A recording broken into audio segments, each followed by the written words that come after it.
Chapter 1544. P.S. Thank you to Halcyon for your precious monthly vote. Thank you to NXCX for your reward. Thank you to War God in Purple for your evaluation vote. In other words, you still need the information of the producer? Seito frowned. If you are not in a hurry, you can wait until the other side recommends the combination method and steps of the tactic.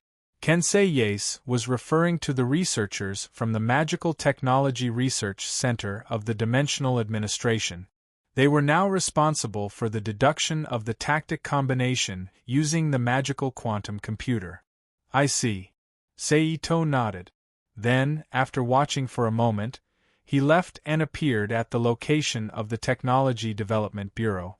Landau, is there any way to read the information recorded on the other party's soul just through the activity of human brainwaves?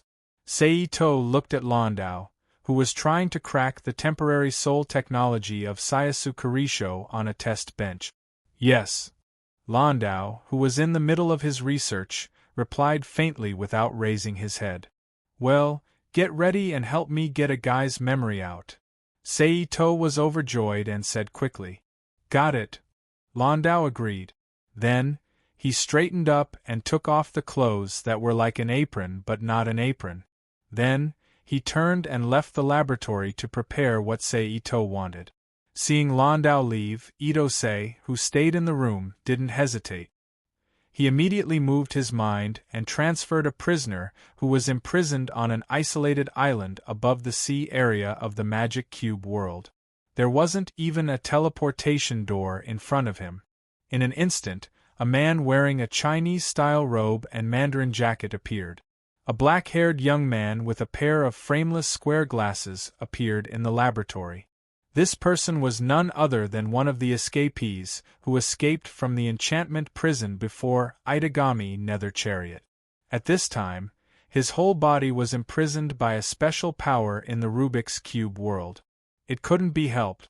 This guy's body was very special.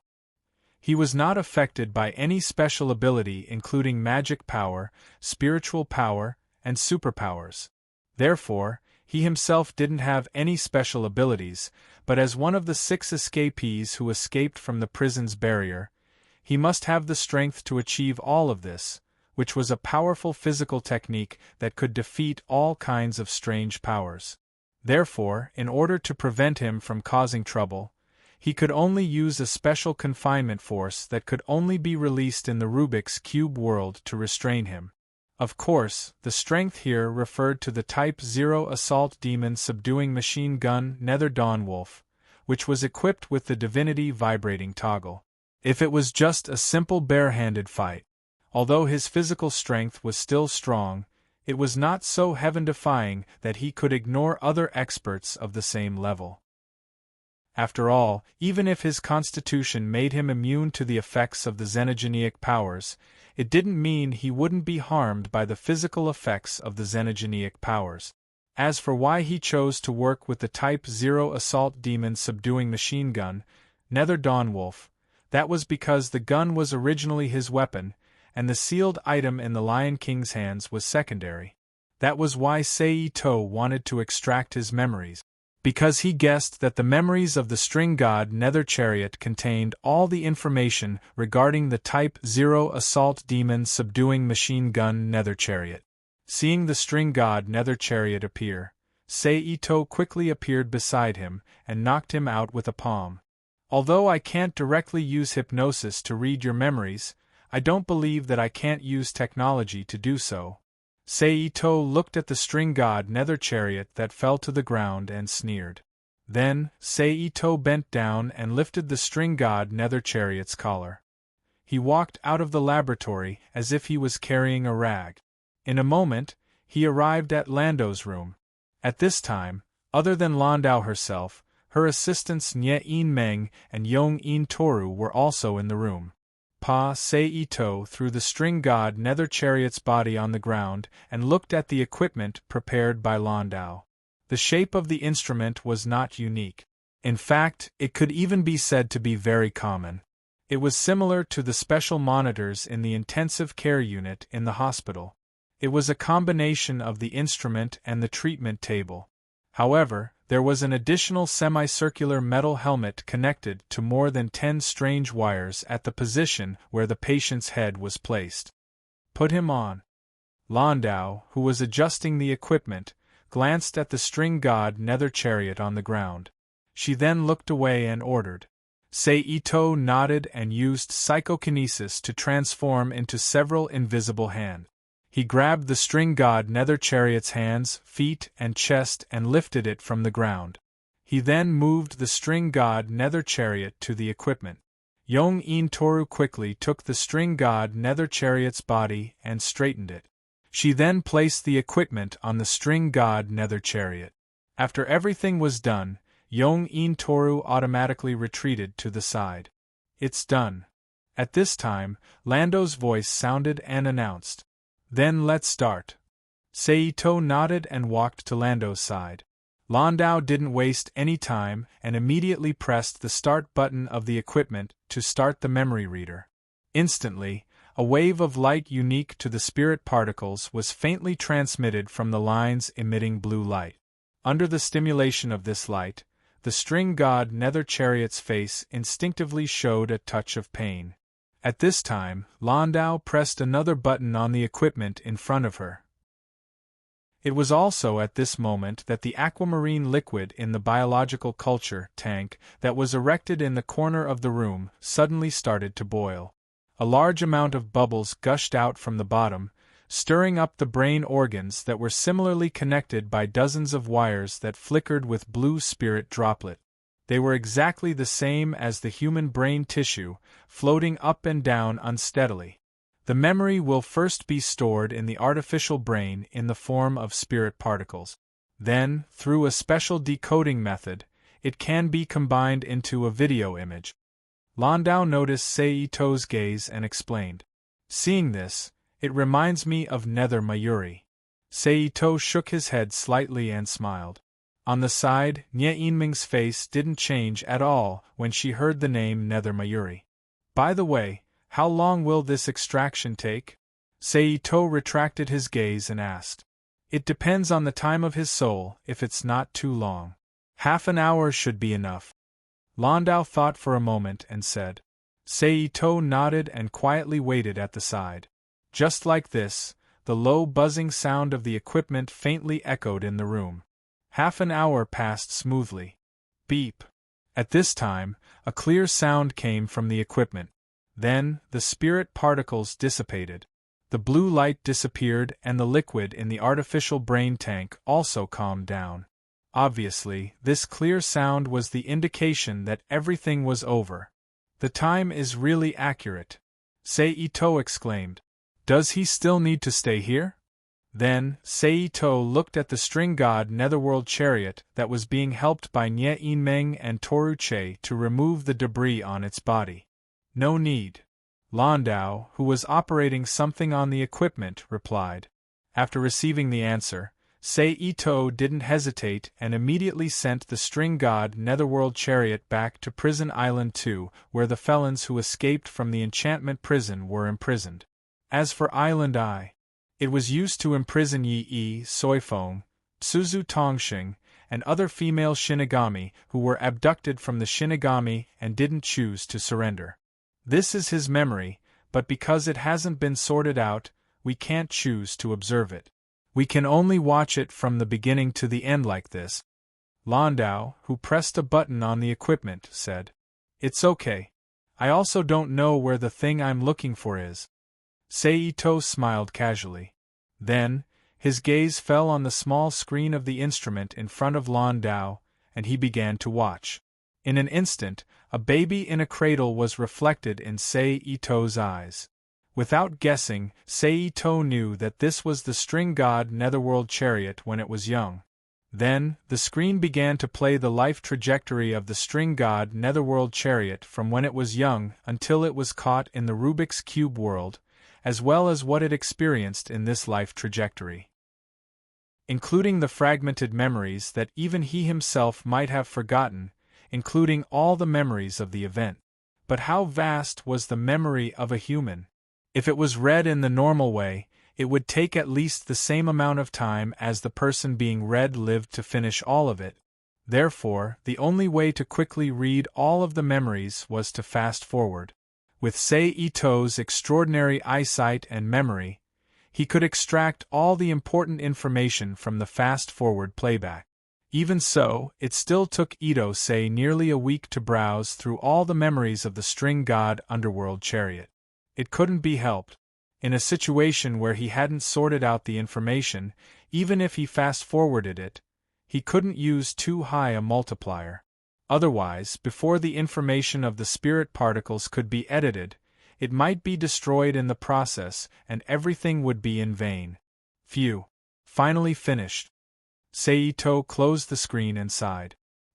He pinched the bridge of his nose and sighed. But I have to say, the information contained in this guy's memories is shocking. It overturned my understanding of Itagami Island and the Lion King organization. It's a pity that there isn't any information about the quintessence vibration wave DO that I want. Looks like I have to find trouble with that woman. He sighed helplessly again. Then, he disappeared from the R&D department. Sei Ito's figure appeared on the streets of Itagami Island once again. Then, Ito Sei turned around and changed into another person in the white smoke that suddenly exploded from his body.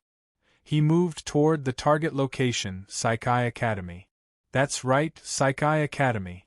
It was probably to keep an eye on the fourth true ancestor, Xiao Guqing, who was studying in Saikai Academy, as well as Kane, Azurewing, who was also studying in Saikai Academy.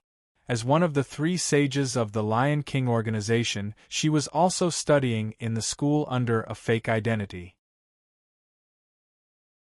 Chapter 1545. But then again, Saikai Academy's configuration is really beyond standard.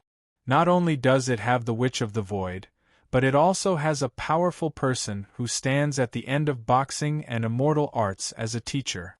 Inside, there is also the fourth true ancestor, Kodosher, the Witch of Cain, Canon, the Mimic Angel, Canon, as well as the leader of the three saints of the Lion King organization, the 7 types Assault Demon Subduing Machine Gun, Snow Dawn Wolf Sword Sorcerer, and a Superpower Student.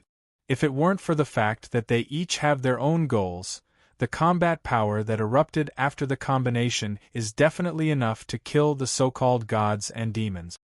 Outside Saikai Academy, Seito looked at the inside of the academy and thought to himself. Then, he took out a piece of white paper and tore it open. Hiss, in just a few moments, the white paper was torn into tiny pieces. But Seito, who was holding the shredded paper in his hand, clapped his hands together. He then raised his hand and tossed it into the air.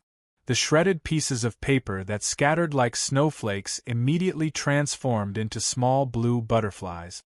They gently flapped their tiny little wings and flew toward the Rainbow Sea Academy campus.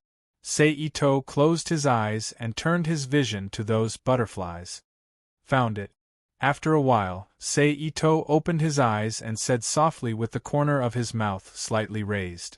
Then, with a thought, he silently activated instant transmission.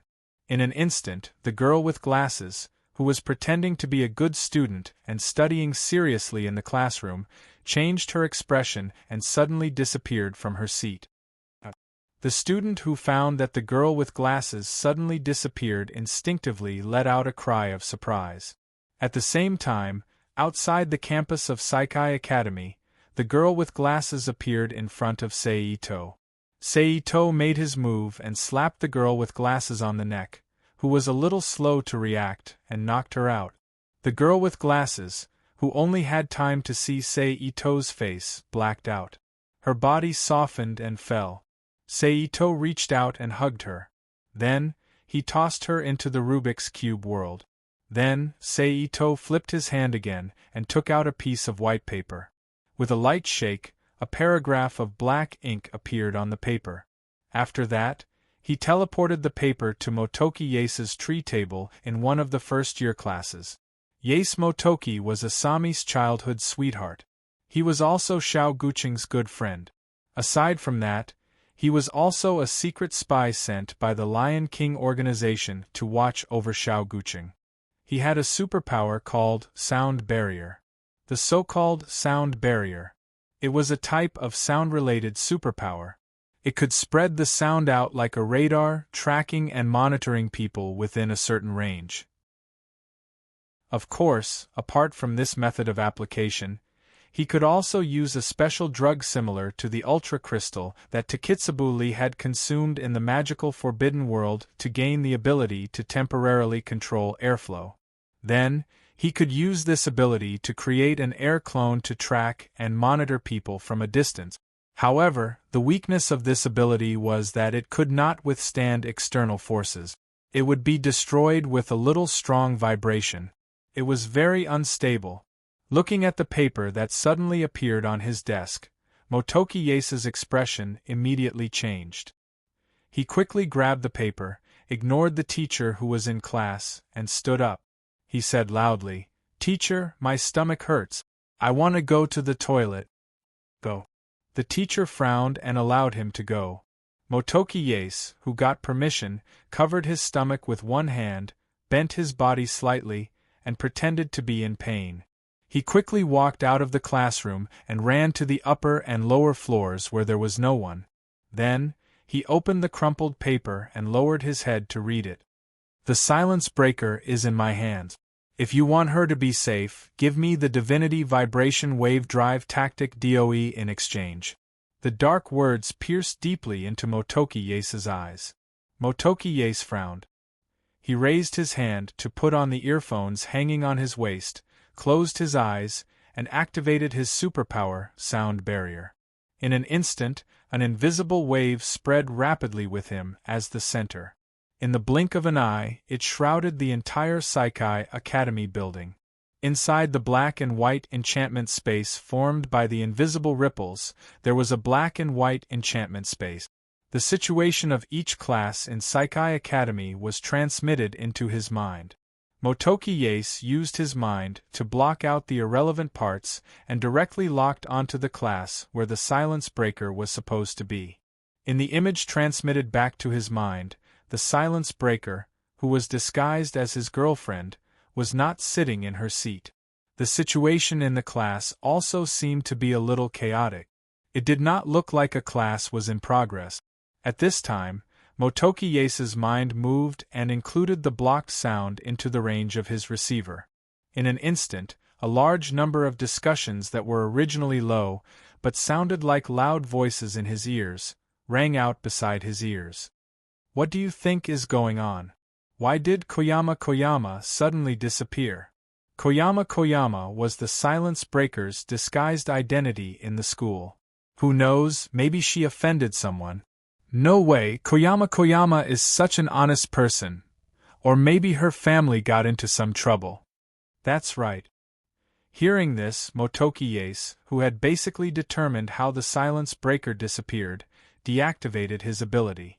He opened his eyes, hung the earpiece on his ear around his neck, took out his phone, opened the contact list with the name Miss Fada and dialed. "Beep beep, sorry, the number you dialed is not in the service area. Sorry." 10 seconds later, a female voice came from the phone. "Things are getting troublesome." Yace Moki turned his head and looked at the empty campus through the staircase window beside him with a wry smile. Then, he pulled out a name list marked with a secret symbol from his phone's contact list and dialed it. Motoki Yace closed his phone and straightened his body. "You only know how to order people around. You don't even give me any benefits." Motoki Yace muttered and walked down the stairs. He returned to the classroom. But at this time, more than half of the class time had passed, so it didn't take long for him to regain his freedom. Motoki Yace stood up and quickly walked out of the classroom. He rushed to the faculty room. "Natsuki-sensei." Motoki Yace greeted the petite, black-haired girl in the faculty room who looked like a primary school student. Natsuki-sensei was Minamiya Natsuki, the Witch of the Void. However, because Sendaku Motoki I took away her memory and time, although she recovered some of her magic power, she couldn't remember a lot of things. In other words, she lost her memory. But even so, with the help of artificial life forms Astaroth, Aseo Bluefeather, Koyama, and some others, she was able to adapt to the situation. In the end, he adapted to the changes and returned to the academy to take up the great job of being a teacher. "What's the matter?" Minamiya Natsuki pretended to be dignified and asked. "I need your help with something, it's business. And if it goes well, maybe I can retrieve the memory that you lost." Motoki Yase looked around and whispered. "Tell me the details." Minamiya Natsuki frowned. "It's like this." Motoki Yase told Minamiya Natsuki about the current situation and his guest. "So you need me when the other party uses space magic. You need me to lock onto his position, right?" Minamiya Natsuki understood Motoki Yase's meaning. "Yes." Motoki Yase nodded. "You should know about my current situation. Although I have recovered some of my magic power, I haven't returned to my original state. I'm not sure if I can capture that person's position in an instant." Nangong Natsuki frowned. "It doesn't matter, I'll find other mages who can use space magic to help." Motoki Yase said. "If that's the case, no problem." Minamiya Natsuki agreed. "Then it's a deal. I'll go find Natsuki-sensei." Then, Motoki Yase walked out of the faculty room. Natsuki-sensei. But before he could walk far, the person he was looking for, Nagasaki-sensei, appeared in front of him. Natsuki-sensei's full name was Natsuki-sensei. She was a woman who wore a yellow cheongsam and had a bun on her head. She was dressed like a street bully Chun-Li. But compared to the heroic Chun-Li, Natsuki-sensei looked more mature. She was like an ordinary cute girl who loved cosplay. But it would be a big mistake to think that she was that simple. Don't be fooled by her cute appearance. At most, her body was perfect and a bit exaggerated. He was known as the Immortal of Fist in the circle of attack mages, and was a master of immortal arts and fist arts. Rumor has it that he single-handedly destroyed a terrorist organization made up of magicians, demons, orcs, and a mess of other professions. "Ah, Ye-san." Natsuki-sensei stopped and greeted him with a smile. "Sensei, I have something to ask of you." Motoki Yase stopped in front of Natsuki-sensei and said, "What is it?" Natsuki-sensei asked with a cute, puzzled expression. Yase Moki didn't hesitate. Just like what he told Natsuki, he also told Sasasaki Hajime everything that happened. "Yase-san, how do you know my identity?" Natsuki-sensei was puzzled. "I have some special channels," Motoki Yase said embarrassedly. "Okay, I agree." Natsuki-sensei didn't ask any further and nodded with a smile. "Thank you, Natsuki-sensei." Motoki Yase was happy and quickly thanked her. "It's nothing. After all, I am your sensei." Natsuki-sensei smiled. Motoki Yase chatted with Natsuki-sensei for a bit longer and then left. He took out his phone and contacted the Special Forces using his identity as the son of Itagami Island's manager. Chapter 1546. P.S. Thank you to Kaze Morgue for your precious monthly vote. Flutter. That evening, while Motoki was still in a daze, he heard the sound of a bird flapping its wings. Motoki raised his head and looked in the direction where the sound came from. In an instant, an owl appeared in front of him. The owl was not afraid of humans. It landed beside Motoki Yase and turned its neck to look at him. "How's the preparation going?" A voice that was very unfamiliar to Motoki Yase asked. "Are you the hijacker?" Moki Yase's expression changed as he asked seriously. "That's right." "Where's the hostage?" Motoki asked. "She's in a safe place. I need to see her with my own eyes. Once I'm sure she's safe, I'll make the deal with you." Motoki shook his head. The owl's golden eyes met Moki Yase's unwavering gaze. "Come with me." After a while, Ito-sei's voice came from the owl's mouth again. The owl flapped its wings and flew into the sky. Yase Motoki looked up at the owl, turned around, and ran down the stairs. After a while, he appeared on the ground and followed the owl into the distance. The rest of you follow. Remember to stay hidden. About half a minute after Motoki left, a low voice came from somewhere in Saikai Academy. On the other hand, Motoki Yase, led by Fukuro, finally stopped in front of a KTV in the middle of Itagami Island. 4th floor, room 412. The owl hovered above Motoki's head and said. Then, with a soft pop, the owl turned into a paper talisman with strange runes written on its surface. It floated down lightly. Motoki reached out and caught the talisman. It's a shikigami. Motoki frowned. Now he realized how troublesome this situation was. In this world, there were all sorts of cultivation systems, bloodline races, as well as unique combat machines, spells, artificial lifeforms, familiars, and so on. However, when it came to shikigami, it was still a spirit art legacy that belonged to Japan. In other words, someone who could use a spirit-branded retainer must be a Japanese. This was similar to the description of Sei Ito's appearance that he knew. But on the other hand, things were even more troublesome. As the inheritance of the Japanese yin-yang technique, it could be roughly categorized into 3 organizations. Gao Shinshan's Lion King organization. The second was the Imperial Historian Bureau of the Ministry of Internal Affairs. The third one was Six Blades, who belonged to the country and had inherited the legacy of the yin-yang school. Other than that, although some people learned yin-yang arts through other means, they would still choose to join one of the 3 organizations in the end. From this aspect, it was entirely possible that this kidnapping was planned by the Taisher Bureau or Six Blade.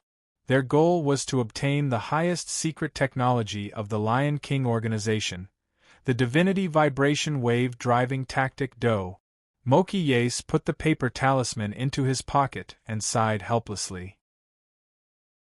We haven't finished dealing with the 4th true ancestor yet. Don't do anything else. My body won't be able to handle it. Moki Yase put the paper talisman into his pocket and sighed helplessly. Then, he took out his phone and sent a text message to an unknown number. Then, he walked into the KTV. In an instant, a faint cacophony of singing entered his ears.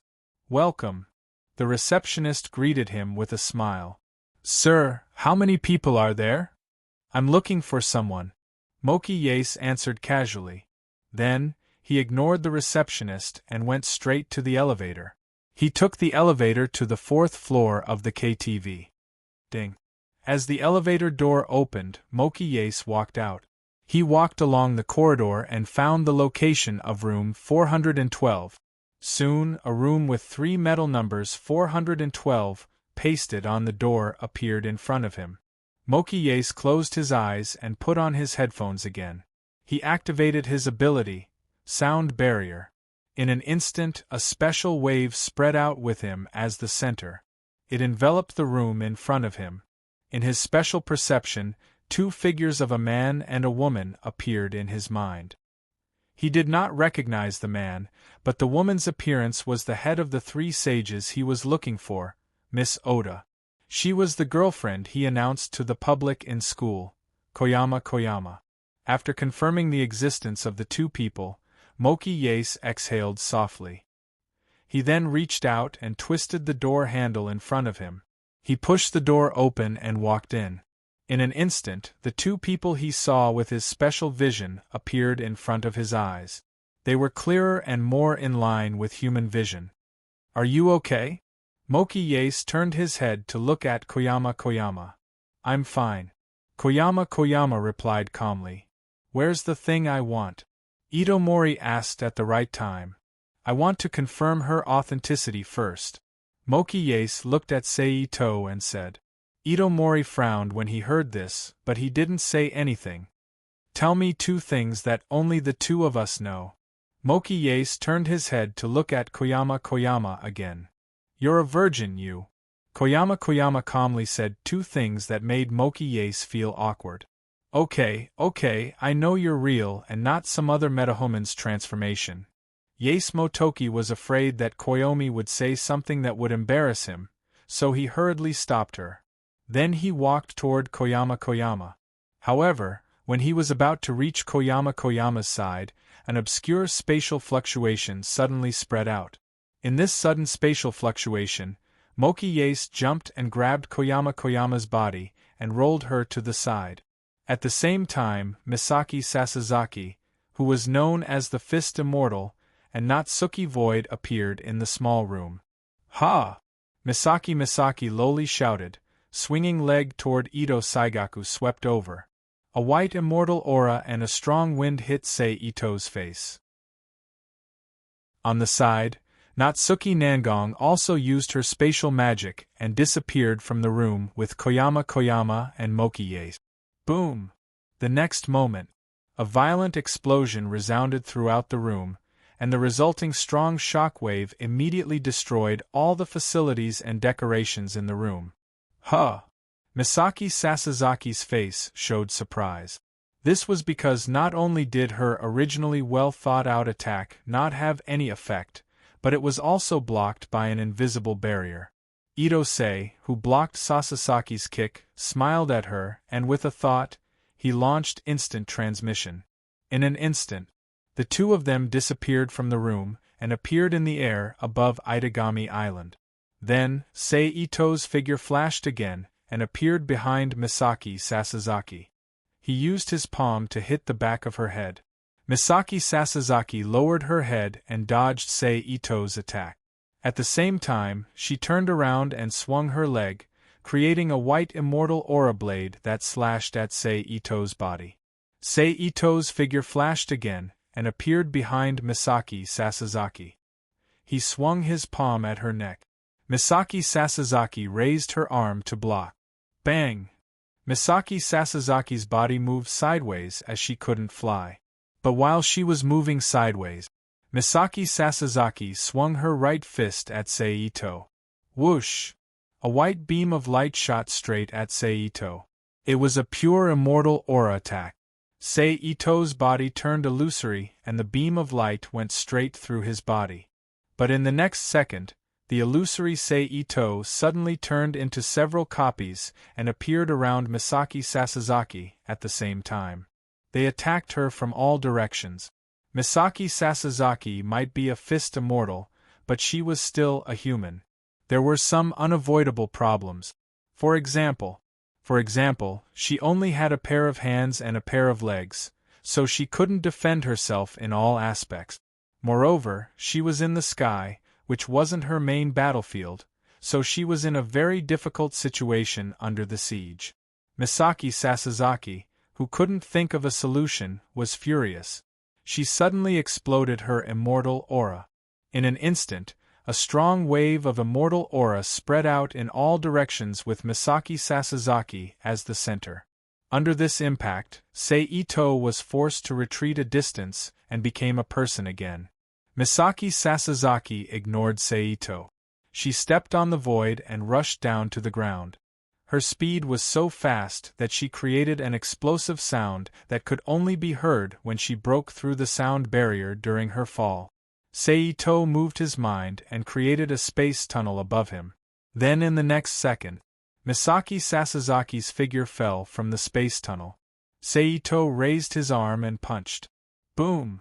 With a loud bang, a shockwave spread out in all directions from where the two of them collided. At the same time, Misaki Sasazaki's body was once again thrown into the air by the recoil. Sei Ito followed closely and chased after her with his powerful taijutsu. A series of explosions sounded in the sky. If it wasn't for the fact that the two of them were high up in the sky and the sound was much softer when it reached Itagami Island, people would have thought that it was thunder. After a while, bang! Misaki Sasazaki's body fell to the ground with a muffled sound. Ito Sei flashed and appeared next to her, once again launching a pursuit. After a few moves, Sei Ito broke through her defense and punched her in the chest. Misaki Sasazaki's face showed great pain. Sei Ito didn't stop attacking. After 5 or 6 moves, he finally found an opportunity to hit Misaki Sasazaki's neck and knocked her unconscious. Misaki Sasazaki's unconscious body fell to the ground again. After falling for a few meters, Sei Ito pulled her into the Rubik's Cube world and made her his captive. Phew, it's time to give them a surprise. Ito-sei let out a sigh of relief as he looked down at Itagami Island with a bird's-eye view. Chapter 1547. Sei Ito activated the Flying Thunder God Jutsu. However, he didn't disappear from the sky. Instead, the woman with glasses, Koyama, who was rescued by Natsuki and Yase Motoki a minute ago, appeared in front of him. He grabbed her by the waist and pulled her into his arms. This is the surprise Sei Ito was talking about. Obviously, Yase Moki and Natsuki, who had just relaxed, had ugly expressions on their faces when Koyama suddenly disappeared.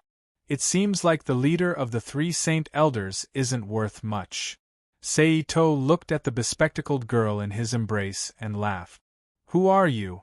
Xian Guyong looked at Sei Ito and asked. Sei Ito, a passerby of this world. Sei Ito said with a strange smile. Then, with a thought, he disappeared from the sky together with Xian Guyong. Itagami Island's city center, Itagami-sei and Koyama appeared on the streets of one of the many hotels in the city.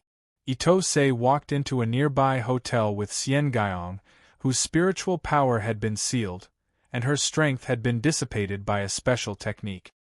He used hypnotism to persuade the hotel waiter to open a room for an hour and took her in. Bang! Sei Ito threw Xian Guyong onto a water cushion in the room. Ripples appeared on the water cushion. Then, Ito-sei walked to the TV cabinet, picked up the remote control, and turned on the TV. In an instant, a seductive female scream came out from the TV. After a few seconds, a clear action film and a faint pa-pa sound came out from the TV. Have you seen it? Ito-sei looked at Xian Guyong with interest. Xian Guyong's face was calm and did not show any unusual expression. Boring stuff, Xian Guyong replied. Sei Ito shrugged. He casually put the remote control aside, turned around and walked to the window at the side. He reached out and opened the window. Then, Ito-sei took out a piece of talisman paper and threw it into the sky outside. Bang! In an instant, a muffled sound was heard, and a vulture emerged from the rapidly dissipating smoke. The vulture looked at Sei Ito. With a loud cry, it flapped its wings and flew into the distance. Are you from the Taisher Bureau? Xian Guyong looked at Sei Ito and asked. You don't have to test me. I don't belong to any organization. Sei Ito turned around and sat down next to Xian Guyong. A mercenary? Xian Guyong muttered. Ito-sei didn't pay attention to Xian Guyong, who was guessing, and watched the action movie on TV with great interest. No matter which world it is, as long as a country still exists, action movies will definitely appear. Moreover, there will be an abundance of different kinds. For example, in this world, there are different types of beastmen and demons. On the other side, Saikai Academy. Just as Yase Moki and Natsuki Nangong were frowning and thinking, a rhythmic collision sound was heard. Clang, clang, clang. Moki and Natsuki turned around and looked at the direction of the sound, the window. Then, a vulture that shouldn't have appeared on Itagami Island came into view. It should be that guy. Moki and Natsuki looked at each other and said. Then he stood up, walked to the window, and opened it with his hand. 1 hour. After 1 hour, we'll redo the trade. If you're still the same as before, then I'll give you a chance. If you do the same thing as before, let the Lion King organization choose a new saint. Oh, and that woman with the bun hair. Sei Ito's voice came out of the vulture's body. After saying that, without waiting for Motoki Yase to reply, the talisman turned back into a paper talisman with a muffled bang and fell to the ground. Yase Motoki bent down to pick up the talisman from the ground. He sighed helplessly, closed the window, and returned to his room. After so long, not only did we fail to save her, We even let Nisuki-sensei fall into the enemy's hands. Really? Moki said dejectedly. Natsuki frowned. Her face didn't look good. Moki took a deep breath and said to Natsuki, "Sensei, I need to make a phone call." "Go," Natsuki said impatiently. Moki took out his phone and left the room. As he walked out of the room, he pulled out the number marked with a special mark from his address book and dialed it. Beep beep, hello. It's me, Moki Yase. 1 hour later. Inside Nangong Natsuki's office in Saihai Academy, a rhythmic clashing sound could be heard. Moki Yase and Natsuki Minamiya turned around and saw a new vulture spirit-branded retainer outside the window. Motoki Yase stood up, walked quickly to the window, and opened it. Phew. The vulture flapped its wings and landed on the window. "Is the thing ready?" Sei Ito's voice came out of the vulture's body. "It's ready. It's all here." Moki took out a USB flash drive and showed it to the vulture. Then he put it away and asked, "What about the hostage?" "She's safe." "What's the deal?" Moki nodded and asked. The vulture opened its beak and took out a lipstick-like object from its beak. "Take it and press it down hard. Also, let me remind you, before you press it, you'd better give the memory card with the data to that woman over there." Yase Motoki had a confused look on his face, but he obediently handed over the memory card to Natsuki. He then reached out and took the object from the vulture's mouth. He lowered his head and looked at it. He then used his thumb to press down on one of the protruding parts. When Motoki pressed his finger, an electromagnetic wave exploded from the item. It covered Motoki and only him. Natsuki and Vulture, who were less than half a meter away from him, weren't affected at all. Not even the shock wave spread out. Immediately after, a burst of buzzing sound came from Motoki Yase's pockets, sleeves, and the earphones hanging around his neck. Motoki Yase's expression changed. He quickly took out his phone from his pocket and checked it in front of his eyes, but no matter how he fiddled with it, he couldn't make the screen light up. At this point, Motoki Yase finally understood the function of the little thing in his hand. It was to destroy the electronic components on his body. No wonder he had to give the flash drive to Natsuki. "There's also this." At this time, the vulture spat out something else. It was a talisman with strange runes on it. "Take it and hit it hard." Motoki Yase took the talisman with an ugly expression. He looked at the vulture in front of him, gritted his teeth, and slammed the talisman down. In an instant, a wave of spiritual energy burst out from his palm and enveloped his body once again. After 3 to 4 seconds, it quickly disappeared. What made Motoki Yase feel strange was that the power of the talisman didn't seem to have any effect on him, his ability, or the things he had on him. It was as if everything that had happened before was just a trick. "Finally, take it. It will take you to the transaction location." Finally, the vulture spat out another talisman. Yase Motoki quickly took the talisman from Chun Fan. Puff! The moment he took the talisman, Vulture's body suddenly exploded and disappeared in front of him and Natwe. Nothing was left behind. "How do I use this thing?" Moki looked at the talisman in his hand and asked. "It's probably similar to the talisman." Natsuki, who handed the flash drive to Moki, guessed. "But I can feel that this talisman has the power of space." Moki took the talisman and put it in his pocket. He nodded and hit the talisman. The next moment, a dark and obscure energy burst out from the talisman, forming a light shield that covered Yase Motoki's body. Then, the light shield quickly shrank, and in the blink of an eye, it was as small as a dot. Finally, it disappeared like a bubble in front of Natsuki's eyes. "Reckless brat."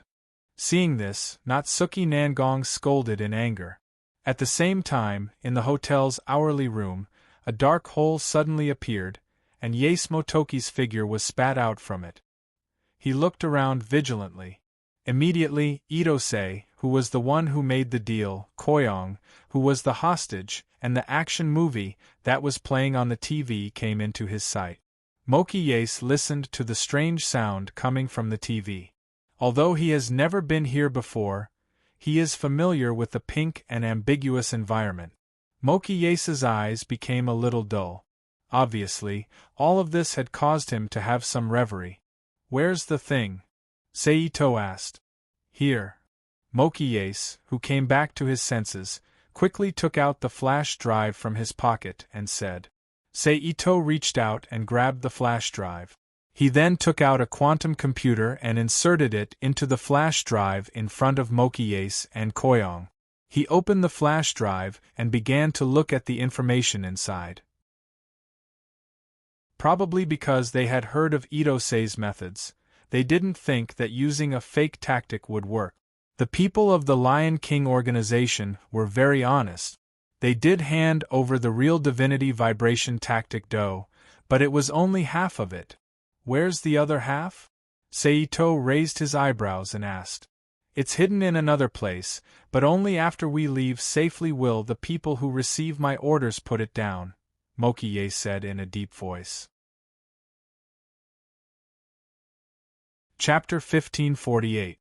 P.S. Thank you to Tianma Extinction for your precious monthly vote. Thank you to NXCX for your tip. With a slight ripple, Saito's figure emerged from the void. Looking at the familiar scenery in front of him, Saito let out a sigh and sighed. Phew, what a busy life! At this time, it has been some time since he left the world of blood-devouring frenzy. That day, after Yase Motoki said those words, Saito immediately captured him without hesitation. In front of Koyama, Saito used hypnosis on Yase Motoki to extract information. The result was just as he faintly felt. There was no other half of the information. If Saito really went to the designated location, he would be surrounded by the Itagami Island Guards, the Lion King organization's staff, and the National Attack Magicians. So, Saito decisively gave up on the idea of completing the transaction and used teleportation to throw Yase Motoki out. Anyway, for Saito's research team, half of the information was enough. Coupled with the super-fast analysis speed of the quantum computer, Saito believed that it would only take a few days to completely decipher it. Not to mention, he still had the Lion King organization's silence breaker. Even if she didn't know all the information about the quintessence vibration wave manipulation DOE, she should know the principle behind it. Deciphering it would be very easy. After throwing Yase Motoki out, Saito brought Koyama, who was now a prisoner, out of the hotel and returned to the Rubik's Cube world to hide. After about a week in the world of blood-devouring frenzy, Soren activated the Rubik's Cube and left the world of blood-devouring frenzy. But this time, he didn't directly return to the main world. Instead, he once again came to the world of the Dark Saint Scripture. But since there was nothing else in this world that could catch his eye then. However, that didn't mean that this world had no value at all. It was quite suitable to be Alea's supply source. After all, this world's development was similar to the origin worlds in the 1990s, and its population exceeded 5 billion. Therefore, Saito directly sent out his army. They launched a strategy to conquer the entire world. Because there was no special power that was too strong, it took less than a week for the whole world to be shrouded in fear and shadow of the invader, Ito Seiji, to reach the standard of being able to be devoured. In this regard, Saito naturally did not hesitate. He immediately controlled the Rubik's Cube and began to devour the Dark Holy Sutra world. However, during this process, due to the increase in dimension caused by the ascension of the main world, it caused some problems. It took a bit longer than usual to complete the process. Then, Saito teleported again and appeared in the world of Eva, which also had nothing good. Then, it was the world of heaven and earth. In addition to these three worlds, Saito also returned to the world of Pitiful Girls and the world of Heaven's Sword and Dragon Saber to see if these two worlds were worth conquering. However, he found a world in chaos, and the war between espers and ordinary people was not over yet. First of all, Zhang Wuji was a pretty good emperor, and he was also an acquaintance. No matter what, it wasn't easy to make a move on him. Thus, Zhang Wuji gave up on the idea of conquering him and decided to end this period of time and return to the origin world to take a look at what it had become. That was why the scene at the beginning had occurred. It seems that I've been away for a long time. He narrowed his eyes slightly. Feeling the loosening restrictions in the origin world, Seito couldn't help but speculate in his heart. Master. At this time, along with a burst of photon particles, little Spirit Dream, who found his return, appeared from the void and greeted him with a face full of joy. How long have I been away? Seito raised his eyebrows and asked. 68 days, little Spirit Dream replied straightforwardly. 2 months and a week. It's much longer than I expected. It seems that the turbulence of the dimensional sea has also caused fluctuations in the rules of time between the two worlds. Seito nodded and asked again, "What happened outside during the time I was away?" "A lot," little Ling Meng replied. Then, she narrated everything that had happened in the past 2 months. First, it was the cosmic aspect. A blue energy vortex suddenly appeared near Jupiter's orbit and stabilized in the shortest time possible. Then, a large number of spaceships similar to the Orion Empire's fleet flew out from it and gathered densely in a large area, hovering around Jupiter's orbit. From the looks of it, they seemed to be establishing a defensive line or an outpost.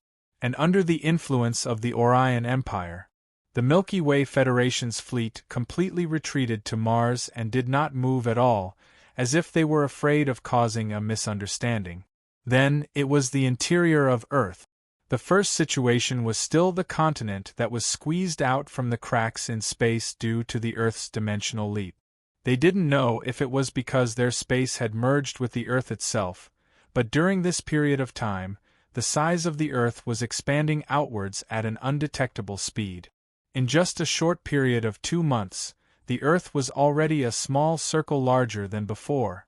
Correspondingly, there were more and more open spaces on Earth, and no one occupied them.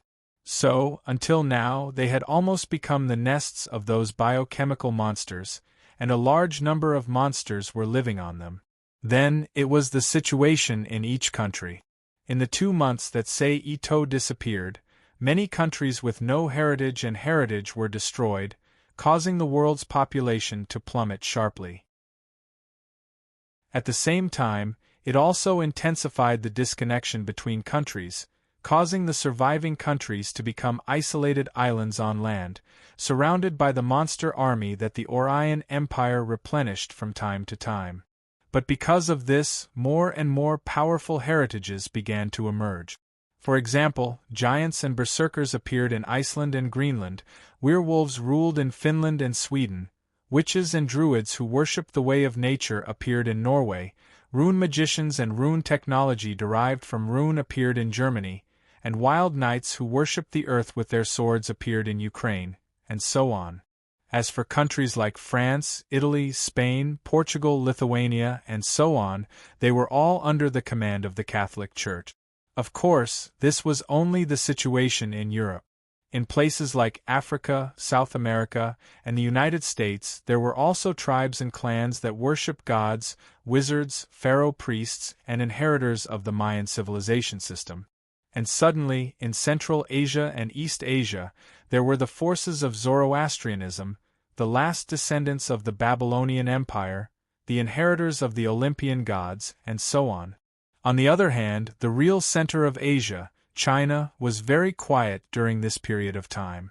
Other than the discovery of a paradise every now and then, a group of cultivators would go and fight to determine who was better. There was no new situation. As for us here, because of the existence of those descended gods, there was not much change. Little Spirit Dream concluded. "Oh? No one attacked us?" Seito asked, a little surprised. "No, at least not while Master was away." Little Spirit Dream shook her head with certainty. "Did Amaterasu change its nature?" Seito muttered, a little confused. But thinking about it, Seito felt a little relieved. After all, spirit dai were not witches or priests that could be taken up as long as they had a little talent. They were elites that were carefully selected from thousands of witches and priests. There were even some who had special requirements that couldn't be found even among the existing witches and priests, let alone nurturing them. And obviously, Amaterasu's spirit dai belonged to a special group of people. So after the previous spirit dai was killed, it would not be easy to find a new spirit dai. And even if one was found, it would be difficult to find a new spirit dai. Nurturing them was also a problem. After all, those above the legendary rank were not cabbages. Even if you were willing to spend a lot of money to help them grow, you would still have to consider the adaptability of the spirit dai. In addition to all sorts of combat training, it would be extremely fast to create a qualified spirit dai within 1 or 2 months. If it was like those who didn't have enough faith, those who did not have enough divine power might not even be able to be nurtured. In this case, without Ryoshi leading the way, even if Seiji sent someone else to cause trouble, it would be a waste of time, given the situation at Akuya City. And if they sent spirit dai from other gods, they would probably not be willing. They might not even be able to cause any trouble at all. So for the time being, they gave up on the idea of causing trouble. But Seito understood that this was only temporary. When the restrictions of heaven and earth were raised to the 4th dimension, Amaterasu would definitely attack. At that time, even if they did not come personally, they would definitely send 1 or 2 obedient gods. When that time comes, it would be the real test. When that time comes, I will make you accompany your wife and lose your soldiers. Seito, who had thought this through, sneered. But that Stargate is one. Then, Seito waved his hand and created a virtual optical screen. He switched it to the image of the situation around Jupiter's orbit that he had observed with the help of the Harley telescope. He looked at the huge blue energy vortex on the screen and frowned. Forget it, let's leave this matter to others. I will continue to live my peaceful life and improve my strength. In a flash, Seito threw this troublesome matter to the back of his mind. He waved his hand and extinguished the virtual optical screen in front of him, shaking his head and muttering, "Okay, you can go now." Seito turned his head and said to little Ling Meng, who was beside him, "Yes." As soon as she finished speaking, little Ling Meng's figure suddenly exploded, turning into countless specks of fluorescent light that dissipated into the air. Seeing that little Ling Meng had disappeared, Seito did not stay any longer. He went straight back to the house and lay down on the tatami, closing his eyes and resting with a satisfied expression. After a while, he fell asleep. At the same time, in the Origin world, in the Mingfeng Mountain of southern Yunnan, China, there was an ancient building complex that was partially hidden and partially exposed. Several beautiful women wearing clothes that did not resemble those of modern people were gathered together. There were a total of 5 of them, sitting in the middle, left, and right positions. Sitting in the main seat was a young woman wearing black clothes. She had a huge silver ornament on her head. Her skin was white and her face was beautiful. She gave off a natural and pure feeling, but her expression faintly revealed a dignified aura. At this moment, however, her eyebrows were slightly wrinkled and her body was emitting a heavy aura. You all should also talk about how we should deal with this matter. The woman in the lead sighed softly and spoke with a voice that was as clear as an oriole's. What else can we do? Mingfeng Mountain is the foundation passed down by our ancestors. We can't give it up no matter what. To the right of the woman, there was a woman who was also wearing black meow clothes. However, she did not wear a huge silver headdress on her head. Instead, she used a silver hairpin to hold her beautiful black hair up high. She had a furious expression on her face. Third junior sister, we will naturally not give up Mingfeng Mountain. However, it's precisely because we don't want to give it up that we need to discuss it. Sitting to the left of the woman was a woman in a white palace dress. Be it her face or her temperament, she exuded a sense of seduction, making people want to take her home and ravage her. She comforted the woman softly. If Seito were here at this moment, he would discover that this woman was none other than the cultivator he had met once before, Bai Yunju. Combined with the words of the woman she called third junior sister, and their current location, the current situation was clear at a glance. This was Mingfeng Mountain, the location of their Mingfeng cave sect. From their conversation, it wasn't difficult to deduce that someone had set their sights on this place, and wanted to take it over. On the other hand, there was no need to guess if there was a power that could make things difficult for this group of cultivators, and it could only be another power that was stronger than them. The woman beside Bai Yunju sighed dejectedly and said, I originally thought that this was a pie that fell from the sky, but who would have thought that it would become a hot potato in the end? This woman was the same as Bai Yunju, wearing an ancient white robe. Her pitch-black hair cascaded down her back like a waterfall. However, her temperament was different from Bai Yunju's. This woman's face was cold and aloof, but she was like a fairy that had descended into the mortal realm, captivating everyone. At this moment, the last woman looked at the woman sitting at the head and asked, What did the married disciples say? Those disciples were willing to return, but their husbands. The woman in the lead sighed again and stopped speaking. However, everyone present was intelligent, so how could they not understand the hidden meaning in her words? As expected, there are no good men, the last woman said with a face full of resentment. Bai Yunju and the others glanced at each other and shook their heads slightly, not saying anything. After a moment of silence, Bai Yunju said, Since that's the case, then we might as well not drag those disciples down and let them come back and cause trouble. In addition, fourth junior sister, you and fifth junior sister pack up your things and leave with the disciples of the sect. After a moment of silence, Bai Yunju looked at the others and spoke with a serious expression. Chapter 1549. On this day, in the Rubik's Cube world, in a desolate area in the northern part of the Rubik's Cube world, Athena was wearing a white Greek dress with only one shoulder strap. Half of her shoulders and arms were completely exposed to the air. She wore a wreath on her head. She looked to be around 20 years old, and her whole body exuded a strong sense of holiness that made people unable to look at her directly. Athena was standing opposite a female soldier who was temporarily transferred from the army. Above the two of them, Seito's figure was suspended there. The test begins.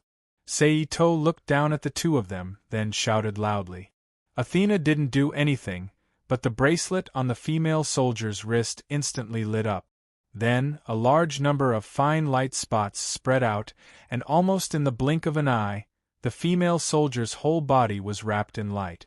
Then, in less than 3 seconds, along with the explosion of the fine light spots, a set of biological armor like the one that Pandora would wear when activating Pandora mode appeared on the female soldier's body. It glowed with a cold metallic luster. Then, the female soldier immediately turned into an afterimage and rushed toward Athena, who was motionless. "Mortals also want to touch me?" Athena sneered. Along with her words, a powerful repulsive force spread out with Athena as the center, blocking the soldier who was about to rush to her. "Mortal, kneel to me and offer your loyalty," Athena said again. The words turned into an oracle, turned into power, and applied to the female soldier in the armor. Almost at the moment when the power was applied to the female soldier, one of her legs bent, and she knelt on the ground with one knee. Seeing this, Seito couldn't help but frown, but he didn't make a move to save her. But the next moment, the surface of the armor on the female soldier's body suddenly lit up. It looked like a chaotic geometric pattern appeared, and a unique power was emitted from the female soldier's body. Under the influence of this force, the female soldier's other leg that was about to kneel down immediately stopped, and she propped herself up from the ground along with her other leg that was already kneeling down. In the sky, the corners of Ito-Sei's mouth rose slightly, revealing a smile. Is this what you want me to test? Athena asked without turning her head. Yes, Saito replied. That's right, this battle was a test. It was a test of the newly developed combat equipment. The most active part of the test was to test the strength of the stripes on the female soldiers. However, these stripes were not the holy seal that Pandora made when they activated the stigmata. Instead, they were the spiritual hub technology that Saito had obtained from the bloodthirsty frenzy world some time ago. Of course. In order to reach the point of being able to resist the gods, the spiritual center stripes on the armor were created by Kensei Yase to simulate the spiritual center of the angels. It was a new product developed by combining the technological power of various worlds in the Rubik's Cube world. In terms of performance, it was basically the same as the so-called divinity. But correspondingly, some problems were also inherited. For example, when the spiritual center reached the level of a god, it would emit a strange power fluctuation, causing the user to be affected by it and become an irrational creature. Another example was that the power of divinity consumed a lot of energy, so the battle armor that could be used semi-permanently became a time-limited armor. It needed to be used for a period of time to rest and recover. But this was, relatively speaking, from a comprehensive point of view. It shouldn't be a problem to support an ordinary human to challenge a celestial immortal cultivator or a god, so there was this test. As for why he chose Athena, he couldn't just give the untested equipment to his subordinates and then take them to find trouble with the gods of the origin world, right? Not to mention the possible consequences of doing this. With the current situation of the origin world, how could he find a god with a high enough realm? So after choosing, he found Athena, who had been idle ever since she brought her into the Rubik's Cube world. Sure enough, you're the same as you, exuding the strong smell of a thief. Athena stretched out her arm, and the dark power of death immediately spread out and then condensed. A huge death scythe appeared in her palm, and she held it and sneered with disdain. Well, don't always hold on to my dark history, it will reduce your charm. Saito shrugged. He teased. Athena ignored him, and directly turned her wrist and waved the scythe, slashing at the female soldier. The female soldier's figure flashed, and she used spatial teleportation to escape from the blade of the scythe. But before she could stabilize herself, Athena's figure suddenly appeared beside her, and she waved the scythe again. The female soldier had no choice but to raise her hands and release a defensive barrier. Bang! The sharp blade of the scythe was blocked. But then, with a cracking sound, the defensive barrier instantly shattered, and the sharp wasp once again slashed at the female soldier below.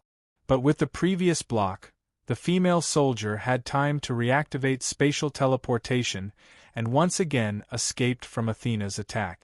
Then the female soldier who reappeared opened her palm, and a strangely shaped long spear suddenly appeared in her palm under the accumulation of fine code. If there were characters in the bloodthirsty frenzy world at this time, they would find that this strangely shaped spear was very similar to the Type 7 assault demon subduing machine gun that could kill a true ancestor and had the ability to nullify magic power. The only difference between the two might be that this spear was a little longer than the real Type 7 assault demon subduing machine gun.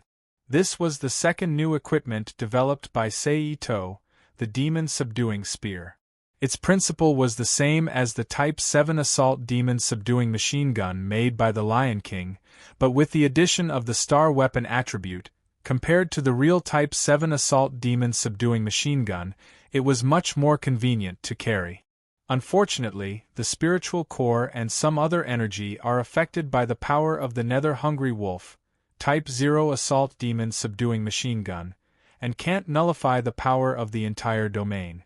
Otherwise, the attributes of the nether-hungry wolf would be a good choice. Looking at the weapon in the female soldier's hand, Saito thought with regret.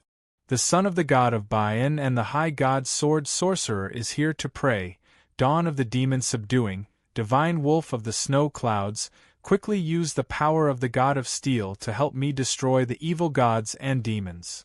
A heroic and awe-inspiring female voice echoed from the armor and echoed. And under the influence of this obviously spiritual incantation, the front of the demon-subduing machine gun in the female soldier's hand lit up, and a diamond-shaped array of energy lines with 7 small circles as nodes appeared, imprinted on the surface of the gun, and then turned into a stream of light, enveloping the entire demon-subduing machine gun. Then the female soldier raised the spear high, and welcomed the death scythe that was coming down from Athena. Clang! The crisp sound of metal clashing could be heard in the air. But even so, the death scythe was not pierced through and returned to the power of death. Regarding this, Seito was relieved. After all, the death scythe was something that Athena condensed with the power of death, and in terms of specifications, it was considered a divine power, and not within the anti-magic range of the demon-subduing machine gun. Even if it was powered by the power of the pseudo-gods in the spiritual core, it was still lacking a little. After all, Athena was an ancient god, and her status and power had exceeded the upper limit of the pseudo-god's power that the spiritual core could provide, so it would be strange if she was restrained. "I am the goddess of earth, Medusa, the master of the stone chamber of the Earth Queen. Therefore, accept the favor bestowed by me, and turn into a cold stone statue and return to the dust." Athena, whose side was blocked, had a cold expression as she announced loudly. As soon as she finished speaking, a powerful wave of divine power erupted from Athena's body. At the same time, Athena's eyes changed from the original golden human pupils to the vertical pupils of a beast, and looked straight at the female soldier who was protected by the armor. However, even with the protection of the armor, the female soldier's body still began to turn from her feet to stone. Clearly, even if it was a test, Athena was not prepared to treat Seito's people seriously, and immediately gave her an ultimate move that was close to eternal death. At the same time, the spiritual stripes on the female soldier's body lit up, and an even more powerful force burst out to slow down the spread of the petrification. Then, she activated a spatial teleportation and escaped from Athena. Then, the female soldier appeared again and stabbed her own petrified feet with her spear. Ding! A crisp sound was immediately heard. However, what was gratifying was that although the petrification effect was not completely removed, the petrification of the parts that came into contact with the anti-demon machine gun rapidly weakened. It made it look like there was only a layer of dust there, and not the stone itself. Shadow, go into stealth. Become the claws and teeth that can tear through iron. Run. Athena, who did not use teleportation to chase after the female soldier, chanted the spiritual words again. In an instant, Athena's shadow lengthened, and then divided into 3. They rose from the ground and turned into a long snake, and rushed towards the female soldier who was trying hard to resist the petrification effect. Seeing this, the female soldier immediately stopped what she was doing. She raised her hand and created an energy barrier in front of her. Bang! The 3-headed shadow snake slammed into the barrier. However, at this moment, Athena's figure suddenly appeared behind the female soldier and slashed her scythe. Clang! Just as the scythe was about to land on the female soldier, who could not react in time, a pitch-black long sword blocked Athena's attack. It was Seito. This test ends here. Seito looked at Athena and said. Athena frowned, but she still obeyed and withdrew her divine power. She removed the scythe in her hand and the shadow snake on the other side. However, she did not remove the petrification effect on the female soldier's body, leaving her in the same state as before. Seito raised his eyebrows when he saw this. He used his mind to change the black sword in his hand into a golden sword made of power, and slashed the female soldier's body with the sword. Chapter 1550. The moment the golden sword slashed down, the petrification effect on the female soldier's body was immediately dispelled, allowing her feet to return to their original state. Then, the female soldier disarmed herself and returned to her original state. She bowed to Seito and thanked him. "Thank you, sir. How do you feel?" Seito waved his hand, indicating that it was nothing, and asked. After activating the deification system, Seito, who was afraid that the female soldier did not understand, immediately added a sentence. The so-called deification system referred to the improved spiritual center technology. "Yes, I didn't feel anything at the beginning, but when it erupted later on, there was a thought in my heart urging me to kill this sir, as if this sir was my natural enemy." The female soldier lowered her head and pondered for a few seconds. Then, she cautiously glanced at Athena, who was silent at the side, and explained. You think you can kill me?" Athena glanced at the female soldier and sneered disdainfully. Although it was just a simple glance, Athena's divine power was not something that the female soldier, who was only slightly stronger than an ordinary person, could withstand. The moment her gaze fell on the female soldier felt her body tighten. Her body trembled violently, and her knees wanted to kneel down uncontrollably. Seito saw this and waved his hand, immediately sending the female soldier, who could not bear it, back to the large laboratory. However, he did not say anything about Athena's actions. After all, a god was a god, and it was impossible to compare her value to an ordinary person's. "I've troubled you today." Seito then turned to look at Athena and said politely, "In the future, don't trouble me with such boring matters." Athena said calmly. Seito looked at Athena, then suddenly reached out and grabbed her arm. He pulled Athena, who was caught off guard, into his arms and lowered his head to kiss Athena fiercely on the lips. Of course, Seito was secretly activating his authority as the Lord of Hell. If Athena went crazy and used a death breath on him, that would be a real tragedy. After a while, Seito let go of Athena and said frivolously, "Phew, that feels good. As expected, the taste of a goddess is different." "Thou really is an evil bastard," Athena scolded expressionlessly. "It can't be helped. Who asked you to look so infuriating just now?" Seito chuckled. "So, for the sake of my mood, I can only look for a solution from you." "Humph." Athena coldly snorted and instantly disappeared from Seito's sight. Seeing Athena disappear, Seito shrugged and appeared in the large laboratory in a flash. He discussed the improvement of the new battlesuit with Lakshata, Isao Wei, Akagi Ritsuko, and the Book of Nights Artificial Intelligence System, LINF. Of course, it was just a suggestion. It was just an idea. The specific implementation was left to Lakshata and the others. Seito, who stayed in the large laboratory for more than half an hour, returned to his home in the ecological city to accompany his family and women. "While there is still some time before the world limit is lifted, let's go to the dimensional world again," Seito thought as he sat in his home in the mountain behind the shrine, leisurely enjoying the cool autumn wind that blew from time to time. Then, his figure flashed and disappeared from the room. "Rubik's Cube. Send me to this world." Seito, who was suspended in the void of the Rubik's Cube world, recalled the information of the world he wanted to go to in his mind, and ordered loudly. "Information received, beginning search. The search completed, world coordinates locked. Beginning teleportation." With the appearance of the Rubik's Cube information, a new pitch-black vortex immediately emerged from the void of the Rubik's Cube world and rapidly expanded in the rapid rotation. In less than 10 seconds, it expanded to a diameter of more than 100 meters. Immediately afterward, a strong suction force was generated from the vortex and pulled Seito into the vortex. Finally, he turned into a flash of light and disappeared. In a certain world. Crackle, crackle. It was accompanied by the familiar sound of glass breaking. Seito's figure appeared in a dense forest.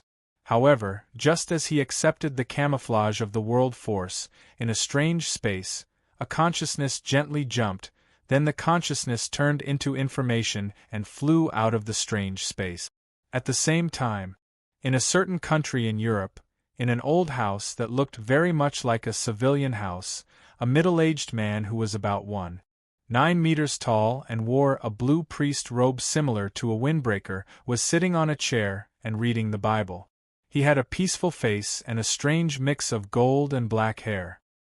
His expression froze, and he closed his eyes to comprehend something.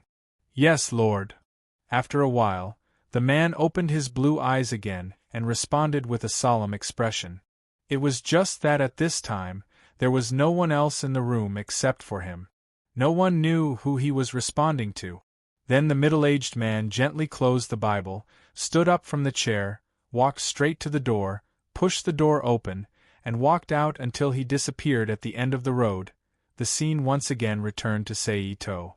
After a period of stagnation, the world force that completed the camouflage mission shook and quickly retracted into Saito's body, exposing his body to the air of this world again. Just then, Saito frowned slightly. "It seems that someone noticed me." Saito felt the strange feeling in his body. Although it was very weak, it was definitely not wrong. But forget it, speaking of which, I have no conflict with that guy. To a certain extent, we even have the same interests. Maybe it's not a bad idea to cooperate with them. Thinking of this, Saito ignored the strange feeling in his body, and he did not take the initiative to eliminate the strange feeling. Instead, he launched an instant transmission and disappeared from the spot.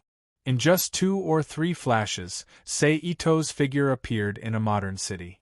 It's just that compared to the modernization of the cities in the main world, the cities in this world looked much more backward.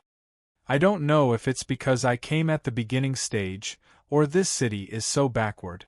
Saito, who took in the state of the city, muttered in a low voice.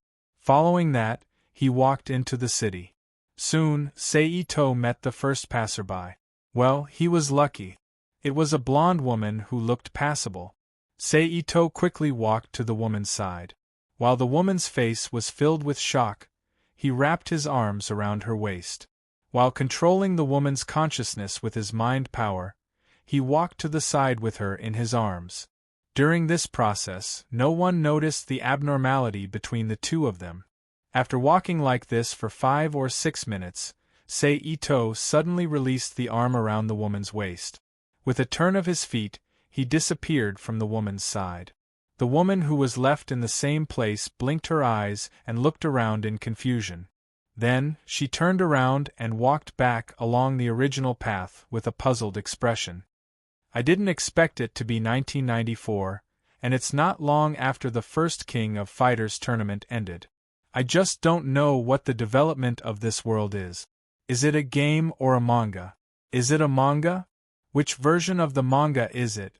Or is it a combination of all three? Ito-sei thought to himself as he silently walked to the streets of a dilapidated city compared to the main world. It should be the kind that has all three. After all the worlds I've been to in the past were like this. But if that's the case, the power system might be off the charts. The power of the universe, the power of regeneration, and so on. Saito suddenly felt a lot of pressure when he thought of the explosive battle value system in the Hong Kong manga. Forget it.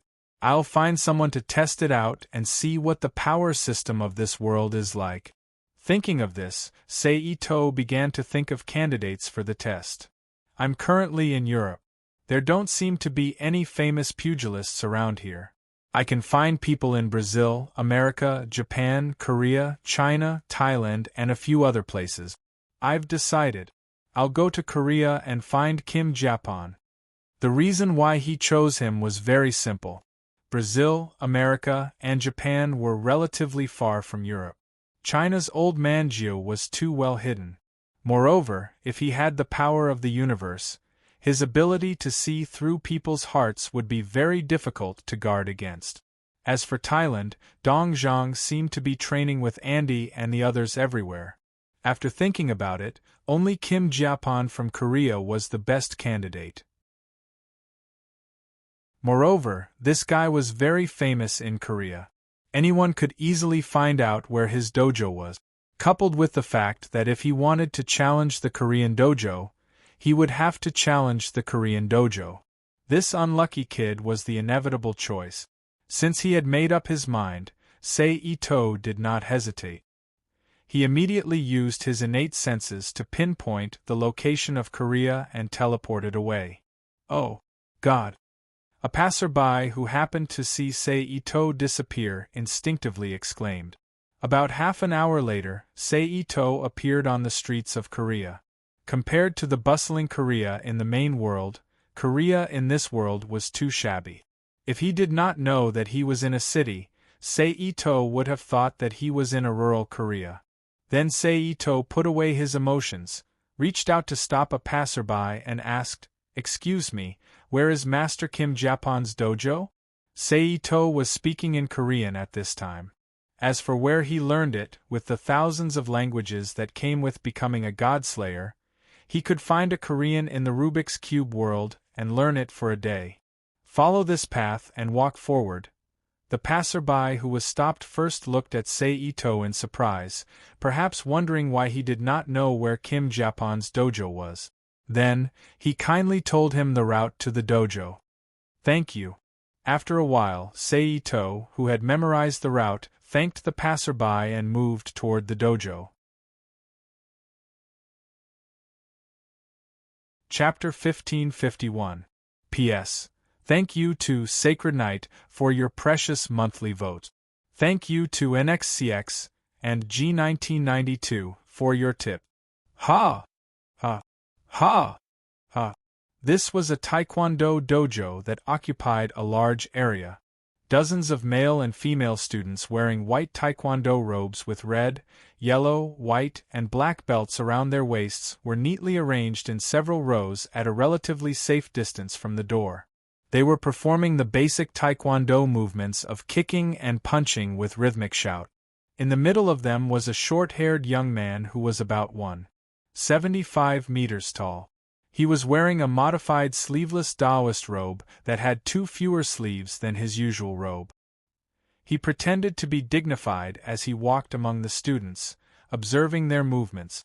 When he encountered someone who was not up to standard, he would reach out his hand to correct them. "Master, someone is looking for you." At this moment, a voice called out in the dojo. "You guys continue." The young man walking in the middle of the students ordered as he turned around and walked toward the dojo's entrance. "Master, this is the man who is looking for you." When the young man arrived at the dojo's entrance, the young student who called out to him stepped aside and pointed at another person beside him. That person was none other than Ito Sei, who had come here to test the power system of this world after a long journey. From this, it could be inferred that this young man was the main character, Jin Japon. "You are Kim Japon," looked at Sei Ito with a puzzled expression. "I'm Sei Ito, considered a grandmaster of combat. I took the liberty of coming here today to spar with Master Kim. I wonder if Master Kim is willing to accept." Sei Ito held his fists together in an old-fashioned manner. He explained his intention in Korean. Because Ito Sei didn't deliberately lower his voice, the disciples who happened to hear it immediately showed a look of astonishment on their faces. Then they snorted and talked to the disciples next to them. "He's overestimating himself. He actually dares to challenge Master Kim. Doesn't he know that Master Kim is the best grandmaster of combat in Korea? He probably wants to be famous. After all, this kind of thing is not uncommon." Previously, when the King of Fighters tournament ended, there were many random people who came to challenge Master Kim. And so on and so forth. At the same time, Jin Japon's eyes flashed with a trace of either mockery or arrogance. He looked at Sei Ito from head to toe.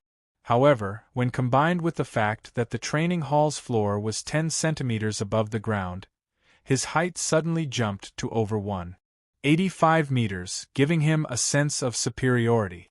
Unfortunately, Sei Ito himself wasn't short, so not only did he not show it, he even looked like a clown. "Welcome, Jean Japon said with a hearty smile on his face. Then he turned sideways. He extended his arms in invitation. Seito cupped his fists towards Jean Japon again. Then, he rubbed his heels together, took off his shoes, and stepped onto the training hall floor. Everyone, go to the side of the training hall and sit down. Jean Japon turned his head and said to the students who had already stopped practicing. With that, the students immediately spread out and lined up in front of the walls on both sides of the training hall. Then, they sat down on their knees with their backs straight. Then, Jean Japon and Seito walked to the center of the training hall. They stood facing each other with a distance of about 3 meters. Jean Japon tightened the black belt around his waist again, then bowed towards Seito. On the opposite side, Seito also cupped his fists and leaned forward slightly, responding to the greeting. Then, the two of them straightened up at the same time and assumed their starting positions. Jean Japon raised one hand and held it in front of his face. His other hand was half bent and stretched forward as a test hand. At the same time, he spread his legs to the side. It was about the width of his shoulders. He turned sideways and swayed his body slightly. On the other hand, Seito assumed a basic spear stance belonging to Shingi Fist. The two of them looked at each other, waiting for an opportunity to attack. A strong sense of urgency spread out from the two of them. Affected by this, the students kneeling on both sides of the training hall all unconsciously changed into nervous expressions. They subconsciously swallowed their saliva. Gulp. However, the moment they swallowed their saliva, Jean Japon took a big step forward, crossing the empty space between the two of them and arriving in front of Seito. He kicked towards Seito's head. The leg turned into an afterimage, bringing with it a sharp wind as it quickly kicked over. Under normal circumstances, Seito could deal with this kind of ordinary attack with several moves. He could even use this opportunity to counterattack Jean Japon. However, this was not in line with his goal, so Seito did not choose to dodge or use other methods to deal with it. Instead, he raised his arm and blocked it. Bang! The collision between the leg and the arm produced a muffled sound. It was also at this moment that a strange force flowed from Jean Japon's arm into Seito's arm. It quickly spread, hindering the movement of the muscles in his arm and the transmission of electrical signals.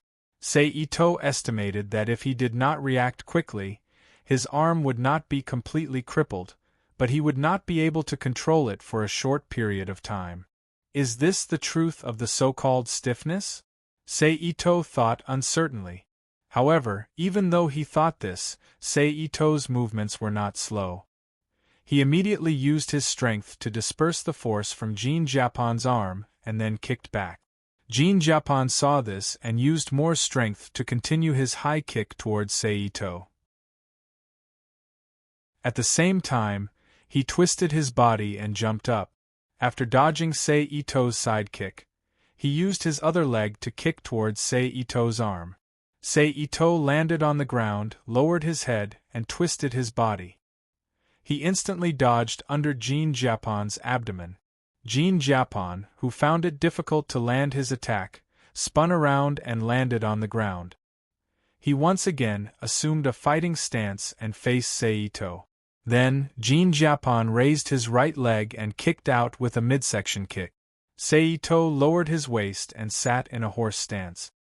His 10 fingers clenched tightly on the ground. A powerful force was instantly condensed into a fist under the control of his feet, legs, waist, shoulders, and arms. He fiercely punched at Jean Japon's feet. Boom! A violent explosion reverberated in the quiet training hall. Whoosh! Under the impact of the huge explosive force, Jean Japon's body was quickly sent flying. Seito, who was the other person receiving the force, only left 2 shallow footprints on the ground. There was no change. Jean Japon did 2 backflips in a row to offset this powerful explosive force. However, at this time, Jean Japon's expression became serious. His eyes were no longer as relaxed as before. How is this possible? Master Jean was actually beaten back.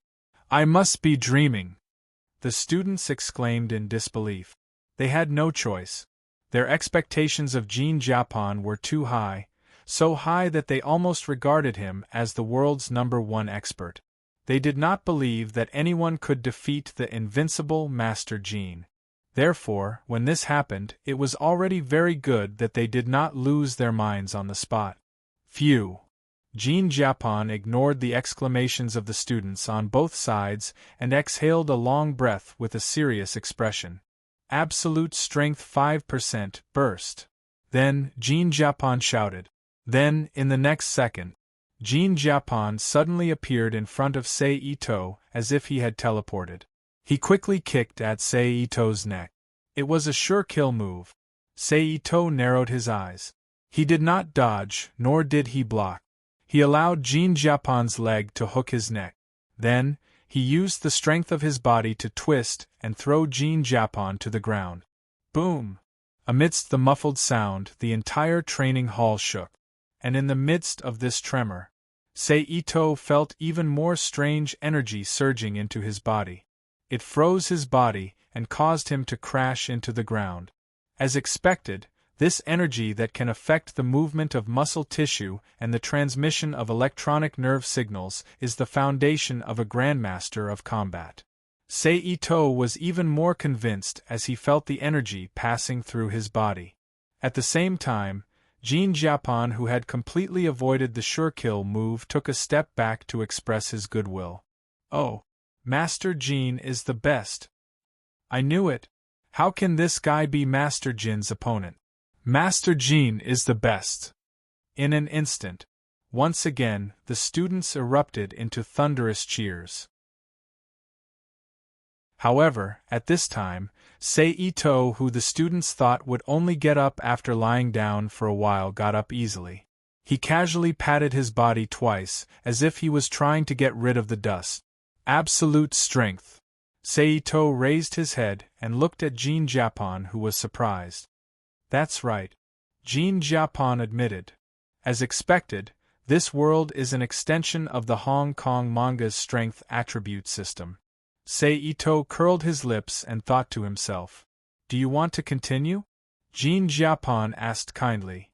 Come on, this time we'll end it in one move. Sei Ito nodded and said casually. Jean Japon frowned when he heard this and nodded in agreement. I'll teach you a lesson.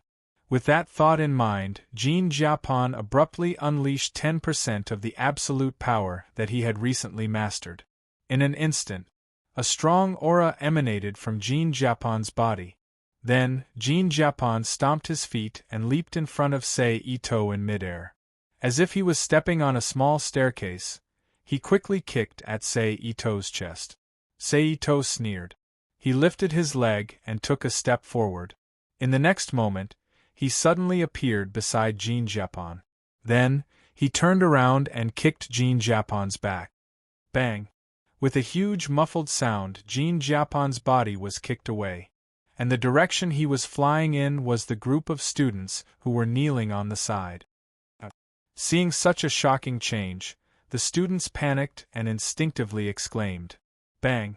Then, Jean Japon collided with several students who couldn't dodge in time and fell to the ground together. Sei Ito withdrew his leg and stood still, waiting for Jean Japon to get up. It was also a courtesy to him for not taking advantage of the victory just now. 10 seconds later, Jean Japon got up from the students with a gloomy face.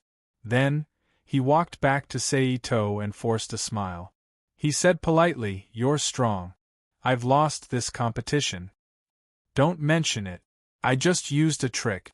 Sei Ito also pretended to be modest. I've learned a lot from this competition. I'm going to cultivate in seclusion.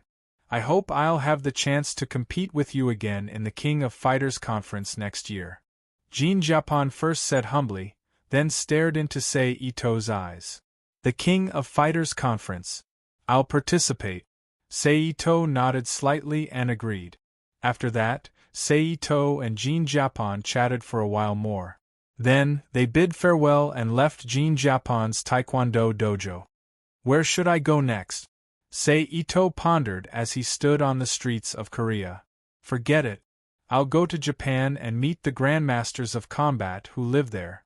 At the same time, I'll wait for someone who might come knocking on my door at any time. Thinking of this, Ito did not hesitate anymore. He immediately activated instant transmission and disappeared from the street. Korea and Japan were very close. They were only separated by a sea. Even if he took a normal means of transportation, a plane, it would only take 1 or 2 hours. Not to mention the exaggerated method of instant transmission. In less than 5 minutes, Ito appeared in Japan. Of course, the city was still Tokyo. After all, this was the place where grandmasters of combat were most likely to gather. However, since he had arrived in Tokyo, the first thing he had to solve was the problem of accommodation. Therefore, Ito simply found a well-known bank and used his hypnosis ability to control the bank staff, who were just ordinary people. Then, he used them to apply for an unlimited bank card. As for the source of the money, it was the debt accounts that existed in the banking system. Therefore, in less than half an hour, Ito became a hidden rich man in the King of Fighters world. Moreover, he was the kind of rich man who had a lot of money. Later, Ito-sei, who had money, left the bank and found a good intermediary. He bought a villa that was built on the outskirts of the city, but the nearby traffic was very convenient. Then, he moved in. It's really hard to live without the internet. Ito sat on the sofa, picked up the remote control, turned on the TV, and watched the entertainment programs of this era. He was depressed in his heart. It couldn't be helped. Although there were already things like computers in this era, when it came to the internet it was only used in a small area. Moreover, the information and data were not complete. It was not enough for him to collect information on it. Therefore, if he wanted to find people, he could only use the most ancient personnel control and retrieve information from the police system. However, the results were not bad. After all, those grandmasters of combat were people with names and photos. It was not too difficult to search. Therefore, after spending some time, Ito grasped the information of the locations of Kusansara Castle, Maitake Dojo, Ultimate Style Dojo, and even Tengdo Dojo, which was a pain in the ass. He also knew the home addresses of some people. Next, let's welcome Miss Athena Asamiya. At this moment, the host of the show on the TV announced in an excited voice. Chapter 1552. Athena debuted at this time? Ito looked at the youthful and lively Athena on TV and muttered to himself with some doubts. It's not his fault that he didn't know, because just like some people's home address, whether it's in the manga or the game, this information is only briefly mentioned or obscured. There is no way to know the specific information at all, so to a large extent, he still needs to investigate it himself. Well, it looks like I can start a music company. After all, it looks like I have to stay in this world for at least 3 or 4 years. It's too boring if I just eat and do nothing. What's more, I can also take this opportunity to get some guys under my nose. Ito rubbed his smooth chin with his fingers and thought, yes, let's do that. Thinking of this, Ito temporarily put these thoughts aside and focused on watching the young Athena on TV. The next day was uneventful, and in a blink of an eye, it was the next day. In the morning, Ito-sei woke up from his sleep. He got up and went to the bathroom to take a shower. After that, he had a simple Chinese breakfast. He left home and began to carry out the entertainment plan that he made in less than a minute yesterday. First, Ito found the production unit of the TV program that Athena appeared on last night NHK TV station. He found the staff and used the excuse that he was a staff member of an entertainment company and wanted to invite Athena to appear in the company's upcoming TV series as an excuse to get Ma Gong Athena's work phone number and the information of the agency she signed with. Then Seito left NHK TV station and took a taxi straight to Athena's agency. Now that they were here, things became much simpler. Relying on the ability of hypnosis, Seito was very fair. He bought the entire agency, including the agent, artists, and staff, from the owner of the agency at the market price. It was also from this moment onwards that Athena Asamiya became a signed artist under his banner. Then, Seito called for a staff meeting and used the method of deception and hypnosis to pacify and control all the staff and agent. Then, as the company's president, he issued the first order to the staff. Find a songwriter named Iori Yagami. Then Seito announced the end of the meeting. Nakayama Asami, you stay. However, just as the employees in the company were about to disperse, Ito-sei spoke again. He stopped a short-haired woman who looked to be 27 or 28 years old. She was wearing a brown professional suit with black stockings on her legs. She had light makeup on her face and looked very smart and capable. This woman was none other than Nakayama Asami. She was the agent assigned to Athena Asamiya by the company. After a minute or so, Nakayama Asami's Inzaz's name. Nakayama, Athena Ma Gong is your artist, right? Seito asked knowingly. Yes, President. Nakayama Asami's face flashed with a touch of doubt as she nodded and admitted. Contact her and tell her that I want to see her. Seito nodded slightly and ordered. Okay. Nakayama Asami looked at Seito with a strange expression. He agreed without hesitation. But it was also true that there were several artists in the company, but the new boss chose to summon Athena Ma Gong? This made people feel strange, and some dirty thoughts even appeared in their minds. For example, did the new boss take a fancy to Athena Ma Gong and want to sleep with her? Do you want to contact her now? Then, Nakayama Asami asked. Let's do it now. Seito thought for a moment. He replied. Nakayama Asami nodded, and in front of Seito, she took out an old-fashioned mobile phone and dialed a number. I didn't expect that in 1994, mobile phones were already popularized in this world. In the China of the main world, this was still the era of mobile phones and pagers, right? Looking at the mobile phone in Nakayama Asami's hand, Seito said with some emotion. In the main world, although mobile phones were introduced in 1994, and even IBM released the first generation of touch phones, but it was not completely popularized. Because the price was too expensive. One cell phone cost more than 40,000 renminbi, which was about twice the price of a mobile phone. Moreover, the signal coverage was only limited to the active cities in the south. As for the other countries, it seemed that half of the sky was occupied by the rich. Hello. Is this Athena Ma Gong? Do you have time now? At this time, Nakayama Asami's voice sounded in the room. Sister Asami, I'm still in class. What's the matter? Athena Asami's voice was faintly heard from the phone. She deliberately lowered her voice. Hearing this, Nakayama Asami looked at Seito, who was looking at the company's information, and whispered, The president wants to see you. President? Athena Ma Gong was stunned.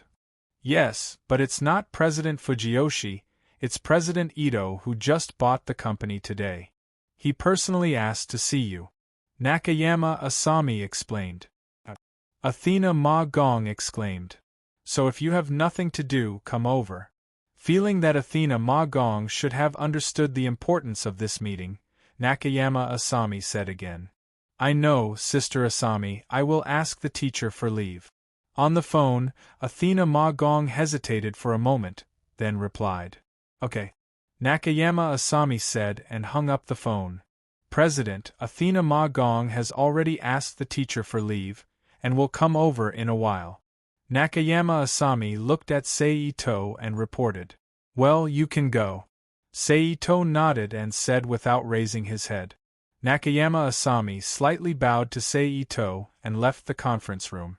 Then, after a long time, Seito also put away the brokerage company's information, got up, left the conference room, and returned to his president's office and sat down. Time gradually passed under the management of the brokerage company, and in the blink of an eye, more than half an hour passed. Dang, dang, dang. At this time, a rhythmic knock on the door sounded. "Come in." Itsunari turned the chair around and sat upright. He crossed his fingers and gently placed them on his crossed legs, and said in a loud voice, "Click." The doorknob twisted, and the door was opened. Then, Nakayama Asami and the girl behind her, wearing a blue and white short-sleeved sailor suit, a dark blue pleated skirt, and a red scarf gently tied the collar. She had a pretty face, but her face looked a bit reserved. She wore a pink hairpin, and her long lavender hair naturally fell down her back. "President Ito, Athena Ma Gong is here," Nakayama Asami, who took the lead to enter the room, said, and then moved aside, revealing Athena Ma Gong's figure. "Hello, President Ito, I am Athena Ma Gong." Athena Ma Gong quietly took a breath, and then with a sunny smile on her face, she saluted and introduced herself. Her voice is good. She is indeed a good seedling. Itomori nodded his head and judged. Hearing this, Athena Ma Gong's face showed a stunned look. "Athena, I am going to let the company fully package you and make you the Asian queen. What do you think?" Seito looked at Athena Ma Gong with a smile and asked. "Huh." Athena Ma Gong turned to look at her agent, Nakayama Asami. The latter's face also showed a surprised look. She didn't understand why the new boss had such a big idea. "Are you wondering why I chose you?" Seito looked at the appearance of the two and chuckled. "Yes," Athena Ma Gong honestly admitted. "Because the reason I bought this company is for you." Seito looked at Athena Ma Gong and said. Athena Ma Gong's face was slightly red, showing a touch of shyness. Seito ignored Athena Ma Gong and directly turned to Nakayama Asami and said, "Nakayama, take Athena Ma Gong to revise the contract, and make the contract as a top superstar." "Yes." Nakayama Asami happily nodded and agreed. She was also happy to do so. Although the ratio of her agency contract will be slightly changed, and her income will be slightly reduced in the short term, but with the company's resources to promote it, she believed that this gap will soon be made up, and she will make more money. This is not good. Athena Ma Gong, who was still a kind little girl, said somewhat at a loss, unlike her performance as a grandmaster of combat. "There is nothing bad about it, it's decided," Seito announced strongly. Seeing this, Athena Ma Gong did not refute, and the first impression of Seito as the new president was left in her heart. Strange person. At this time, if Seito used his telepathic ability to hear her thoughts, he would certainly not know whether to laugh or cry. Then Seito chatted with Athena Ma Gong for a while, and asked about her study and life, to see if there was a need to make some adjustments. Then he asked Nakayama Asami for her and Athena Ma Gong's phone number, and drove them out. Then on the third day, which was the second day of entering the agency, Seito ordered the company to fully package and promote Athena Ma Gong. Then on the fourth day, Seito, who saw that the company was almost operating at full capacity, left Japan and flew to France. "I didn't expect that no one has heard of the Hellband. It seems that they haven't met and formed a team, or they are still in France, going through the initial run-in." On the plane, Seito secretly thought as he looked through the window at the clouds. "I hope Charmy is famous enough in the French fashion industry, otherwise if I want to find them, I can only wait until 1995 when the Hellband is famous in Japan." Chapter 1553. A few hours later, around 9 o'clock in the morning in France, a huge Boeing plane landed at Charles de Gaulle Airport in France with a roar of the engine. After a while, the plane came to a complete stop. "Dear passengers, please check your belongings, take your luggage, and follow the instructions of the flight crew." At the same time, the flight attendant's announcement came from the loudspeaker in the cabin. Seito, who unfastened his seatbelt, stood up from his seat and followed the crowd to the boarding gate. A few minutes later, Seito got off the plane. Then, he left the airport, walked through the airport hall, and arrived outside the airport. He got into a taxi that had been waiting for a long time and sped to the 5-star hotel that he had booked. Half an hour later, the car stopped outside the hotel. Seito got out of the car and walked into the hotel lobby under the guidance of the bellboy. He received his room key at the front desk and went straight to his room. After a while, Seito came to the front of the room. "Okay." The bellboy cleverly walked forward and opened the door with the key. He then stepped aside and was about to return the key to Seito. "Get me a recent fashion magazine." Seito took the key and walked into the room. But when he was about to close the door, he pretended to take out a crocodile skin wallet from his pocket and took out a $10 bill and handed it to the bellboy. "Yes, sir." The doorman received the tip skillfully and answered with a joyful expression. Bang! Seito ignored the bellboy and closed the door. He walked into the room and sat down. Then, less than 10 minutes later, there was a rhythmic knock on the door. Dang, dang, dang. Seito got up, walked slowly to the door, and opened it. Then, a male waiter in a hotel staff uniform appeared in front of Seito. "Sir, the magazine you wanted." The waiter handed over the magazine in his hand. "Thank you." Seito reached for the magazine. He said politely and closed the door. Bang! After that, Seito took the magazine back to the house and sat on the sofa. He lowered his head and started reading the magazine. Of course, Seito's purpose was not to understand the fashion trends in Paris during this era. Instead, he wanted to see if he could find any information about Charmy. Other than that, he also wanted to know some information about the fashion designer and the company she worked for so that he could use it for future investigations. After all, whether or not Charmy could appear in a fashion magazine was another matter altogether. A few minutes later, Seito finished reading the latest issue of the fashion magazine. As expected, there was no information about Charmy. "Looks like we still have to check through interpersonal relationships," Seito sighed helplessly as he closed the magazine. And every time this happened, Seito would miss the era when the internet was widespread. Because if the internet was widespread, it would not be so troublesome to find out the identity of a beautiful, sexy, and talented fashion designer named Charmy. A Google search would be enough. Then, Seito threw the magazine in his hand, got up, and went into the bedroom to rest.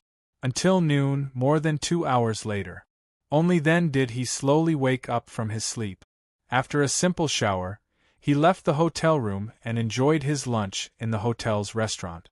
However, considering the various kinds of French cuisine, Seito finally chose Italian food, which was more suitable for Chinese taste. More than 20 minutes later, Seito finished his lunch and left the restaurant. He took a taxi parked in front of the hotel and moved to the first designer's studio. It took a little more than 10 minutes for Ito-sei to arrive outside the designer's studio building. After asking the taxi driver to wait for him, Ito-sei asked him to wait for him. He stepped into the studio and found the designer who was drinking coffee. He used hypnosis to control him and inquire about Charmy's situation. The result was a headache. Although this guy had heard of the name of the new designer, Charmy, he did not know much about her. However, he didn't know her specific situation, so he couldn't let Ito-sei find the target in one go. He still needed to make another transfer. Therefore, Seito could only take a taxi again and rush to the residence of the other guy who might know about Charmy. Fortunately, that person happened to be at home today. After finding the person, Seito did not talk nonsense and directly used hypnosis to interrogate him. However, the result was not satisfactory. Although he knew Charmy, he did know her through his friend. Moreover, the two were just ordinary friends. They didn't know each other's details. So, in the end, Ito-cheng had to make another trip to ask another guy. Sei-Ito had no choice but to return to the car with a speechless face and rush to the address of the third person. Well, his luck was also good. He found the person as soon as he arrived. And what was even better was that this guy not only knew the location of Charmy's studio and private phone number, but he also knew where her home address was. This allowed Sei-Ito to find the person in one go. After getting this information, Sei-Ito immediately rushed to Charmy's home. Because according to the guy just now, Charmy had a habit of cooking by herself, so at noon, the most likely place she was most likely at home. Of course, if something happened, it would be another story. After driving for a while, the taxi finally stopped outside an apartment building. The apartment building was not high, only 6 floors. The outer wall looked like the stone walls of an ancient castle. It was rubbed with a sense of vicissitudes and traces of stone piled up with special materials. It spread horizontally to the east and west. Every 5 meters or so, there was a small staircase connected to a door, dividing into buildings.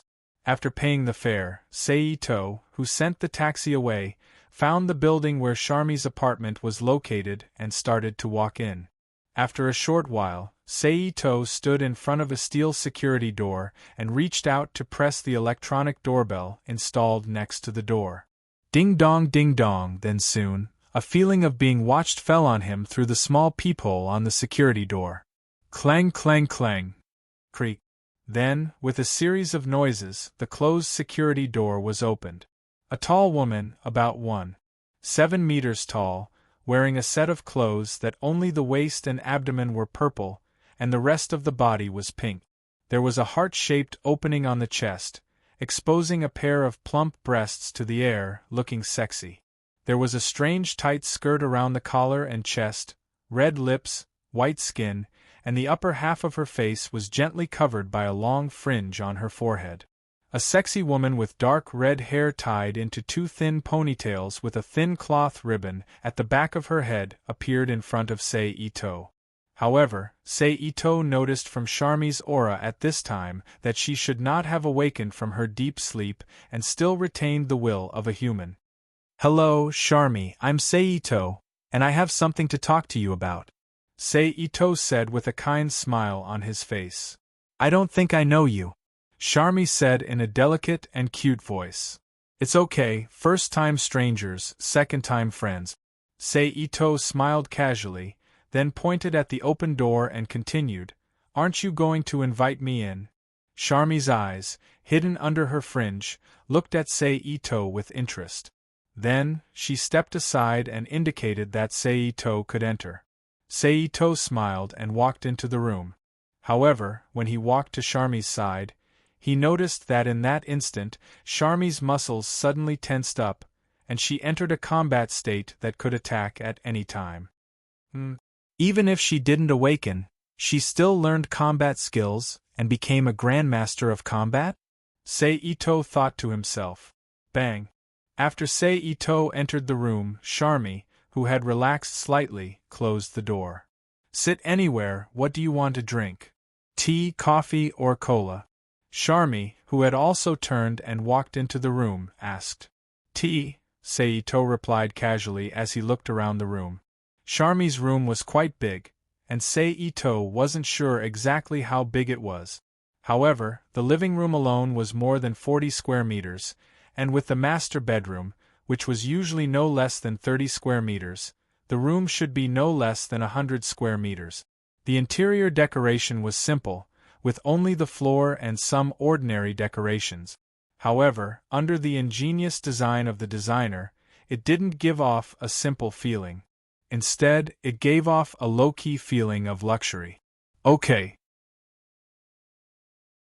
Charmy, who had walked into the kitchen, replied.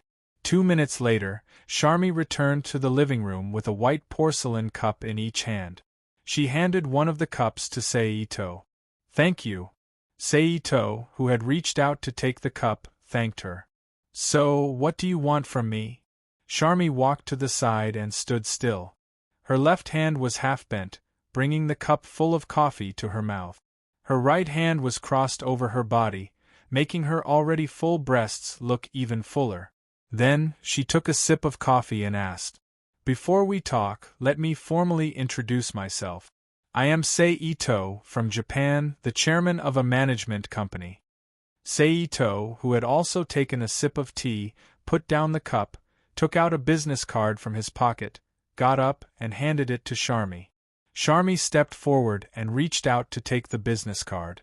Showtime Entertainment Company, Limited, Sei Ito. These words were printed in black ink on the business card. Entertainment Company? Charmy was surprised. It doesn't seem to have anything to do with me. It didn't before, but it does now. Sei Ito smiled.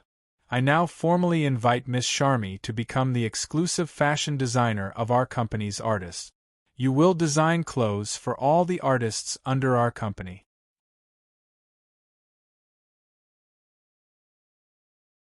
Chapter 1554. P.S. Thank you to Instant Potato and Wongit for their precious monthly vote. Thank you to NXCX for your tip.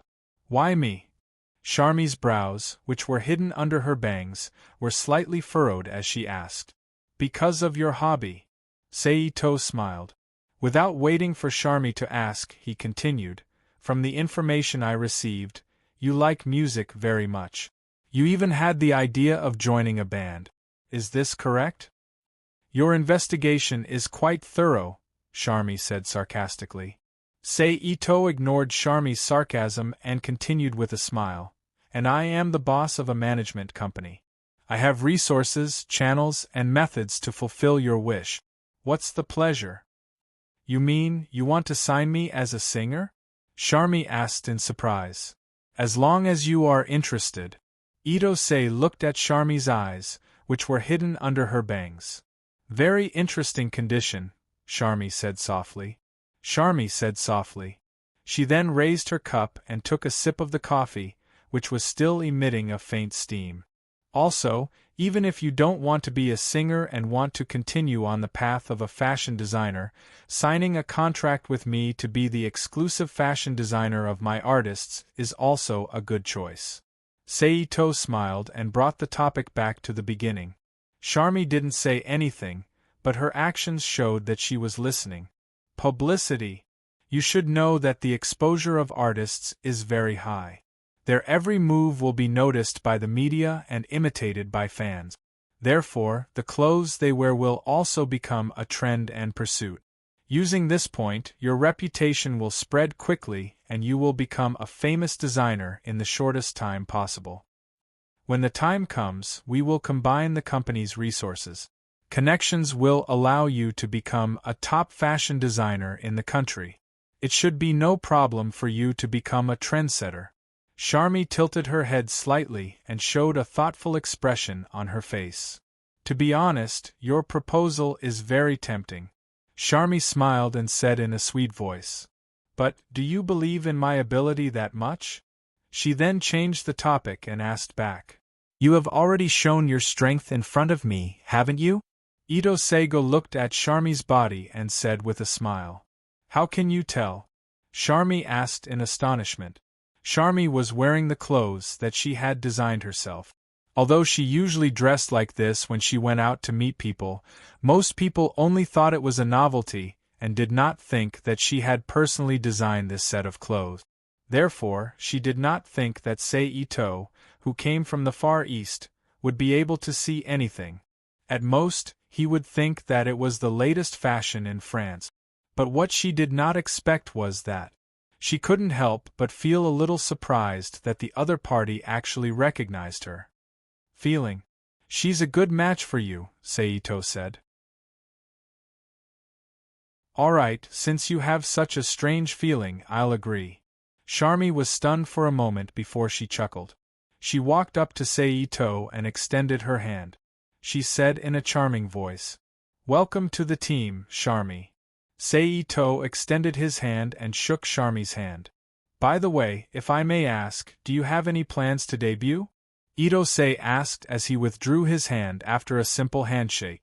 The hidden meaning behind this question was to probe whether Charmy had come into contact with the 7+ Society and Chris. If she had contacted them, there was no need to say anything. He would directly sign them and help them create their own record. He would let them become popular and earn money for him. If not, he would kidnap Charmy. As for 7-Chip Society and Chris, it could only be said that she was interested in men. Saito had never been interested. It didn't matter if he found them or not. A solo singer, Charmy whispered. Forget it. My interest is in the band. A solo singer doesn't suit me. Charmy immediately shook her head and rejected the suggestion to debut alone. I see. Then do you have a suitable candidate? Saito nodded and asked again. Oh, I don't. Why? Does the company want to choose a suitable person for me? Charmy chuckled. That depends on your opinion. If necessary, the company naturally has no problem with it. Saito shrugged indifferently. However, in his heart, he felt very comfortable that Charmy hadn't contacted 7-Chip Society and Chris yet. It couldn't be helped. When he was young and played 97 in the amusement hall, his favorite characters were Charmy, My Shiranui, Mary, Leona, and Athena. Therefore, after coming to this world, he didn't have any thoughts of kidnapping these 5 people. It depends on the situation. If there is a suitable person, I naturally won't be polite. Charmy smiled. Okay. Saito nodded and then asked, approximately how long will it take for you to deal with your personal matters and return to Japan with me? About a week. I have to hand over my work properly. Charmy's right index finger lightly touched her chin, and her half-exposed face showed a touch of tenderness and naivety. Well, a week it is. After a week, we will leave together. Saito decided very simply. Now is the time. Miss Charmy, do you mind setting aside some time to have dinner with me tonight? Then, Saito smiled slightly and made a gentlemanly appearance. Since it is the big boss's invitation, as a small employee, I naturally can't refuse. Even if I don't have time, I will spare some time to accept the invitation. Charmy joked in a voice that made people feel as if their bones were melting. So it is because of the boss's face. As a man, don't I have any charm? Saito pretended to be disappointed and said, well, not bad, but you don't have enough muscles. Charmy pretended to look up and down at Saito and commented seriously. Charmy, could it be that you like muscular men? Saito asked in surprise. Not to that extent, but muscular men give people a sense of security.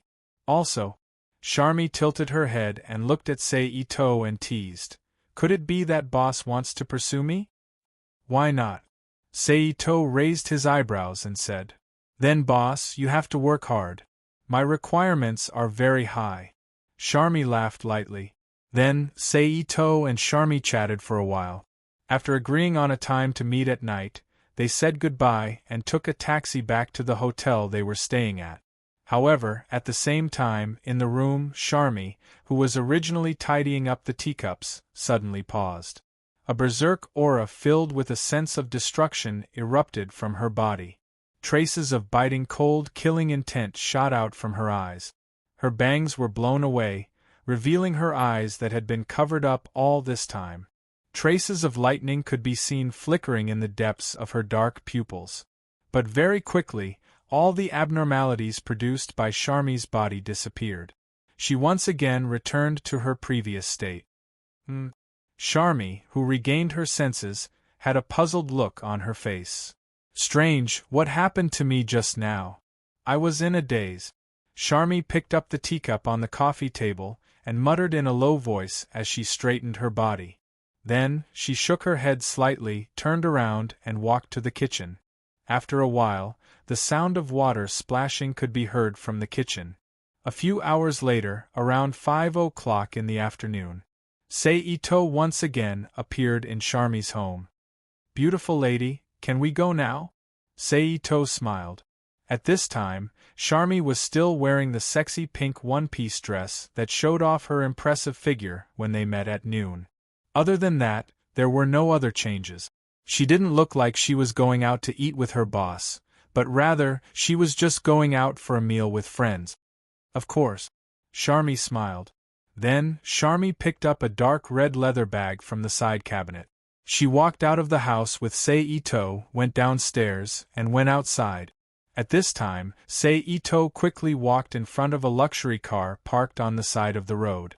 He reached out and opened the front passenger door, then stood sideways and acted like a doorman. As for the luxury car itself, Sei Ito rented it from the car rental company through the hotel's channel. Thank you. She swayed her waist and walked to the car door with seductive step. Charmy said politely as she stepped into the front passenger seat. Sei Ito smiled and closed the door. Then, he walked from the front of the car to the other side, opened the door, and sat in the driver's seat. Then, Sei Ito started the car and drove away with Charmy. The first stop was naturally a restaurant. After all, this was the time for normal people to eat dinner. Therefore, there was no need to do something so weird like singing or watching a movie when other people should be eating. Therefore, after more than 10 minutes, the car stopped in front of a relatively famous Chinese restaurant. The reason was still the same. Sei Ito was not interested in the so-called French cuisine. It could even be said that in all the non-Asian countries except Russia, except for Italian cuisine, most of the dishes in other countries were not worthy of his compliment. He had never even thought about it. Therefore, when choosing a place to eat, even if he knew that the food in the Chinese restaurants in France might have been localized, he still chose this one. The two got out of the car, walked into the restaurant together, and sat down in a small private room. Sei Ito took the menu from the waitress who followed them in. According to his own taste and the information he knew about Charmy, he ordered 6 dishes. What I ordered is okay. Sei Ito smiled as he handed the menu to Charmy. You know me very well. Charmy, who took the menu, said in an inexplicable whisper, You even know what I like to eat. In order to win the favor of a beauty, I have to work hard. Sei Ito acted as if he did not notice and said without embarrassment. Charmy casually ordered 2 dishes, then handed the menu back to the waitress and sent her out. Then, Charmy smiled and did not speak. Sei Ito did not care and turned to talk with Charmy about other things, such as music, movies, to pass the time before the dishes were served, and to brush up Charmy's favorability. Generally speaking, the speed of the dishes in the restaurant was very fast. For about 10 minutes, the first dish was served. Come on, let's eat. Sei Ito temporarily stopped talking and invited. Charmy picked up the chopsticks in front of her, but probably because she had never touched chopsticks before, she seemed a little clumsy. Sei Ito raised his eyebrows and walked to Charmy's side. He reached out and held Charmy's right hand that was holding the chopsticks, very intimately teaching Charmy the correct way to use the chopstick. Boss, I can treat your current behavior as sexual harassment. Charmy, who let Sei Ito teach her how to use the chopsticks, chuckled. Sei Ito turned his head and smelled the faint perfume on Charmy's body. He laughed strangely and said, Do you mind? That's hard to say. Charmy did not back down and retorted. It's okay. Just like the old saying in China, if I die under a peony, I'll still be a romantic ghost. Sei Ito withdrew his gaze and smiled. However, this opportunity to take advantage of Charmy didn't last long. In less than half a minute, Charmy, who had a strong fighting foundation and excellent control of her body, grasped the correct way to use the chopstick. She used the chopsticks very flexibly. Very good control, Sei Ito praised as he let go of her hand. Didn't your investigation report tell you that I'm also a pugilist? Charmy looked at Sei Ito with a faint smile and said, That's not true. Sei Ito laughed dryly and replied, So boss, you have to be careful. Don't make me unhappy, or I'll be happy to loosen your muscles and bones. In the most gentle way, I think. Charmy said in a joking tone with a hint of a dangerous smile on her face. Hee hee. Seito laughed dryly and returned to his seat. At this moment, the door to the private room opened and the waiter served the second dish. Seito greeted Charmy and began to enjoy the food on the table. More than half an hour later, the two of them ended the delightful dinner amidst laughter and chatter. Then, the two left the Chinese restaurant and returned to the car. Seito drove them to their next destination, a movie theater. After watching an American blockbuster there, he left again and headed to his third target, a bar with an underground band. He stayed there until 11 o'clock at night, when he finally left with Charmy, who was crazily high, and sent her home. "Aren't you going to come in and sit?" Just as Seito was about to leave, Charmy, who was leaning against the door frame with her arms crossed, looked at Seito and said with a faint smile, "Let's forget about it today. Let's do it later." Itose refused with a smile. "Then forget it. It's rare that I'm in a good mood today and want to invite you. I won't have this opportunity in the future." Charmy stood up and curled her lips. Seito didn't answer and only shook his head with a smile. "Humph." Charmy snorted and reached out to close the door. Bang.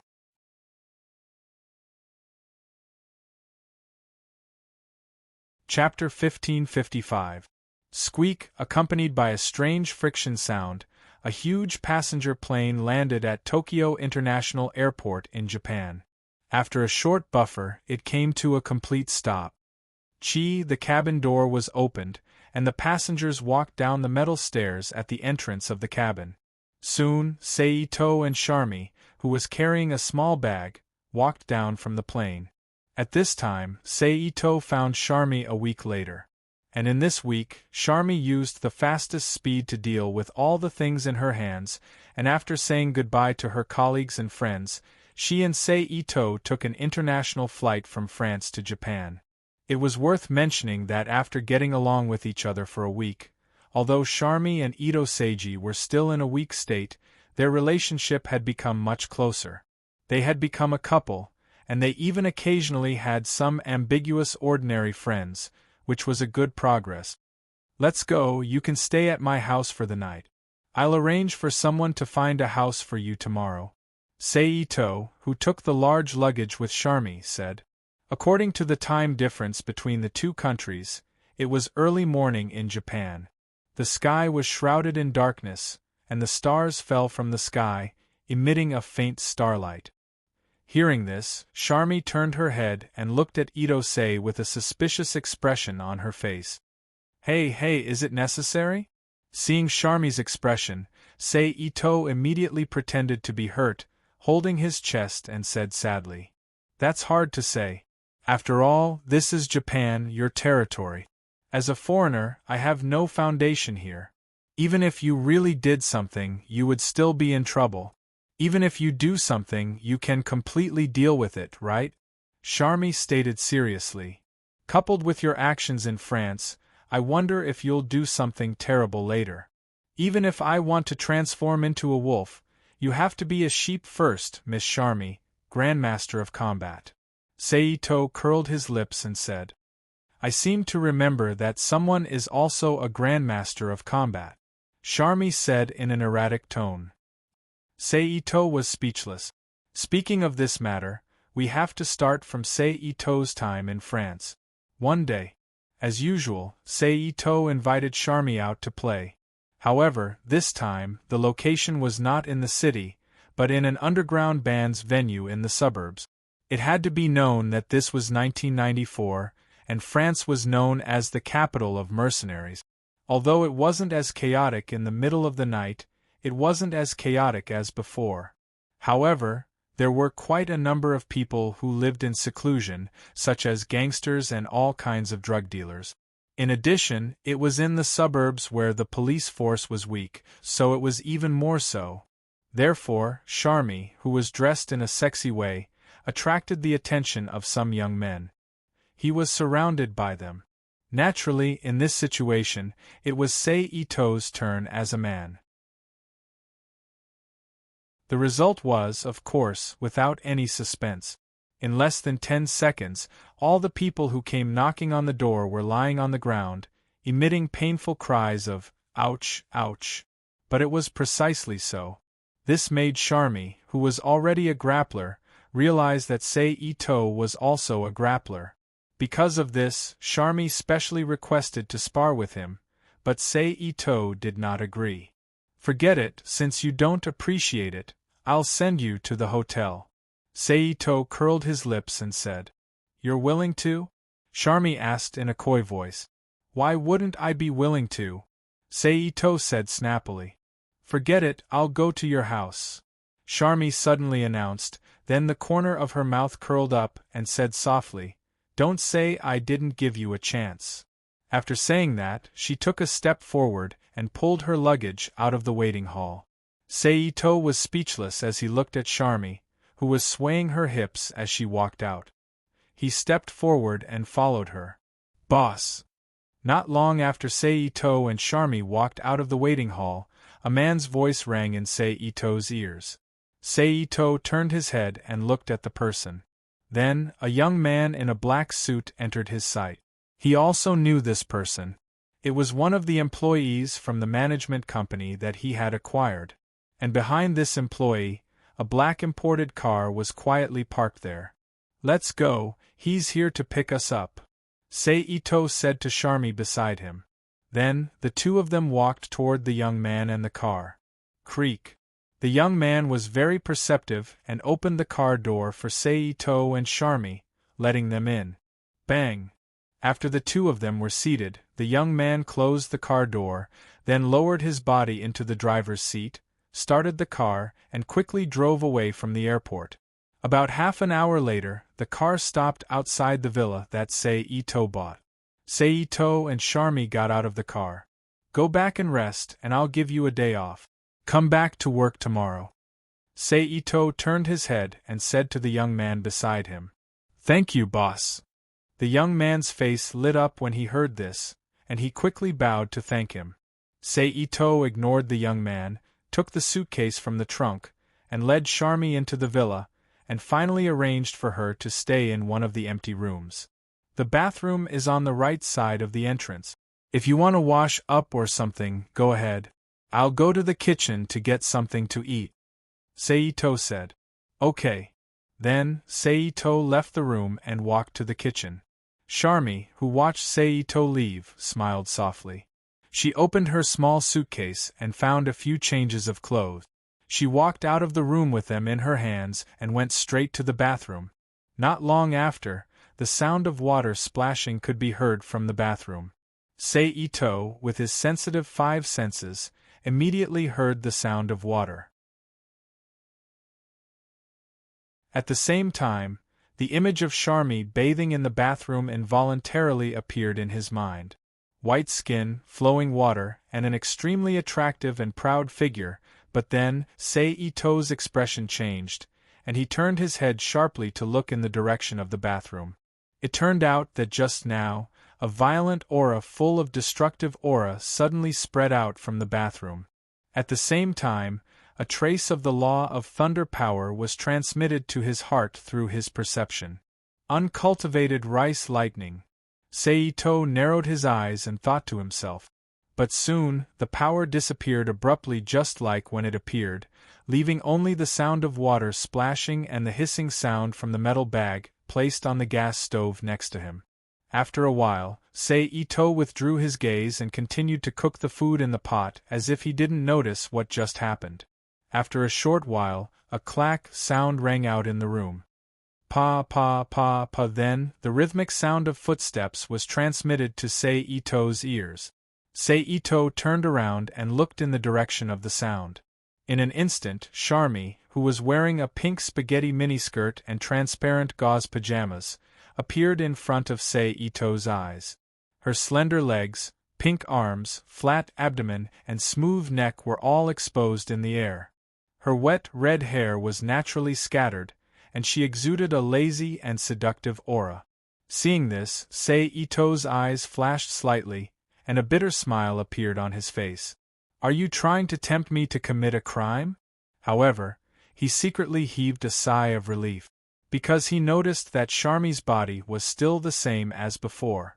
She didn't have the slightest violent aura or the power that could trigger the law of thunder. In other words, she hadn't awakened yet, and the change just now was just a precursor of her approaching awakening. Forget it, let's not talk about this, let's eat first. Then, Sei-Ito withdrew his gaze, brought out the prepared hot food, and placed it on the coffee table in the living room. I didn't expect you to know how to cook. Charmy, who walked to the sofa and sat down, looked at Sei-Ito with some surprise. Good man. Sei-Ito, who handed over the chopsticks, smiled with a smug face. Tisk, Charmy said, took the chopsticks, and ate the food in front of her with Sei-Ito. During this process, whenever Charmy reached for the food, there was always a touch of spring reflected in Sei-Ito's eyes. If it weren't for his strong will, he would have turned into a wolf and hunted Charmy. Just like that, the two of them finished their supper after a short while. Go rest. Sei-Ito stood up from the sofa with the bowl and walked to the kitchen while saying, Then I won't hold back. Charmy chuckled as she stood up from the sofa. At the same time, she raised her arms and stretched her waist, making her impressive figure appear even more voluptuous. Then, without waiting for Sei-Ito to reply, she went back to her room. Bang! The door of the room closed gently. Sei-Ito chuckled and ignored it. Then, without hiding anything, he used his superpower to clean the dishes, put them away, and turned to leave the kitchen and walked into the bathroom. In an instant, a rich aroma rushed into Sei-Ito's nose. Sei-Ito sniffed, closed the door, and took off his clothes. However, at this moment, a pair of black lace-patterned panties and a bra came into his sight. Of course, at the same time, Charmy's original clothes also came into his sight. Sei-Ito paused for a moment, then ignored it. He quickly took off his clothes, stood in the bathtub, and used the shower to wash his body. After washing, he returned to his room to rest. After a good night's sleep, it was morning in the blink of an eye. After some rest, Sei-Ito and Charmy, who were both refreshed, had breakfast and lunch. Then, they left the mansion together and drove to the agency.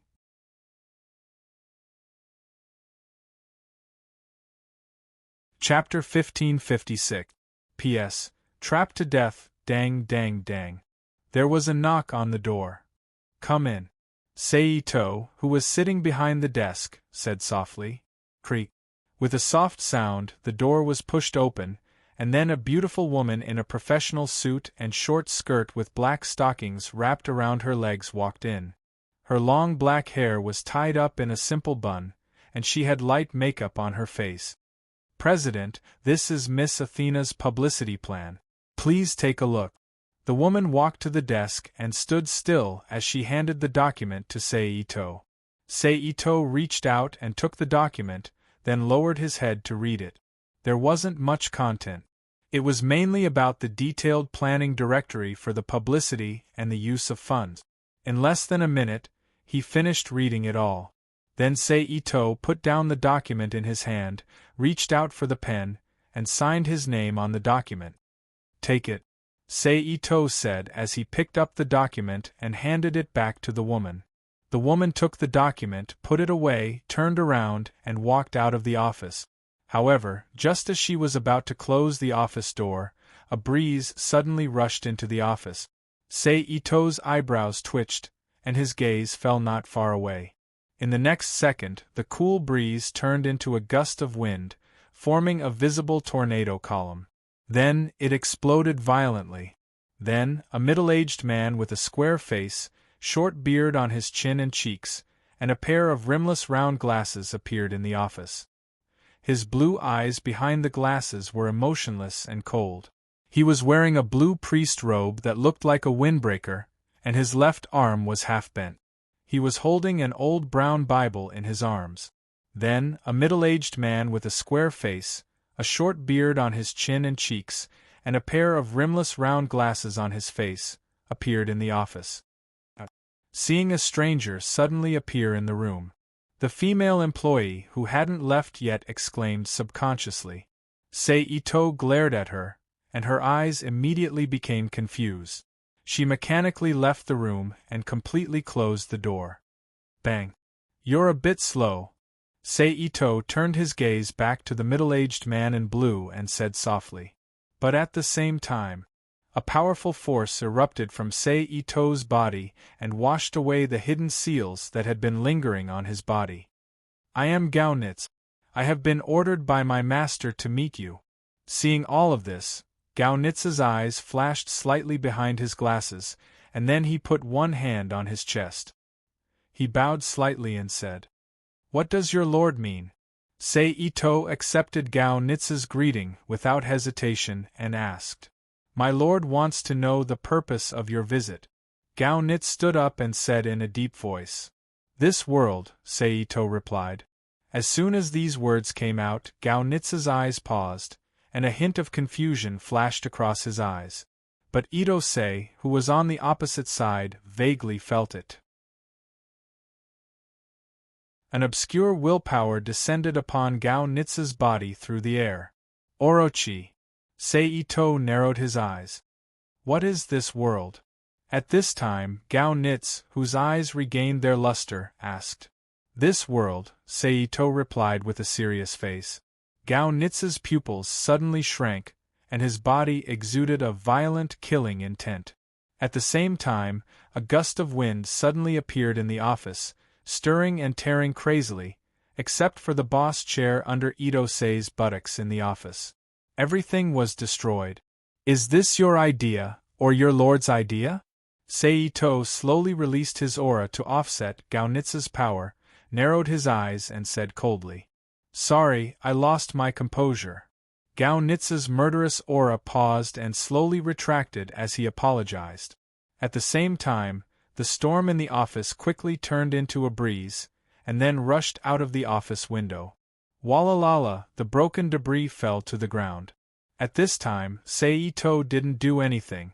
A large area of electric light rushed out from his feet with him as the center, and almost filled the small office space in the blink of an eye.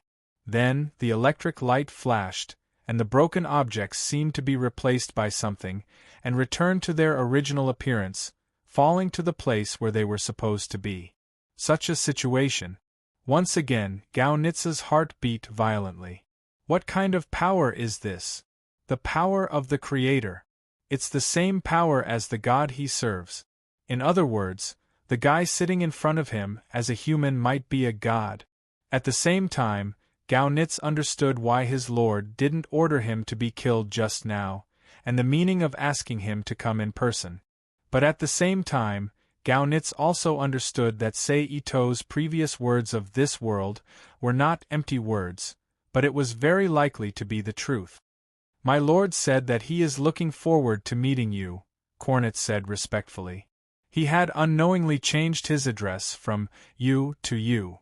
I'm also looking forward to it, Seito said softly with the corner of his mouth slightly raised.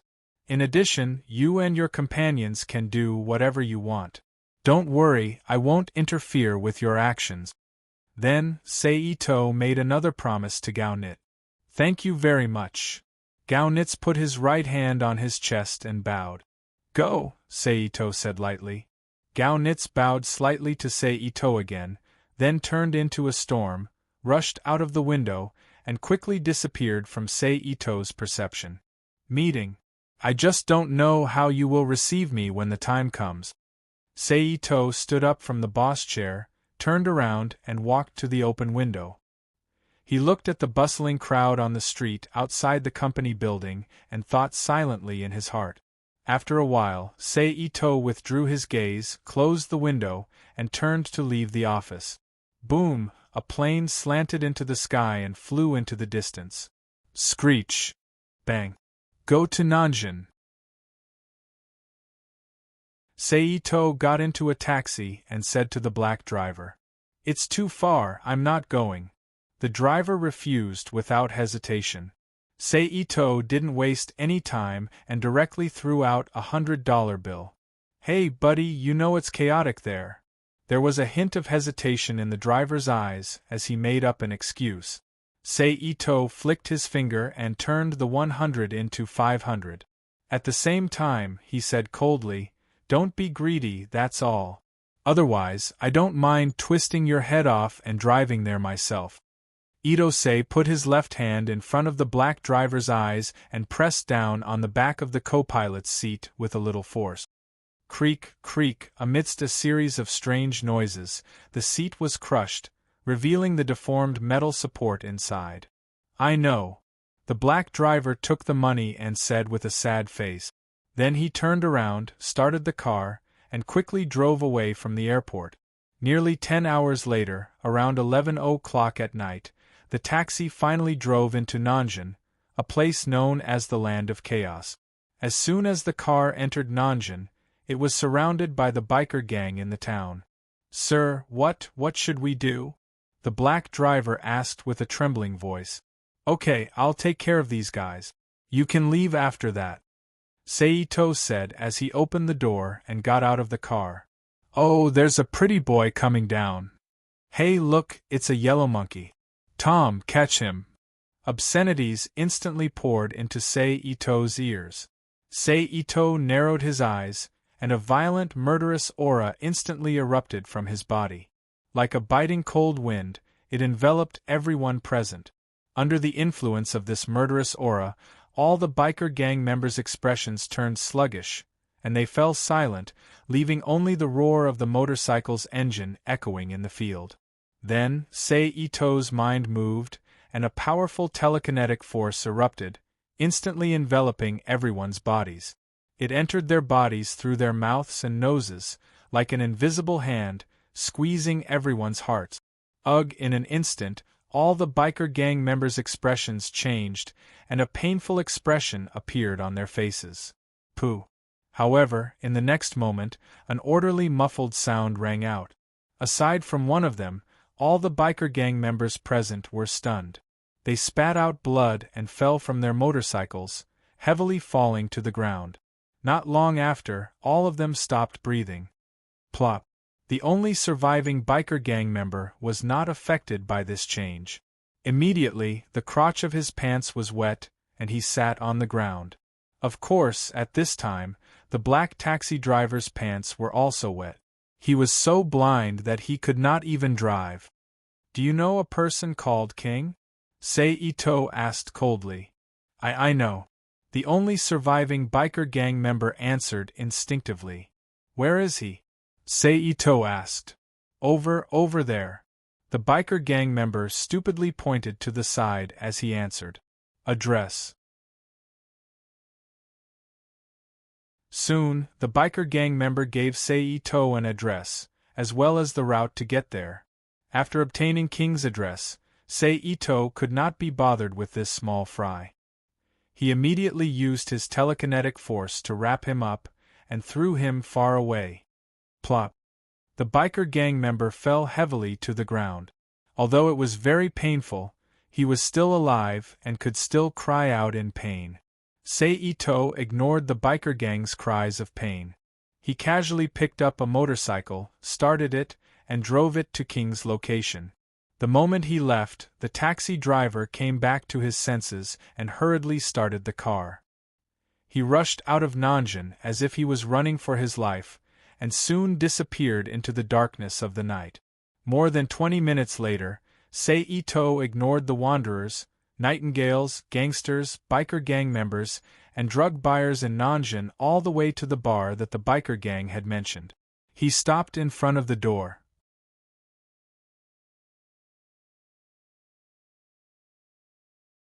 Chapter 1557. P.S. Thank you to Light of Dark Flame for your precious monthly votes. Thank you to NXCX for your tip. The bar wasn't big, at least not when compared to the surrounding buildings. However, it could be considered a standalone two-story structure. The surface of the outer wall was covered with traces of wind and frost. A wooden plaque with the words Phantom Bar written in wantonly English hung above the door frame. Saito jumped off the motorcycle, parked it by the roadside, and walked into the bar. Creak! There was a strange sound of wood rubbing against each other. Saito entered the bar.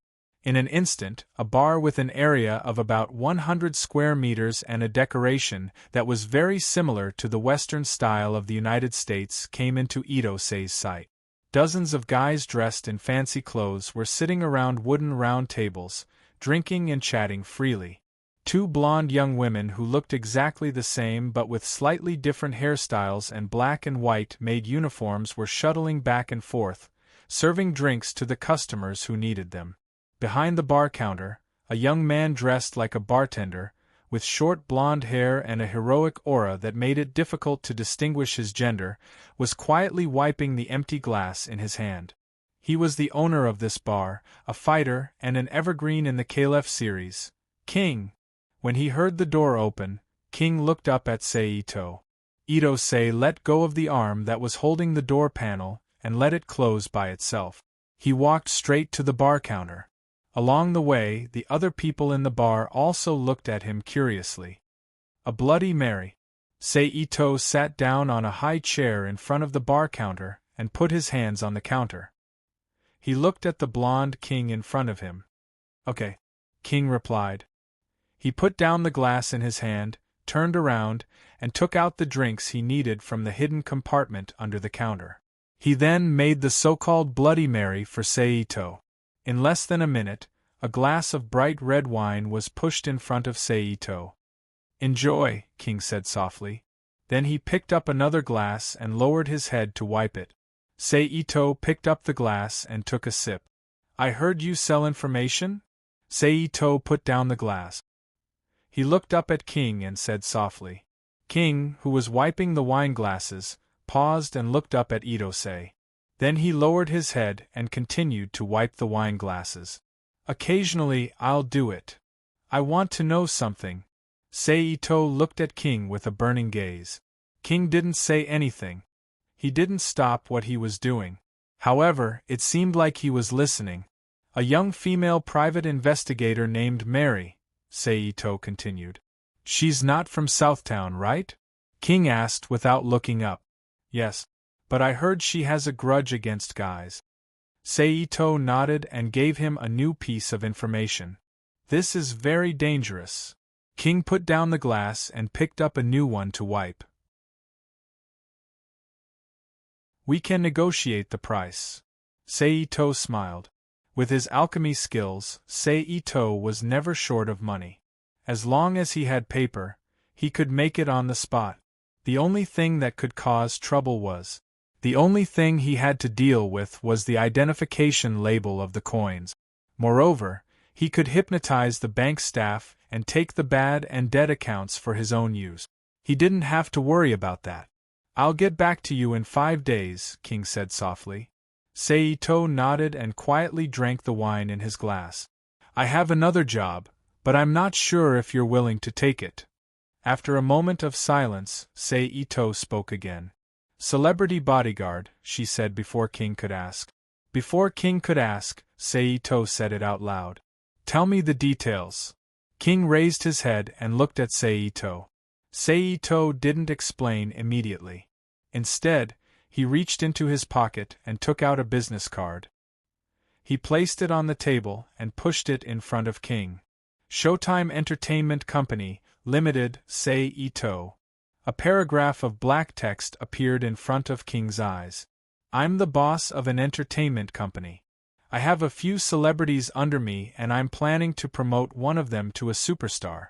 Therefore, I don't have enough security, so I'd like to hire you to be my bodyguard for a while. What do you think?"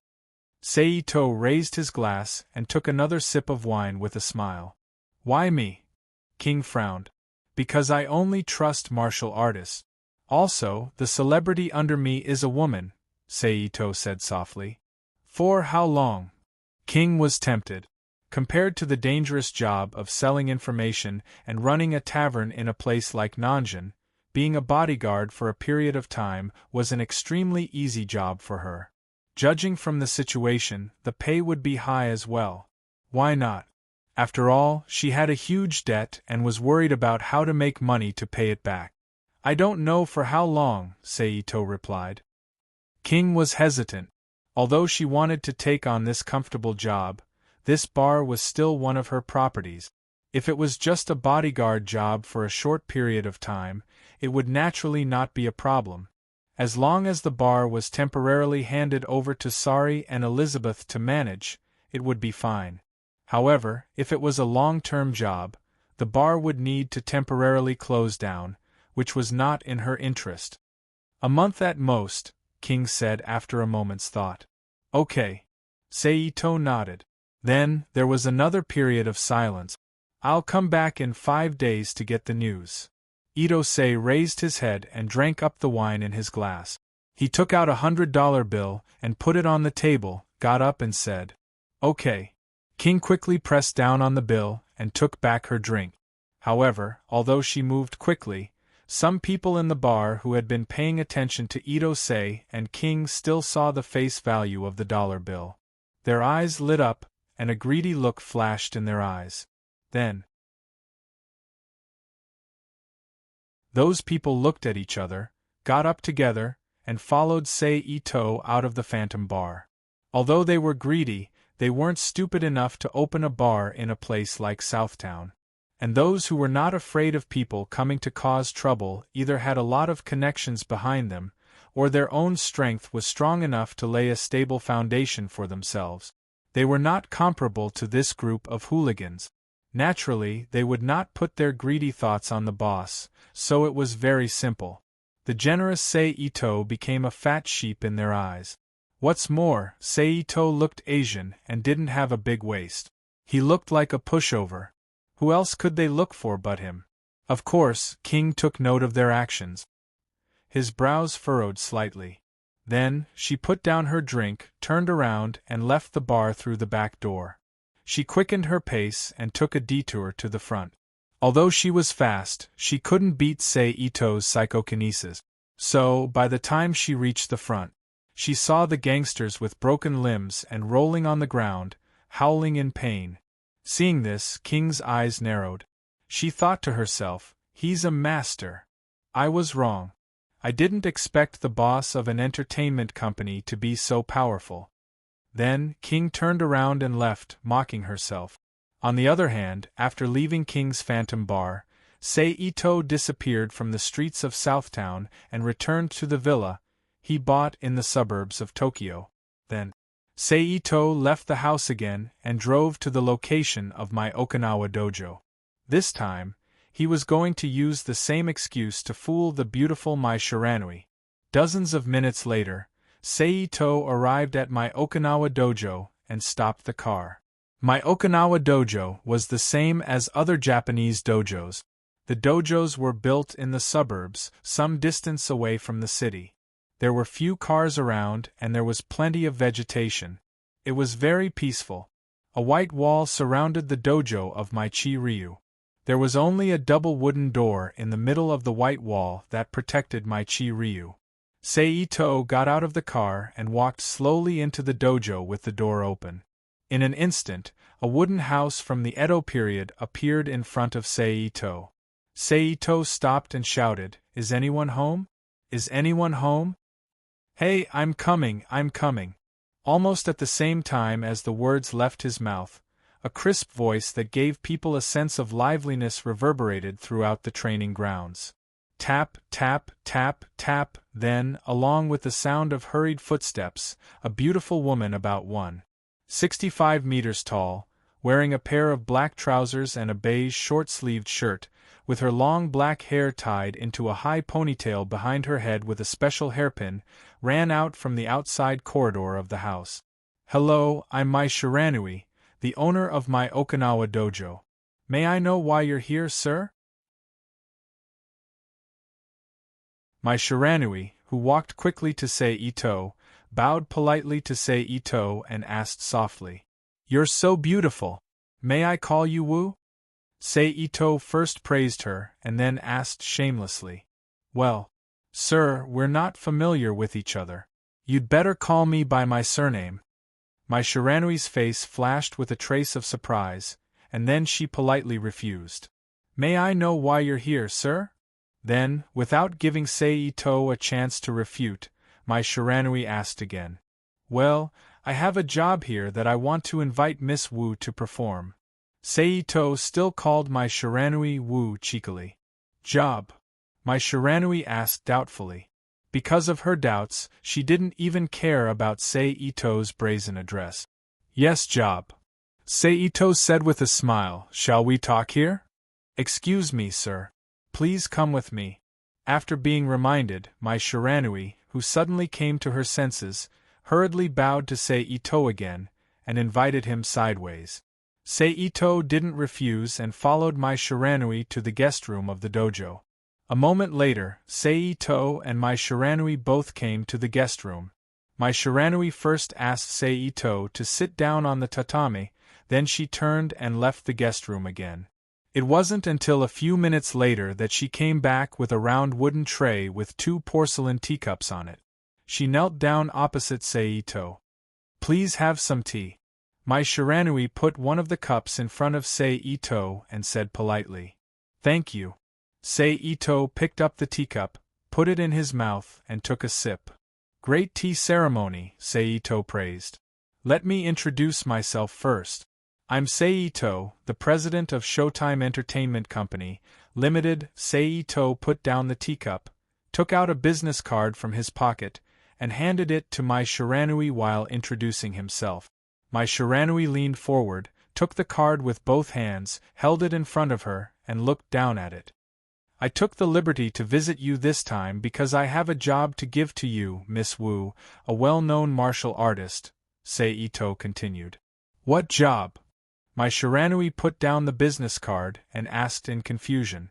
An artist's bodyguard, Seito said with a smile. An artist's bodyguard? Mai Shiranui frowned. Yes, our company recently prepared to vigorously promote one of our artists and help her to become a top star. But because the plan was in a hurry, we didn't find a suitable bodyguard, which made a loophole in our original publicity plan. So in order to avoid danger, I thought of you. Seito made up a story casually. To tell you the truth, Miss Wu, I'm also a martial arts enthusiast. I was lucky enough to watch the King of Fighters competition held not long ago. It was at that time that I saw your heroic figure and was instantly fascinated by you. Ha ha ha! Mai Shiranui laughed awkwardly. Let's talk about the job. Not wanting to continue the topic, Mai Shiranui hurriedly brought it back to the point. Miss Wu's job is very simple. You are to be the bodyguard of Ma Gong Athena, an artist of our company, until we find a suitable bodyguard to ensure her personal safety during the publicity process. Seito nodded and said seriously. Well, who did you just say? Mai Shiranui asked in surprise. Ma Gong Athena, Seito repeated. Seito certainly understood why Mai Shiranui was surprised. In the 1994 King of Fighters competition, Ma Gong Athena had participated in the competition with Gui Quan Chong and Zhen Yuanzhai. She had met her female fighting team. Although they were not familiar with each other, they knew each other. So naturally, she would be a little surprised to hear the name of an acquaintance from others. Mr. Ito, since you have watched the King of Fighters competition, you should know that Athena is also a martial artist, right? Mai Shiranui could not help but ask. Of course. Seito nodded to confirm. Then why? Mai Shiranui was puzzled.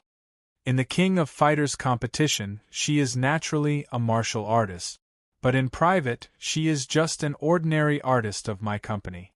I naturally have to consider her safety. I can't let her fight in person if there is an accident during the publicity.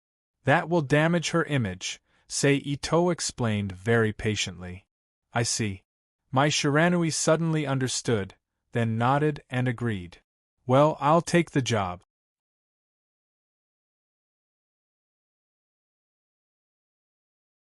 Chapter 1558. P.S. Thank you to Nickfany for your precious monthly vote. The two of them discussed the time, price, and specific content of the bodyguard's work for a while, and then they ended the business talk. Miss Wu, I'll take my leave now. When things are ready, someone will come to pick you up. Seito, who was standing at the door of my Shiranui dojo, turned around and said to my Shiranui, who had walked him to the door. "Okay," my Shiranui replied with a smile. "Goodbye." Seito nodded, turned around and walked to a parked car. He opened the door, sat in the driver's seat, started the car, and drove away from the door of my Shiranui dojo. Soon, the car completely disappeared from my Shiranui's sight. "Yeah, I finally have a job." When the car completely disappeared, my Shiranui, who had been maintaining the appearance of Yamato Nadeshiko, clenched her fists and shouted excitedly. She couldn't help being excited. Although her life seemed to be very comfortable, the situation of my Shiranui dojo was not optimistic. Since the death of her grandfather, Hanzo, the whole my Shiranui dojo had fallen into a state of weakness. If it weren't for my Shiranui's good management and her great fame in the 94 King of Fighters competition, which attracted many young boys and girls who were attracted by her beauty or her ninjutsu to sign up to study, the whole dojo would have closed down long ago. Therefore, for my Shiranui, Ito-sei's lucrative job was like sending charcoal in snowy weather. It eased the financial situation of the dojo and allowed the dojo to continue to operate. It would not be a problem even if the dojo could continue to operate until the beginning of next year's competition. Excited, my Shiranui hurried back to the room, picked up the phone, and dialed the phone number engraved in her memory. Beep, beep, but after a long time, no one answered the phone. Bang! With a look of anger on her face, my Shiranui slammed the phone back. "Damn it, Andy. I don't know where he is now," my Shiranui cursed angrily.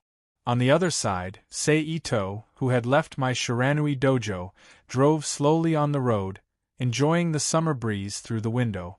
However, at this moment, a violent engine roar came from a distance. Seito turned to look at the rearview mirror. However, a motorcycle sped past his car at an extremely high speed. What caught his attention the most was that the motorcyclist was actually a woman. Even though her entire body was wrapped in a tight black leather suit, it was unable to hide her impressive figure and the beautiful face hidden under the helmet. "I didn't expect to see her here," Seito said. Although it was just a quick glance, Seito was able to see the driver's face clearly. Then, he stepped on the gas pedal to the maximum. Buzz! Along with the intense roar of the engine, the car shot out like an arrow from a bow and chased closely behind the motorcycle. In front, the driver, who had probably seen the situation from the rearview mirror, turned his head to look at Seito's car. Then, he stepped on the accelerator and raised the front of the car. He did an acrobatic action, then pressed the front of the car down and rose again at a speed of nearly 180 kilometers per hour. Seito didn't show any weakness and pushed the car to the maximum speed. Unfortunately, the top speed of a luxury car in this era was 120 kilometers per hour, which was completely incomparable to the speed of the motorcycle. Therefore, it didn't take long. The distance between the two gradually increased. But don't forget who Seito was. He was an outsider with a heaven-defying alchemy skill. Therefore, in a flash of lightning, the humming sound of the car's engine quickly changed, and the speed quickly increased, closely following the motorcycle. Just like this, the two of them started a street race on the road where there wasn't much traffic yet. After more than 10 minutes, the motorcycle that had maintained the advantage gradually slowed down. Seito saw this from behind and also slowed down his speed. Then, he followed the motorcycle. He stopped at the seaside road. The motorcycle owner parked the motorcycle and got off. He raised his hand and took off the helmet from his head. In an instant, a waterfall-like long black hair flowed out of the helmet and naturally spread out. It gently danced with the sea breeze. At the same time, Seito also opened the door and got off the car. "Your skills are good." The woman looked at the luxurious car driven by Seito and said, "You too." Seito smiled. "How about we be friends?" "Okay." The woman thought about it and nodded. "I'm Chizuru Kagura." The woman walked in front of Seito and introduced herself.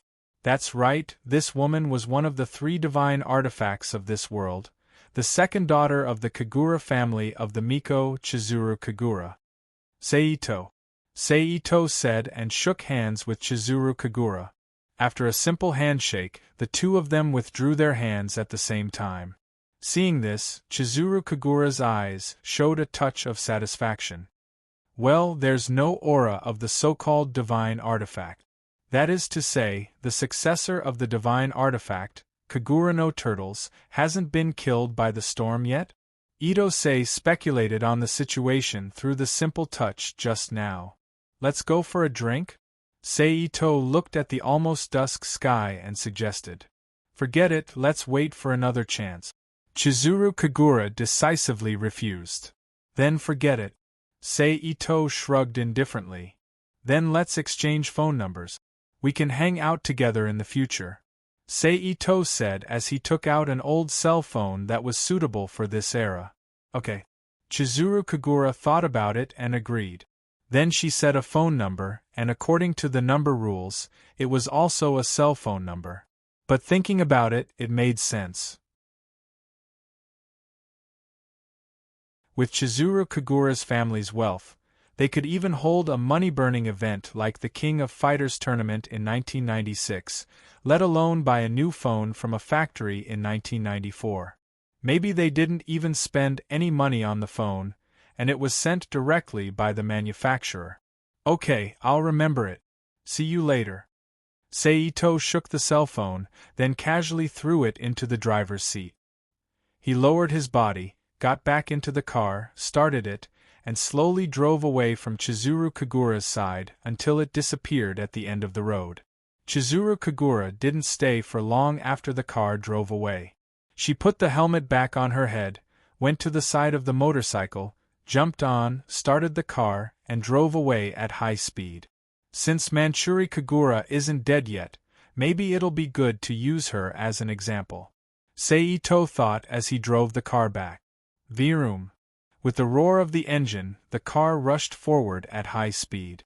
For the next 4 days, Seito, except for one day, he prepared the lyrics and music of the popular old songs that fit the aesthetic of this era, and asked her to take Athena to record it. He stayed at home, waiting for the 5th day. Then on the 5th day, he used the flying thunder god jutsu to disappear from the mansion, and the next moment, he appeared on the street of Nantown. At this time, it was 2:00 in the afternoon, the time when the Phantom Bar was about to open. Seito turned around and went straight to the Phantom Bar. Creak. The familiar sound of the wooden axle rubbing against the door was heard again. Hearing the sound, King, who was cleaning up the bar, and Elizabeth, who came early, turned to look at the door. Seeing that it was Seito, King's eyes flashed. "I'll cancel it," Seito said in a low voice. King nodded and turned back to the bar. "What would you like to drink?" Elizabeth asked. "Thank you, but it's fine," Seito said politely. Elizabeth had no objections, and she continued to tidy up the tables and chairs in the bar. Creak. But at this moment, there was another sound of wooden axle rubbing. Then, another twin, Sally, who looked exactly like Elizabeth, but with a different hairstyle, walked into the bar happily. Sally smiled and greeted Elizabeth. She quickly walked inside and bumped into King, who happened to be walking out of the bar. King nodded at Sally, walked straight to Seito, and handed him a document. "The information you asked for." Seito took the document and lowered his head to read it. The first thing that caught his eye was a half-length photo of Mary, followed by some information about Mary. Seito glanced at it briefly and nodded. He reached into his pocket and took out a dozen US$ and handed it to King. "I look forward to working with you." Seito smiled. "I look forward to working with you." King, who took the money, glanced at it and said, "Okay, I won't disturb you from opening the bar. I'll take my leave first. As for the bodyguard job we talked about last time, I'll call you once I'm done," Seito said as he put the document away. "Okay. Then, Seito said goodbye to Elizabeth and walked out of the phantom bar. Then, when no one was around, he used instant transmission and teleported to the location where he saw Mary from the information. Perhaps it was luck, but Mary was now in Southtown. She was just in the opposite direction of King's Phantom Bar. Therefore, with just a long-distance instant transmission, Seito appeared at the correct location. It was the roof of a dilapidated 5-story building. Seito recalled the content of the information he roughly read. He turned around and entered the building through a nearby tunnel. When he came to the 4th floor, he stopped in front of a metal door. Seito released his mental strength and probed the situation inside through the metal door. In an instant, a shabby house that was tidied up but still dirty and messy appeared in his mind. However, the house was empty at this time. Mary, the target, was not inside. Seito didn't care about this and directly used instant transmission to enter the room.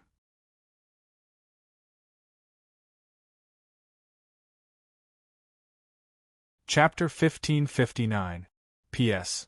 Scary river crab, Walala. The sound of a lock breaking came from the door. Crack. With a soft sound, the closed door was opened from the outside. Seito saw a blonde short-haired woman in a loose dark blue trousers, a wide brown belt around her waist, a red sleeveless sweatshirt, and a small fur-collared leather jacket. Her 4-pack abs were exposed to the air. It was around 11 p.m. local time.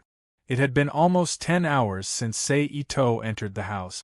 But because the room was still dark, the blonde woman, Mary, didn't immediately notice the strange visitor in her room, Seito. Mary turned on the lights in the room. With the lights turned on, Seito, who was sitting on the sofa, came into Mary's sight. Mary's expression tensed up and stopped at the door. "Welcome back, Mary," Seito said softly with a smile. "Who are you?" Mary asked in a deep voice. "I am Seito, your pursuer." Seito joked with a frivolous expression. "I don't know any pursuer of Seito." Mary sneered. "We didn't know each other before, but we know each other now, right?" Seito smiled indifferently. "Don't stand at the door, come in. This situation is not suitable for us to talk." "Humph." Mary snorted and closed the door as she was told. But she didn't move toward Seito. Instead, she walked to a cabinet and leaned against it. "How did you find me?" Mary asked. "Naturally, through some means," Itose said with a smile. "What is your purpose?" Mary asked. "To pursue you." Seito's expression turned serious as he stared at Mary's face. "Do you want to die?" Anger flashed in Mary's eyes. He said in a deep voice. "All right, I won't joke around anymore." "Of course, I wasn't joking. I've admired you for a long time." Seito shrugged as if he had admitted defeat. Said. Then his face became serious again, and he said solemnly, "I can help you kill guys and avenge you." Mary's pupils shrank when she heard this, and the murderous aura on her body erupted uncontrollably. However, Mary quickly regained control of her emotions. He withdrew the murderous aura back into his body. "Who are you?" Mary asked as she looked back at Seito. "I'm Seito, and I'm your admirer," Seito replied with his initial opening. Then he changed the topic and continued, "And Guy's life is the first gift I want to give you in order to pursue you." "No need." Mary snorted. Seito smiled gently and didn't take Mary's rejection to heart. "This is my phone number. Whenever you need it, you can call me at any time." Then, Seito turned his hand and took out his business card. He wrote a group of mobile phone numbers on the back of the business card and put it on the table. Then, Seito stood up and walked straight to the door. During this process, Mary only used her eyes to monitor. She didn't have any intention of stopping him. Crack. Seito, who walked to the door, opened it. However, just as he took half a step forward, he suddenly stopped again and said in a low voice, "Also, it's been a long time. It's time to put that person down and start a new relationship." Hearing this, Mary didn't move and watched Seito leave her room. Bang! The door closed and closed again. Outside the door, Seito, who closed the door, flashed and returned to the villa in Tokyo in this world. The following days, Seito went to Italy again and went to a church to meet someone. After that, he devoted all his attention to the acquisition of the management company and mobilized all kinds of resources to create momentum for Athena. 2 months later, the latest issue of Athena's special edition went on sale. Because it was full of the best-selling songs of this era in other worlds, coupled with Athena's fresh and ethereal voice, the effect was directly at the highest level. Therefore, it was natural that this issue of the album became an instant hit. Combined with the momentum created by Seito, it was a perfect work of the year for the best album, the best singer, the best song, and so on. Almost in the next 3 months, the name Asamiya Athena became familiar to all Japanese people, which showed how popular she was. It was also during this period that King Enmei Shiranui, who had signed a bodyguard contract with Seito, joined the national publicity team and accompanied Athena to promote all over Japan. Naturally, when the three of them met, their faces were all full of surprise and joy, and they happily began their respective work. However, at this point, Seito still didn't stop promoting. He continued to use hypnotism to control the publicity channels in other Asian countries. He released Athena's album all over Asia and began to push Athena closer to the ranks of Asian idols. It was unknown whether the charm of the singer's songs was so high, or these songs just happened to touch the pulse of the people of this era, but even the songs from other worlds were still very popular. Athena smoothly entered the eyes of the Asian people and became the new idol of Asia 2 or 3 years in advance, making her very popular. However, at this point, because of the popularity of the songs, Seito temporarily put aside the publicity activities outside Asia. Athena, who had been busy for more than half a year, was greatly relieved. She could go to school and find a master to practice her superpowers in peace. At this time, it was the end of 1994 in this world, and it was about to enter 1995. Miss Beautiful, do you have time tonight? On this day, Seito came to the company's fashion design department and asked Charmy, who was flipping through fashion magazines in boredom. You want to ask me out? Charmy looked up and asked with a chuckle. Yes, after all, it's Christmas today. For you, it should be a more important holiday, right? Seito walked to Charmy's side, pulled out a chair, and sat down with a smile. You're very considerate, Charmy said as she put down the magazine. After all, I brought you back. At least I have to take responsibility until the end. Seito chuckled and looked at Charmy as he said with a double meaning. Seeing that you're so sincere, okay, I'll give you a chance today. Charmy, who understood the hidden meaning in Seito's words, chuckled and said in a tone like a queen giving a gift to her subject. Then it's settled. I'll come and find you after work. Seito stood up and smiled. After that, he turned and left the fashion design department. Seeing Seito leave, Charmy picked up the fashion magazine on the table again and flipped through it with a smile on her face. While waiting quietly, it was already past 6:00 in the evening. At this time, Seito, who was wearing a black casual suit pants, a white shirt, a brown sweater with a V-neck, and a long black windbreaker, once again appeared in the fashion design department. Charmy, Seito greeted. Hearing the greeting, Charmy threw away the magazine in her hand and stood up from her seat. At this moment, Charmy was still wearing the tight-fitting short dress that she had personally designed. However, on top of that, her originally exposed legs were now covered with a pair of black over-the-knee socks. A red towel hung around her neck, and the drooping edge of the towel happened to cover the opening at her chest. At the same time, she also wore a long windbreaker of the same color to keep her warm. So beautiful! Seito praised. Then Seito bent his arm and pretended to be waiting for the woman to hang on his arm. Charmy also gave him face. When she walked to Sei Ito's side, she reached out and grabbed his arm. Her body half leaned on Sei Ito's body, and they left the company together like a couple. Their first destination was still the restaurant. It couldn't be helped. Who told it to be dinner time? After dinner, the two of them officially started their Christmas date. They watched a movie, ate snacks, listened to an underground band concert, and drank and danced in the bar. It was not until midnight that they ended the date and sent Charmy back to her apartment. Not coming in? Charmy, who was standing at the door, asked with a faint smile. Why not? Sei Ito asked without any embarrassment. Charmy smiled gently and stepped aside. Seeing this, Ito Mori did not hesitate. He quickly followed and walked into the house. What made Sei Ito a little depressed was that although Charmy often made suggestive movements during the whole process, whenever he wanted to make a move, the situation would immediately change back to the normal mode of men and women talking and drinking together. So in the end, Sei Ito went in happily, but came out with a heart full of anger. Ha ha ha!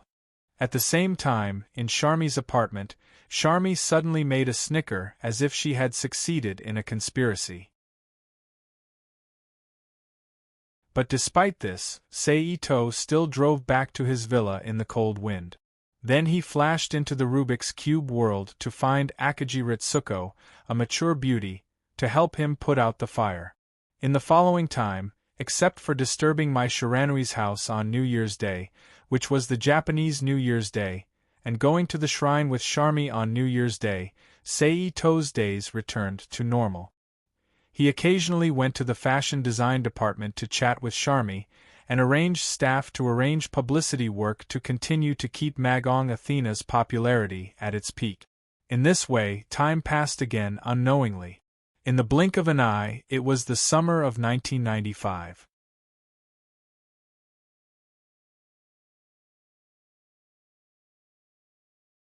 Chapter 1560. P.S. Thank you to Lyuk for your precious monthly votes, thank you to Lyuk for your evaluation votes, and thank you to Instant Potato and NXCX for their tip. Bang bang bang. A rhythmic knock on the door suddenly sounded. Come in. Sei Ito looked up at the door and said softly. Creak. The door was unlocked and the door was gently opened. Then, Athena Magong, wearing a pink sailor suit and dark red silk stockings, with her long lavender hair naturally scattered behind her head, walked in. Ito-san. Athena Magong, who walked to the desk, stopped and greeted. Athena, what's the matter? Sei Ito asked softly with a kind smile on his face. I want to bring forward the big vacation in 2 months, starting now. Athena Magong said. Why? Sei Ito was surprised. Well, Ito-san, have you heard of the King of Fighters tournament? Hearing the question, Athena Magong hesitated for a moment, and then asked back, not knowing what to say. The King of Fighters tournament? Sei Ito repeated. Athena Magong nodded cooperatively. I've heard of it. Speaking of which, I quite like that tournament. Why? It's the date of the tournament again? Sei Ito chuckled. Yes. Athena Magong exhaled softly and smiled. You want to watch the King of Fighters tournament? Sei Ito pretended to be puzzled and asked. Yes. Athena Magong, who couldn't say that she wanted to participate in the tournament, laughed awkwardly and responded softly. Okay, there's nothing wrong with it. It just so happens that I don't need your cooperation in the publicity work recently, so I'll allow you to take a vacation. Sei Ito made a decision very quickly. Thank you. Ito-san. Athena Magong's face lit up, and she quickly bowed and thanked him. By the way, where is this year's King of Fighters tournament being held? I also want to go take a look at the scene, Sei Ito said again when Athena Magong relaxed. I think it's in international waters, but it didn't say anything specific. Athena's expression stiffened. He hesitated. Then how are you going to get there? Sei Ito asked curiously. I went with my friend. He seemed to know how to get there. In order to make up for the lie, Athena had to cover it up with another lie. I see. Forget it. I'll ask my Shiranui and King. With their status, they should know the exact location of the conference. Seito nodded slightly. He said casually. Athena laughed dryly and did not reply. All right, go ahead. Remember to have fun, Seito said to Asami Athena with a smile. Then, I'm leaving, Ito-san. Athena saluted. Well, go ahead. Seito nodded in agreement. Athena, who got permission, turned around. She walked out of the office. But just as she was about to go out, Seito's voice sounded again. He stopped her and said, Oh, by the way, please call Miss Charmy for me. Okay, Athena agreed. Then she walked slowly out of the office, gently closed the door, and walked away with the gradually fading footsteps. About 10 minutes later, there was another knock on the door. Come in, Seito said loudly. Creak. Charmy pushed the door open and walked in. What can I do for you? Charmy asked straightforwardly. The King of Fighters tournament has started. Do you want to participate in it together? Seito asked with a smile. I'm not interested. Charmy looked at Seito in confusion and refused without hesitation. Seito paused for a moment and then understood. Although Charmy had the strength of a pugilist, she didn't like to fight before she awakened as a hero of Hachi. In the original work, if it weren't for the fact that she, Shiga Society, and Chris Band had a conflict with Iori Yagami's band during a concert, Shiga Society wouldn't have appeared in the 97 arena if it weren't for them. Therefore, it was natural for her to refuse his proposal. Since you're not interested, then forget it. Seito shrugged indifferently. But you, why are you suddenly interested in participating in that tournament? Charmy asked curiously. Nothing, I just feel a little bored recently and want to find some excitement. It's just the sweat of youth. Seito joked with a weird expression. Charmy was speechless and ignored him. Okay, I'll ask someone else, Seito said. Then I wish you good luck. Charmy raised her right hand and kissed it in front of her mouth. Then, she spread her hand and blew a kiss at Seito with a smile. Seito cooperated and reached out his hand as if he really caught something. He moved her hand in front of him and kissed it. Then, he said with an intoxicated smile, With your victory kiss, it's hard not to get a good result. Then I'll wait for your good news. Charmy smiled. Then, Charmy chatted with Seito for a while before she turned around and left the office. Seito watched Charmy leave and smiled. He took out a cell phone and twisted his body to make the chair under him turn around to face the window. Then, he dialed a number. Beep, beep, haha. Hello. A cold female voice came from the phone. Hello, is this Mary? I'm Seito, Seito said softly. What's the matter? Mary said with a little impatience. The King of Fighters competition has started. Are you interested in teaming up with me and participating? Seito smiled. Mary was silent and didn't refuse immediately. This is a chance to test how strong you are. At the same time, it's also a rehearsal for your upcoming revenge. What do you think? Seito smiled and said again. Okay. Mary's tone was full of determination. You're in charge of the invitation. Call me when everyone is here. Then, before Seito could say anything, Mary said again. After that, she didn't give Seito any chance to say anything and directly cut off the call. You're really pushing me around. Seito looked at the busy tone of the phone and said helplessly. Then he stood up and put away the phone. He disappeared from the office in a flash and appeared in the underground parking lot of the building where the company is located. He found his car, opened the door, and got in. Vroom.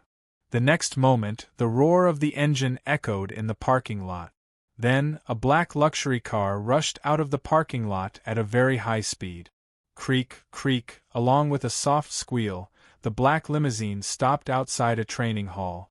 Seito opened the door and got out of the car. Tungtong Lu White Tiger Dojo. On the wide wooden board hanging vertically on the wall to the left of the wooden door of Dachong, a few dark ink characters were instantly reflected in Sei Ito's eyes. It seems that I'm in the right place. Sei Ito, who took in the handwriting on the board, chuckled and then stepped forward. He passed through the door and walked into the dojo. Ha! Ha! A cold and monotonous shout came from the dojo. Sei Ito moved lightly and walked in the direction of the sound. Soon, a large and spacious Taoist room appeared in front of him. He was about 1.55 meters tall, wearing a dark blue pants and a white Taoist robe. Her black hair was tied into a high ponytail behind her head, and there was a red ribbon on her forehead. She was practicing something similar to Aikido in the dojo, but there were some moves that were different from ordinary Aikido moves. Ito-sei saw a girl who was trying to practice something similar to Aikido. This should be Tingtong Kaori, Sei Ito secretly thought. Seeing this, Sei Ito didn't disturb her. He quietly stood aside and watched the female high school student, who was suspected to be Tingtong Kaori, concentrating on practicing. After a while, like breathing in Nigong, she pressed her hands down in front of her body and exhaled a long turbid breath. Phew! Who are you? After a while, Tingtong Kaori, who opened her eyes, suddenly turned her head and looked at Sei Ito, who was standing at the door, and asked, Hello, Tingtong Kaori, I am Sei Ito. It's my first time meeting you, sorry for being rude. Sei Ito smiled. You know me? Tingtong Kaori frowned and asked. Yes. Because the purpose of my visit this time is to meet you. Sei Ito smiled. Why are you looking for me? Tingtong Kaori showed a vigilant look and asked in a deep voice. I don't know if Miss Tingtong has heard of the King of Fighters tournament? Sei Ito didn't care and asked. Tingtong Kaori didn't speak, but from the slight expression on her face, Sei Ito knew that she had heard of it. The purpose of my visit is very simple. I would like to invite Miss Tingtong to form a team with me to participate in this year's King of Fighters tournament and meet all the fighting experts in the world. Sei Ito stated, but when he said that he would meet all the fighting experts in the world, his face showed a proud expression. Tingtong Kaori frowned, and her eyes became uncertain. She looked hesitant. Obviously, she was tempted to participate in the King of Fighters tournament, but she didn't know why she was hesitant and couldn't agree immediately. But soon, Tingtong Kaori's expression became firm. She looked at Sei Ito with a serious face and said, If you want to form a team with me, you have to fight with me and show me enough strength. Otherwise, I won't form a team with you. Of course. Sei Ito smiled. Then, Sei Ito took off his shoes, stepped on the floor of the dojo, and walked towards Tingtong Kaori. When the two of them were 3 meters away from each other, they stood still and confronted each other. Tingtong Kaori took a deep breath and squatted slightly. Her hands were placed in front of her chest, one in front and one behind. She looked like a basic Aikido fight. But on the contrary, Ito-sei just stood there casually. He didn't display any martial arts, nor did he display any offensive or defensive move. Are you looking down on me? Tingtong Kaori shouted with a face full of anger. No, this is my starting position. Sei Ito shook his head slightly and smiled.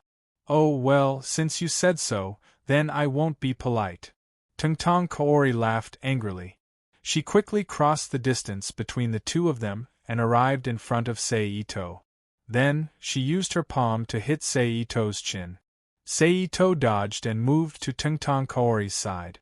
Then, he lightly kicked Tingtong Kaori's supporting leg. Bang! Tingtong Kaori's foot slipped, and she immediately knelt on the ground with a painful expression on her face. But then, Tingtong Kaori clenched her teeth and rolled away from Sei Ito. Then, she stood up again. Tingtong Kaori raised her hands and fiercely slammed them down. In an instant, a powerful aura erupted from Tingtong Kaori's body, and then energy spikes rose from the ground like moon blades and earth thorns, forming a vertical line and slashing towards Ito-sei. Sei Ito stepped back calmly. He almost brushed the edge of the energy blade and dodged Tongtong Kaori's attack. Then, Seito stomped his foot and instantly appeared in front of Tongtong Kaori, who was temporarily stunned by the energy attack. Then, he kicked her chin. But just as she was about to close her eyes and take the blow, Seito's kick suddenly stopped. The tip of his foot happened to touch Tongtong Kaori's chin. Tongtong Kaori, who didn't feel any pain for a long time, opened her eyes and saw the big foot in white socks in front of her. She instantly understood why. Her opponent held back. Tongtong Kagumi raised her head and looked at Ito-sei, who was still in a kicking posture, with a complicated expression. Then she stepped back and stood up, bowed and said, "Thank you for your mercy. I lost." "Then, Miss Kaori, are you willing to team up with me to participate in the King of Fighters tournament?" Seito, who withdrew his foot, chuckled. "I'm honored." Tongtong Kaori didn't care about the change in the way Seito addressed her, and replied very casually. "Then you should prepare. In 3 days we will gather and set off." Seito, who got a positive answer, smiled and arranged. "Okay," Tongtong Kaori agreed. Then, Seito and Tongtong Kaori chatted for a while, then they left. He sat back in the car, started the car, and returned to his villa in the suburbs of Tokyo. "The only thing I'm missing now is an invitation letter." On the way, Seito couldn't help but think. Then, he recalled the information about the King of Fighters teams, as well as some other random things. It's them, the American new sports team. After a while, Seito decided. Since he had made the decision, Seito didn't hesitate. So, after half a day, Seito's figure appeared on the streets of New York, United States, and moved toward the black neighborhood. He remembered that one of the basketball players, Loki Galoba, lived in that neighborhood and played basketball on the street. As for the other two, although one was also black, because he was a boxer, he was considered to have some assets, so he didn't live in the black neighborhood. The other was a white American, and he was an athlete who played football, a popular sport in the United States. His family was very well off, and he could be considered to be a small middle-class family. Also, he didn't live in the slums. It was much harder to find them than to find Loki alone.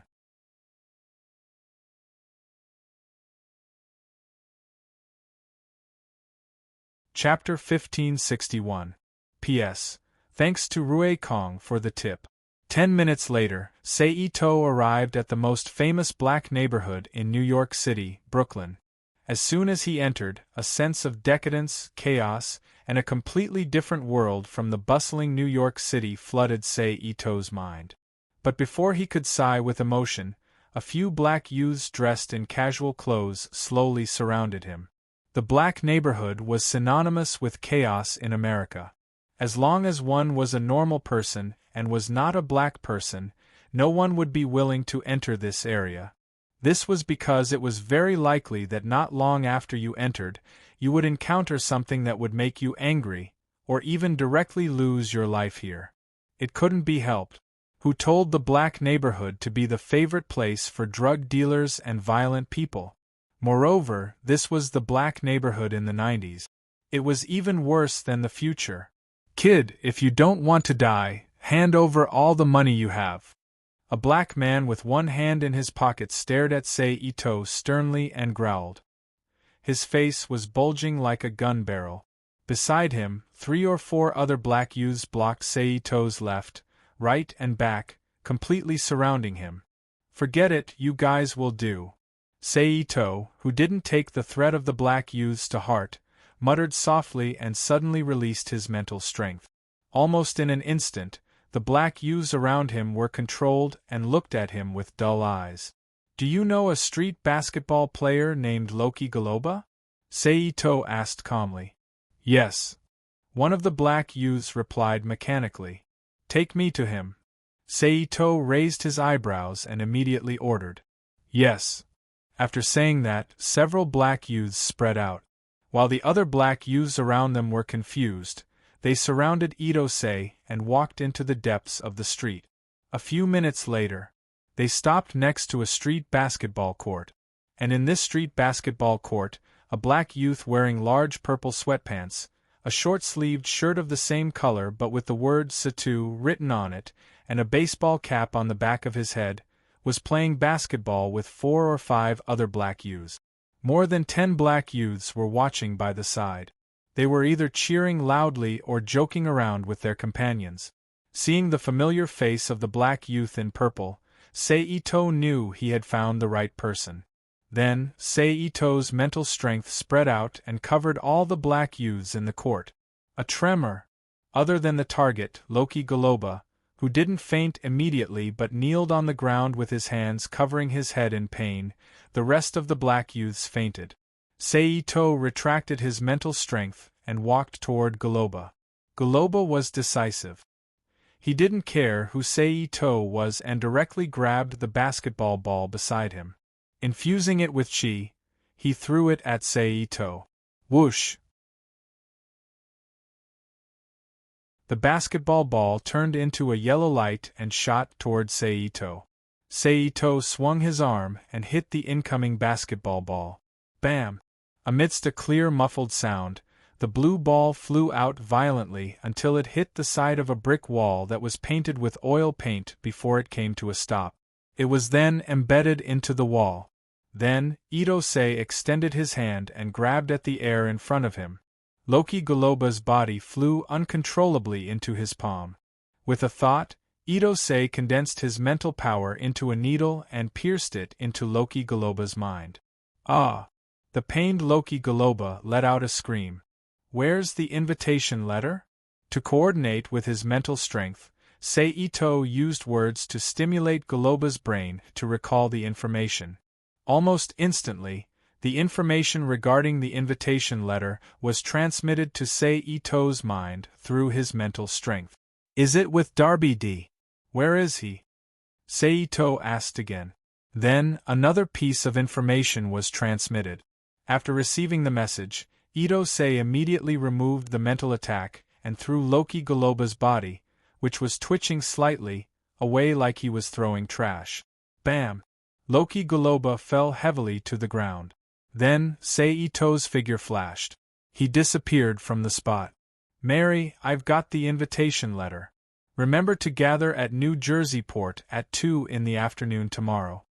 A few minutes later, Itose walked out of a boxing gym with a white envelope sealed with the word R on it and spoke to his phone. Got it, Mary answered. Mary said coldly. Slap. Then, she cut off the call. Seito wasn't annoyed by that. He pressed the cancel button gently and dialed Tungtong Kaori's number. Ms. Kaori, it's me, Seito. It's done. Please buy a ticket to America immediately.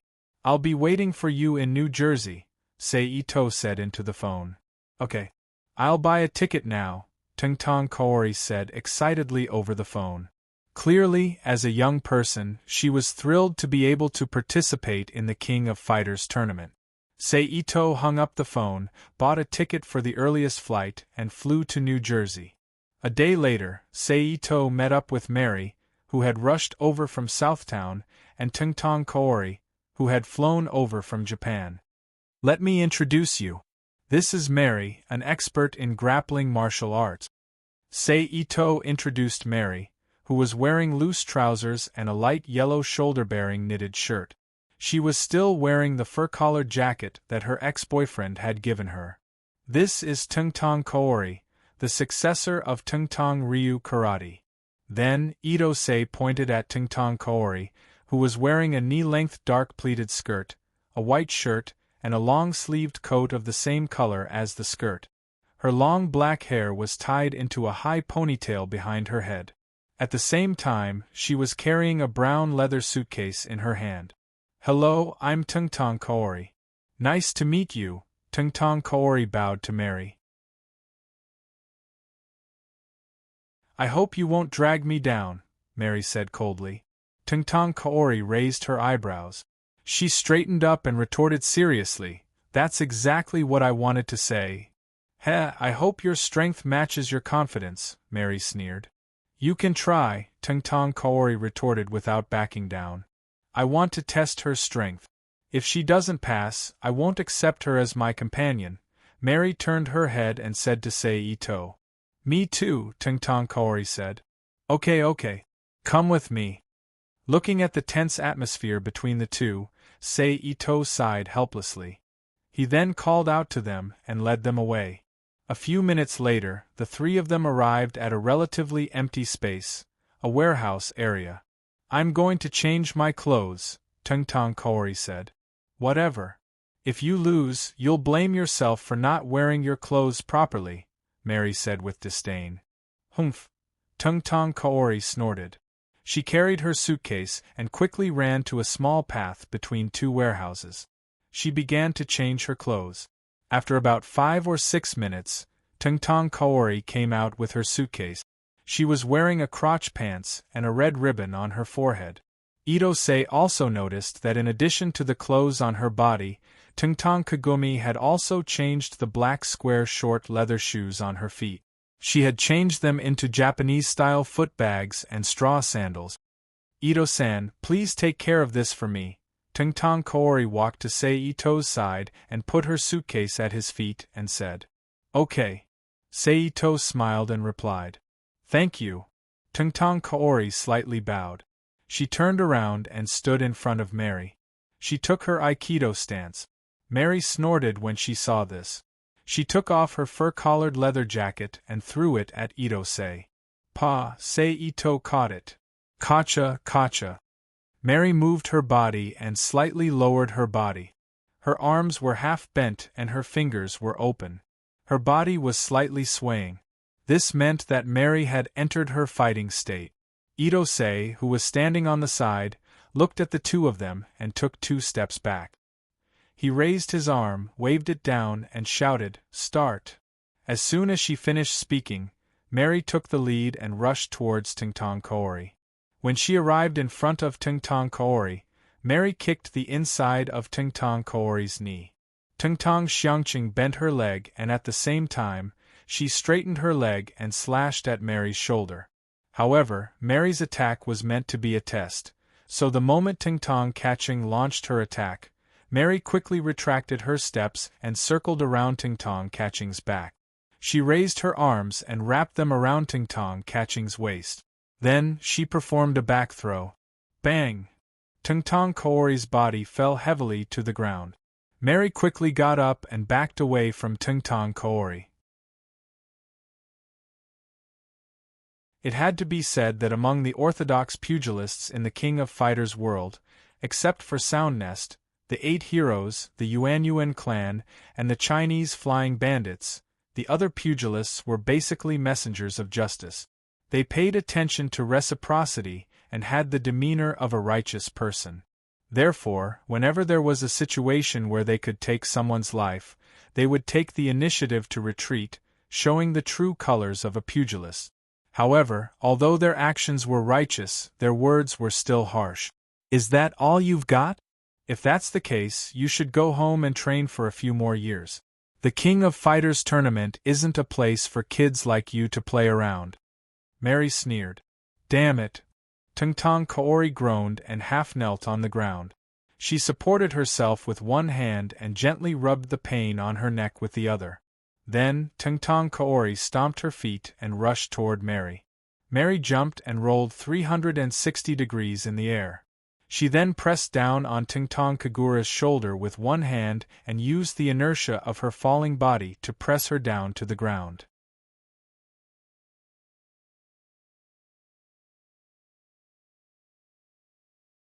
Chapter 1562. Tengtong Kanna twisted her body, and a rotational force instantly erupted from her body. Her fist turned into a light blue energy wind blade and flew towards Mary, who was on her shoulder. Mary retracted her hand and crossed her arms in front of her body. Bang! With a muffled sound, Mary's body quickly landed on the ground. She did not get up. However, at this moment, Tengtong Kaori quickly turned around and kicked Mary's body. Mary blocked with her arms and grabbed Kaori's leg. She fell to the ground and kicked Tengtong Kaori's body. She used the inertia to kick Tengtong Kaori away. Tungtong Kaori flipped her body in the air to get rid of the inertia and landed on the ground. That's something. Mary, who had stood up from the ground again, chuckled. Humph! Tungtong Kaori snorted coldly. When Mary saw this, she naturally wasn't interested in sticking her warm face to a cold butt. She immediately put away her expression and rushed towards Tungtong Kaori. However, when she was about to reach Tungtong Kaori, she suddenly jumped up. She crossed her fingers and clenched her palms into a fist. She fiercely punched Tungtong Kaori.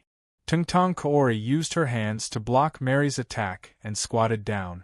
Mary loosened her hands and separated them. She used her right arm to hit Tungtong Kaori's body. Although the movement looked casual, it contained a strange technique that could make the body of the person hit enter a temporary state of rigidity. Although Tungtong Kaori did not understand this, it did not mean that she did not know how to deal with the attack.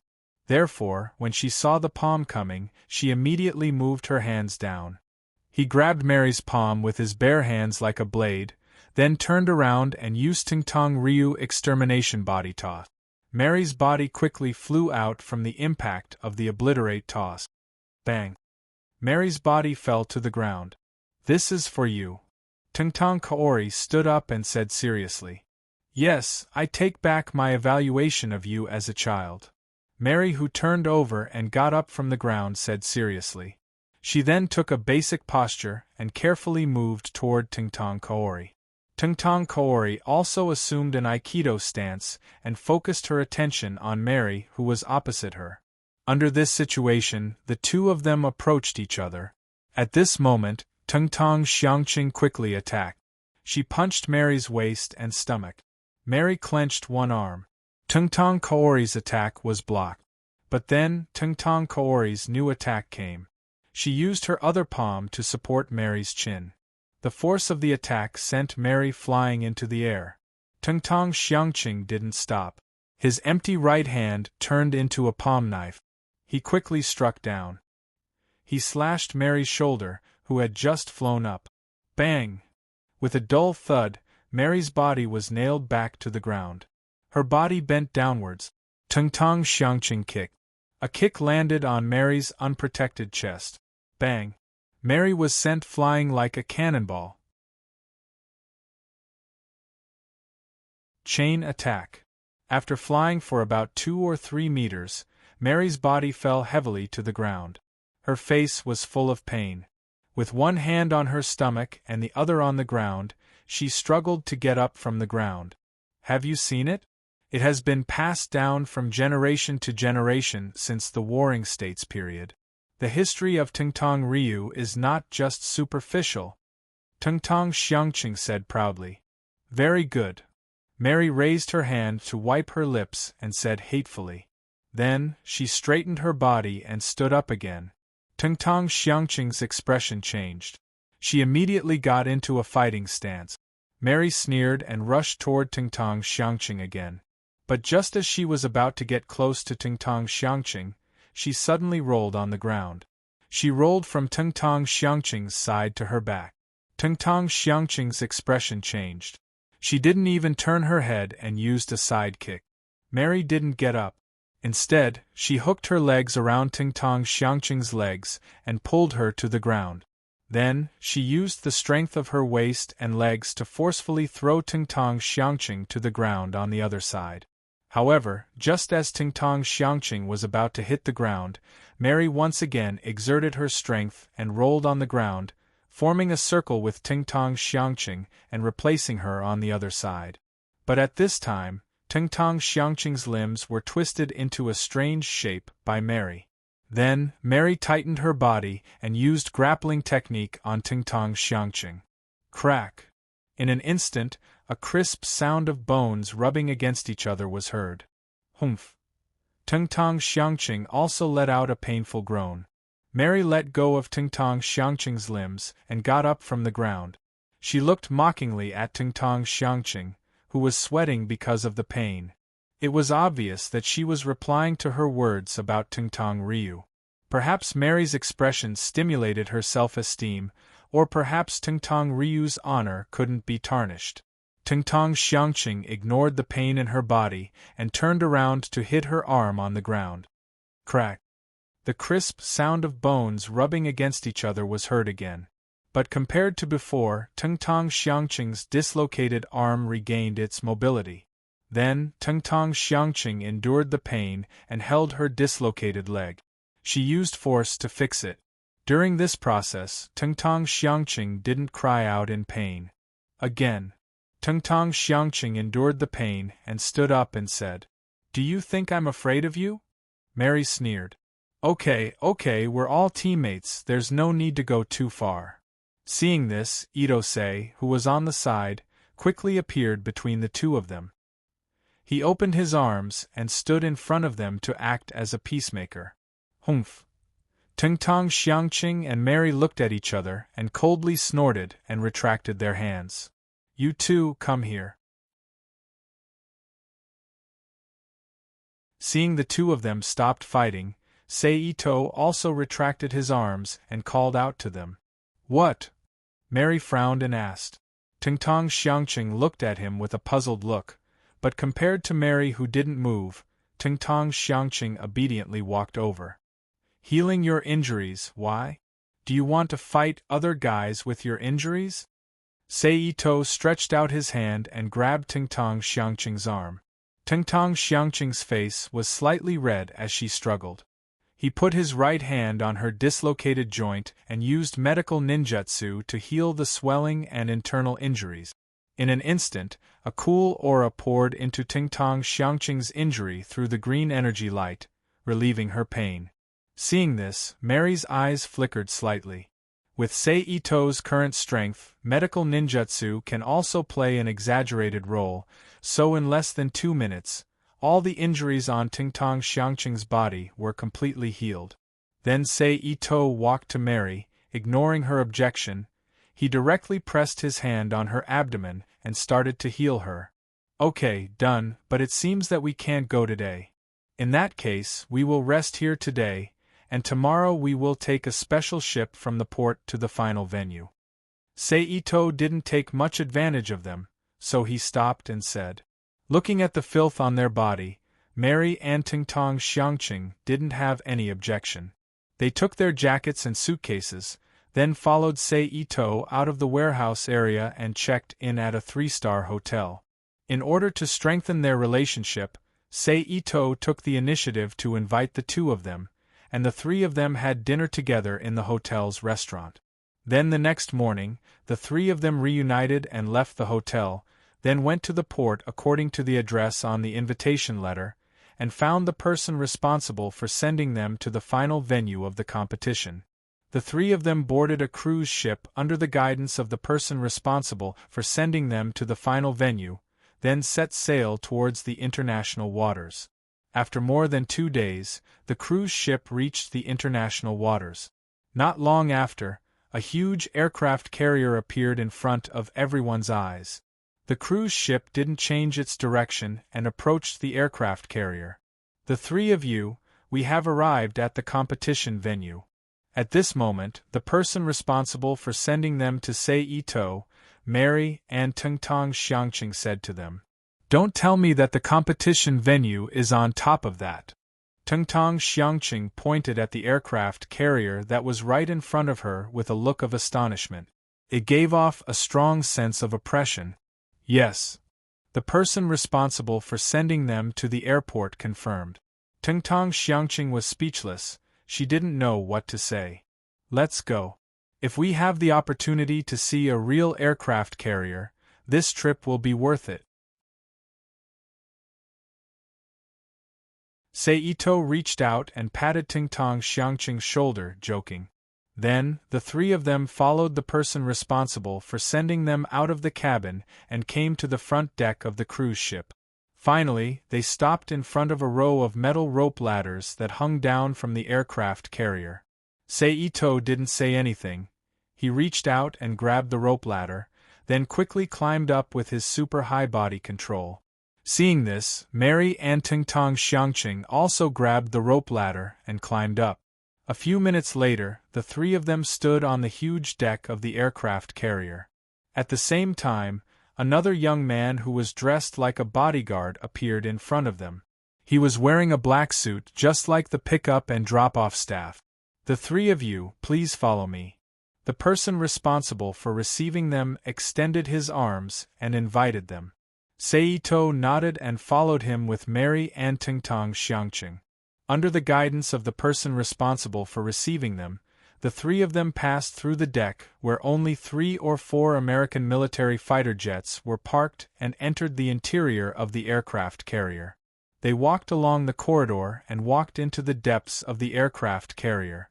In less than 5 minutes, the scene in front of the three of them suddenly changed from the original metal tunnel to a huge banquet hall with luxurious decorations and decorations. More than 10 men who faintly emitted the aura of pugilists stayed in the banquet hall, enjoying the sumptuous food on the long table in the hall under the service of the waiters and waiters. Unfortunately, none of the grandmasters of combat that Seito was familiar with had arrived yet.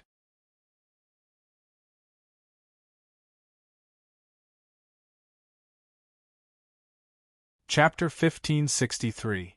P.S. Thank you to Boring Lord for your precious monthly votes, and thank you to Instant Potato for your tip. Knock, knock, knock. A series of gentle knocks sounded from the door. "Sir, the exam is about to begin. Please gather in the hall." Before Seito could speak, the voice of the staff member who knocked on the door came in and reminded him. Then, footsteps were heard as the staff member walked to another room and continued to knock on the door to remind the pugilist guests to go to the hall. It was now the 4th day since Seito boarded the aircraft carrier. Seito got up and slowly walked to the door. Then, he pushed the door open and walked out. "I was just about to call you guys." As soon as he stepped out of the door, he saw Mary, who was wearing a tight dark blue loose trousers and a red sleeveless, waist-bearing sports bra that revealed her flat abdomen with a 4-pack. She was wearing a fur-collared jacket, dark-colored trousers with frilly edges, a white Taoist robe, and a black soft leather armor that should be used in archery practice. Her long black hair was tied into a high ponytail behind her head, and a red ribbon on her forehead. She was wearing a pair of dark trousers with frilly edges, a white Taoist robe, and a black soft leather armor that should be used in archery practice. Mary and Tingtong Kaori greeted Seito by nodding and bowing respectively. "Let's go and meet these powerful people from all over the world." Then, he closed the door and walked toward the banquet hall that he had stayed in when he arrived on the aircraft carrier with Mary and Tingtong Kaori. The resting area where the room was located was not far from the banquet hall. Therefore, after a few minutes, the three of them walked through the corridor and entered the magnificent banquet hall. At the same time, a large number of strong men and women who faintly emitted the aura of pugilist entered Seito's vision. Among them, he was familiar with the Japanese team, the Dragon and Tiger Fist team, the Hungry Wolves team, and the Mercenary team. The Esper team, the Korean team, the female pugilist team, and the Nemesis team that Iori Yagami was in. As for those he was unfamiliar with, they were everywhere. But at this moment, Seito's footsteps suddenly stopped, and the corner of his mouth twitched slightly. "What's wrong?" Tingtong Kaori looked at Seito in confusion. "No. It's okay." Itose shook his head and continued to walk, casually saying. However, at this moment, his heart started to churn uncontrollably. F***ck, why are those guys here? Seito glanced at a few oddly dressed people in the crowd from the corner of his eye. There were a total of 6 people dressed in strange attire. They were a black-haired young man wearing a white Taoist robe with the sleeves torn off, exposing the frayed edges, a blond man wearing a red Taoist robe with the same torn sleeves, a naked fat man wearing a Japanese sumo wrestler's uniform with a face painted with martial arts skills, a Russian wearing only a pair of large red trousers, and a tall and thin bald man dressed like an Indian ascetic monk. And a guy wearing a tight suit with a metal mask on his face, a small whip behind his head, and a pair of steel claws on his hands. It was hard to tell if he was a man or a woman. Who else could these people be but Ken, Lung, Honda, Bison, Dalsim, and Fei Long from Street Fighter? And there are 6 of them. Could it be that this world also incorporates SVC or CVS? The so-called SVC's full name is SNK vs. Capcom, and vice versa is CVS. But no matter which one it is, the content is all about the King of Fighters and Street Fighter. If it really incorporates this world, then it's not surprising that Street Fighter characters would appear in the King of Fighters tournament. If it continues to develop like this, doesn't it mean that there is one more secret world organization? And it's very likely that they are working together with Soundwave. After all, both sides have a great love for Android technology. Then, Seito thought of something else. I just don't know how strong the Street Fighter characters are. I don't think they are strong. After all, except for Grand Ghost, who has a lot of tricks, the other people's moves are very simple. There shouldn't be some heaven-defying guy. But speaking of Grand Ghost, I don't know if he came. Thinking of this, Seito quickly searched for Grand Ghost with a special appearance in the crowd. It's just that he didn't know if he was lucky or not. Seito didn't find Grand Ghost in the crowd. And the reason why he was lucky was that there was such a plot in both SVC and CVS. That is, Lucar and Grand Ghost fought. There were 2 results. If Lucar won, he would absorb Grand Ghost's murderous intent and evolve into God Lucar. On the other hand, if Grand Ghost won, he would devour the blood of madness spewed out by Lucar and become a real Grand Ghost. It's just that no matter which one it was, the Grand Ghost would instantly rise to the level of a god or be a god himself. It's not a problem for Seito to fly in the universe and destroy planets with a punch. This is definitely not good news for Seito. However, just as Seito was thinking about this, some people also noticed Seito and the other 2 who had just entered the banquet hall. Hey, he's here too. King, who was wearing a woman's suit and holding a goblet with half a bottle of red wine in his hand, said strangely. Who is it? Hearing King's words, a petite girl wearing a white gauze spaghetti dress. Her long hair was simply tied up high with a hairpin. She followed King's gaze and looked at Ito-sei and the others, and asked curiously. She is another member of the female Street Fighter team, Itazaki Yuri from the Ultimate Style. Hey, isn't that Xiang Qing? Next to Itazaki Yuri, Mai Shiranui, who was wearing a bright red off-the-shoulder evening dress and had her hair tied up high, also said in surprise, "How did they get together?" Then King and Mai Shiranui looked at each other and saw a puzzled look in each other's eyes. At this time, a clear low voice rang out, attracting Seito's attention. "Mr. Ito?" Seito turned his head and looked in the direction of the voice. Then, he saw Athena Asamiya, who was wearing a red and pink long-sleeved cotton shirt and light pink trousers. On her left and right stood an old man with a big brandy nose. He was wearing a dark green vest and a small round hat. His messy gray hair was sticking out naturally. The other was wearing beige canvas shorts and a white pullover shirt. The short-haired young man in a blue short-sleeved shirt was leisurely drinking wine and stuffing food into his mouth. One of them was holding a wine glass, while the other was holding a plate. Needless to say, these 2 people were Athena's master and friend, Jinyuan Zaizai and Shikadun Chong. But when they heard Athena's low voice, their eyes fell on Seito at the same time. "It's Athena." Seito greeted Kaori Tungtong and Mary, then walked to Athena Asamiya and greeted her with a smile. "Athena. Who is he?" Shikadun Chong, who quickly swallowed the food in his mouth, asked with hostility in his eyes. "This is the boss of my management company, Mr. Seito." Athena explained, then looked at Seito in surprise and asked, "Mr. Seito, why are you here? Why don't you guess?" Seito laughed strangely. But when they were talking, Seito's eyes fell on Jinyuan Zaizai, who was casually drinking wine, and his eyes met with Seito's. Their eyes met gently. Then they both retracted their gazes. Are they here to watch the competition?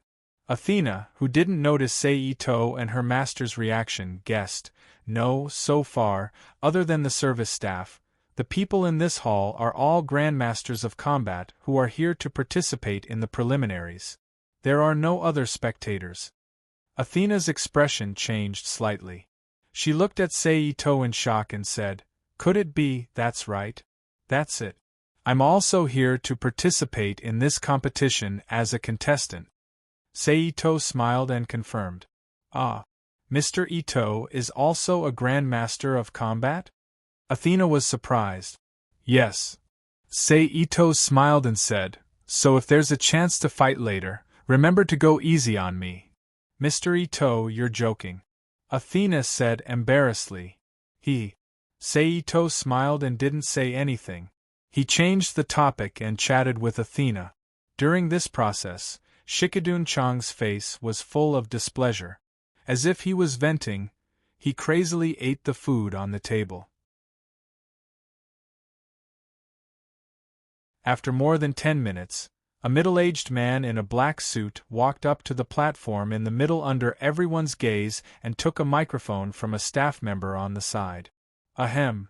The man coughed twice, attracting everyone's attention in the banquet hall. "Welcome everyone. I'm the host of this competition, Martin. I'll explain the rules of this competition. First of all, the rules of the preliminaries." Martin's voice was heard. Seito and the others understood the rules of this competition. The rules were similar to the rules of the King of Fighters game. Teams of 3 would participate in the competition. Then, they would draw lots to choose their opponents and be assigned to a group. At the same time, they would fight in a best-of-3 format. And the winning team could choose to continue or change their opponent according to their own situation. After 2 wins, the losing team would be eliminated. The winner would advance and fight with another winner until the final 8 teams were selected to enter the semifinals. As for why there were 8 teams instead of 10 or 6, it was because there were 8 groups. Of course, to take into account the speed of the preliminaries, there was a time limit of 10 minutes. Once 10 minutes was up, no matter how far the 2 teams had progressed, the single match would be forcibly ended. Then, the referee would judge who won or tied based on the performance of the 2 teams. I believe everyone can't wait any longer. So, let's cut to the chase and start the drawing of lots for this competition. As soon as he finished speaking, 2 staff members with a large white magnetic board and 2 staff members with square cardboard boxes walked up to the platform. They placed the white magnetic board and the cardboard boxes separately. At this time, Seito also said goodbye to Athena and met up with Tengtong Kaori, who had just returned from the female fighter team, and Mary, who had been chatting with Billy and even Terry for a long time. "Athena, when you're with that person, remember to be careful." However, at this time, Zhen Yuanzai, who had not expressed any opinion until now, suddenly said to Athena, Athena heard this and had a shocked expression on her face. "I told you. That guy doesn't look like a good person. Look, even Master said so." Shiki Quanchong interrupted proudly. "When did you say that?" Athena looked at Shiki Quanchong unhappily. "Ugh!" Shiki Chuanchong's expression froze. He laughed dryly and turned his head away. He continued to compete with the food on the table that he had almost finished. "Anyway, Athena, remember to be careful," Zhen Yuanzai reminded her again after his disciples finished playing around. "Yes, Master." Even though she was full of doubts, Athena still replied. Zhen Yuanzai didn't say anything after receiving Athena's reply and continued to drink. However, the corner of his eyes kept glancing at Seito from time to time. "Kaori, you go and draw the lots later." Seito ignored Zhen Yuanzai and said to Tengtong Kaori, "Me? Is it appropriate?" Tengtong Kaori was surprised. In a normal sense, the drawing of lots was done by the team leader. In other words, the person who could represent the team to draw lots must be the team leader, followed by a member with high prestige in the team. No matter what, it wouldn't be an ordinary member's turn. This was because if they didn't draw a good lot, it would be easy for the other members to complain and cause disharmony in the team. There's nothing inappropriate about it. It doesn't matter if it's good or bad for us. Saito didn't care and smiled. Mary raised her head and didn't object. Okay then. Tungtong Kaori nodded when she saw that both of them didn't object. The drawing of lots wasn't slow. Soon, it was Saito's team's turn. Tungtong Kaori took a deep breath and suppressed the nervousness in her heart. She walked onto the platform with a serious face and reached into the cardboard box to take out a round ball. Number 29. Tungtong Kaori turned her head and looked at the white magnetic board. According to the rules, the number 29 representing Saito's team appeared at the edge of the white magnetic board, which was the first vertical line of the 8th group. It wasn't hard to see that there were a total of 32 teams participating in this tournament. After a few minutes, all the lots were drawn. I didn't expect to meet the Korean team. Looking at the numbers representing each team on the white magnetic board, Ito-sei, who compared it with the situation he saw when he drew lots, couldn't help but smile.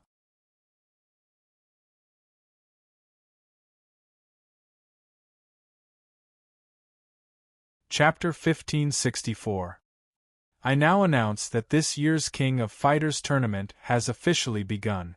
Now, Team 1 and Team 2 of the first group will enter the arena, Martin, the MC, announced loudly. It was now 1:30 in the afternoon, and the venue was another huge metal cabin on the aircraft carrier. But unlike the luxurious banquet hall in the morning, this cabin had no decorations at all. It was just a bare metal space, and there was only a 10 by 15 square rock platform placed in the center of the cabin. Needless to say, this rock platform was the fighting platform used for combat. Then, 2 teams made up of 6 men of different sizes walked out of the crowd and stood on both sides of the rock platform. Each team sent 1 person up to the platform. These were 2 small teams. They were neither famous fighters in the King of Fighters world, nor were they teams made up of random Street Fighter characters. So, there was nothing worth watching or paying attention to in terms of fighting. After an impassioned brawl, Team 1 won in a Pyrrhic manner and was ready to fight the winner of Team 3 and Team 4. But judging from the miserable appearance of the last remaining fighter, it was doubtful if he could fight again. And the result was obvious. Team 4 was beaten to a pulp by Clark in a 1 versus 3 manner and was qualified to advance. Then it was Team 5 and Team 6 of the second group. However, it was worth mentioning that these 2 teams were not simple side characters. Team 5 was a female fighter team that could be considered as a seeded team, while Team 6 was a Street Fighter team formed by the Street Fighter character Flying Dragon, India's Dalsim, and Russian Bison. It could be said that Guan Yu met Qin Xiong. Who knew what the result would be? Naturally, it attracted Saito's attention. Both sides calmly came to the edge of the arena, and after whispering to each other, they sent out their team's first fighter. The female fighter team sent out Yuri Itasaki, who was wearing tight blue sports pants, a white short-sleeved training suit, and a red band on her forehead. The Street Fighter team sent out the big guy Bison. "Little girl, if you don't want to be disfigured, you should just admit defeat," Bison said in Russian. "What did you say?" Itaki Yuri asked in confusion, and in order to make sure that the other party could understand her words. He even deliberately used English. "Since you don't know what's good for you, don't blame me for being rude," Bison continued to speak loudly in Maosu. With that, he threw a heavy punch at Itasaki Yuri. Under the lead of heavy punch, Bison's body slid towards Itasaki Yuri. And in the process, a gust of wind that was almost visible to the naked eye appeared around Bison's fist. "I knew it." Seeing this, the corner of Ito-sei's mouth twitched slightly. It was just as he thought. The Street Fighter's moves had changed. Itazaki dodged sideways, dodging Bison's attack, and then quickly ran behind him. He threw out a punch, a yellow energy flame, which seemed to have been forcibly compressed into a semicircle by the fist wind, appeared in front of Itazaki Yuri's fist and bombarded Bison's back with it. Brilliant tiger fist! Bison shouted and rushed forward a few steps. Big guy, just admit defeat, you're not my opponent. Itazaki Yuri put her hands on her hips and looked at Bison, who was full of anger. Little girl, I'm going to beat you. Bison roared and then rushed towards Itazaki Yuri. Humph! Itazaki Yuri snorted. Instead of retreating, she went forward to meet the rushing Bison.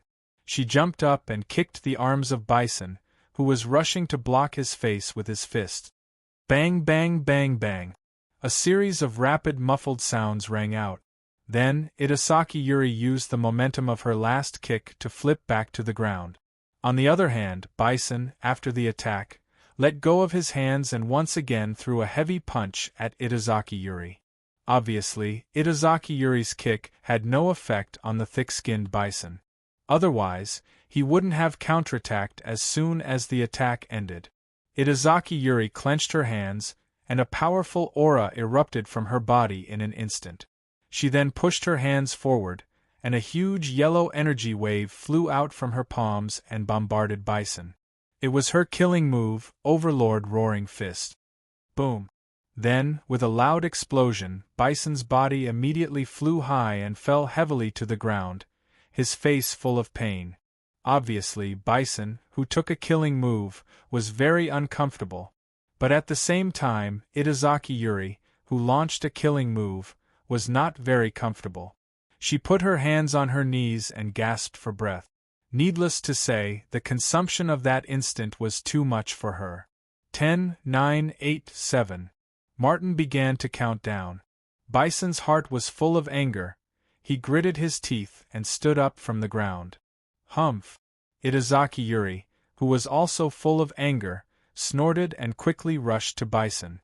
Then, halfway through, she suddenly jumped, clenched her hands into a fist, and with a light of energy, she smashed Bison's head.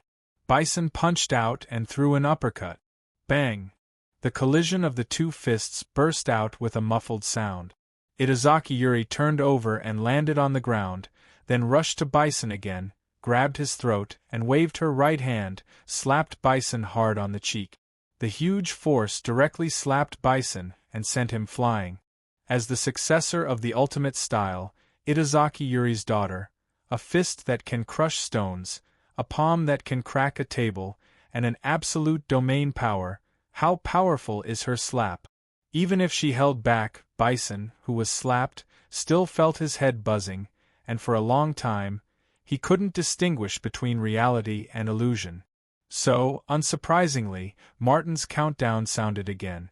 10, 9, 8, 7. 3, 2, 1 inch K. Oh, the winner is Itazaki Yuri of the women's team of fighters, Martin announced loudly. Yeah. Itazaki Yuri put one hand on her waist, and the other hand stretched out two fingers, made a V-shaped victory sign to King and Mai Shiranui, and let out a victory cheer. Just as he finished speaking, two medical staff quickly ran to the ring, lifted Bison's huge body onto a stretcher, and carried it aside for treatment. Do you want to change the women's team of fighters? Martin asked. No. I'll go. Let me fight. Itazaki Yuri said with a smile. I'll go this time. As the voice faded away, Baroque, who was wearing tight blue and white clothes and had a faceless iron mask on his face, stopped Dalsim, who was about to enter the arena. His long hair was braided into a braid behind his head, making it hard to tell if he was a man or a woman. With steel claws, he walked into the ring. The Wyvern in the previous chapter is wrong. Wyvern is Bruce Lee, Baroque is the real one, Ors. This is corrected. Another strange guy, Itazaki Yuri muttered. Baroque ignored Itazaki Yuri's muttering and assumed an offensive posture. Begin. Seeing that both sides were ready, Martin announced loudly. Itazaki Yuri waved one arm, and a ball of energy shot out from her hand toward Baroque. Baroque jumped up, and his body was as graceful as a ballet dancer. He leaped over the space between the two, and then stretched out a pair of steel claws to grab Itazaki Yuri's body. "Kid, you're courting death." At this moment, a loud shout suddenly rang out in the venue, attracting everyone's attention. Unsurprisingly, the person who spoke was Itazaki Yuri's father, Itazaki Ryo, who was now glaring at Baroque, who attacked with an angry face. If Ponytail Robert hadn't reached out to stop him and Itazaki Ryo, the two of them could have rushed into the ring and taken down Baroque. But thinking about it, no father or elder brother would be willing to see their daughter or younger sister get hurt. Itazaki Yuri's expression changed slightly, and she quickly jumped back. Baroque's attack missed, and he landed on the ground. He bent down and kicked Itazaki Yuri. Itazaki Yuri had no choice but to take another step back. Baroque, who withdrew his leg, pressed his hands on the ground, and his body quickly shot out. He stretched out his hands, and a pair of steel claws pierced toward Itazaki Yuri's abdomen. Itazaki Yuri jumped up and dodged Baroque's stab by a hair's breadth. She then lowered her legs and stepped on Baroque's head and shoulders. Following that, she used sky-shattering stomp. Using the inertia of this step, Itazaki Yuri landed behind Baroque. Baroque, who suddenly felt his body become heavy, lowered his arms and supported himself on the ground. He then stood upside down, twisted his waist, and attacked Itazaki Yuri's body again. Puff! With a soft sound, 3 small cracks appeared on Itazaki Yuri's right thigh, and blood flowed out. Itazaki Yuri felt the pain and knelt down on one knee. Baroque didn't let her off, and he used his left hand to slash at Itazaki Yuri's back. Itazaki Yuri gritted her teeth and quickly rushed forward. However, although her movements were fast, she was still a bit slower than Baroque's attack. The steel claws tore apart the clothes on her back, revealing her fair skin. Itazaki Yuri turned around and sent another energy wave at Baroque. Baroque moved sideways, and approached Itazaki Yuri in an arc, and continued to attack her. Itazaki Yuri had no choice but to hide again. She couldn't help it. For the empty-handed Itazaki Yuri, Baroque's steel claws were really disgusting. Coupled with his unpredictable attack style, and his body that was more flexible than a woman's, it could be said that Itazaki Yuri's strength was completely restrained. You're tuning in to the Phoenix Knights YouTube channel. Don't forget to subscribe and join us on this journey to catch the most captivating stories.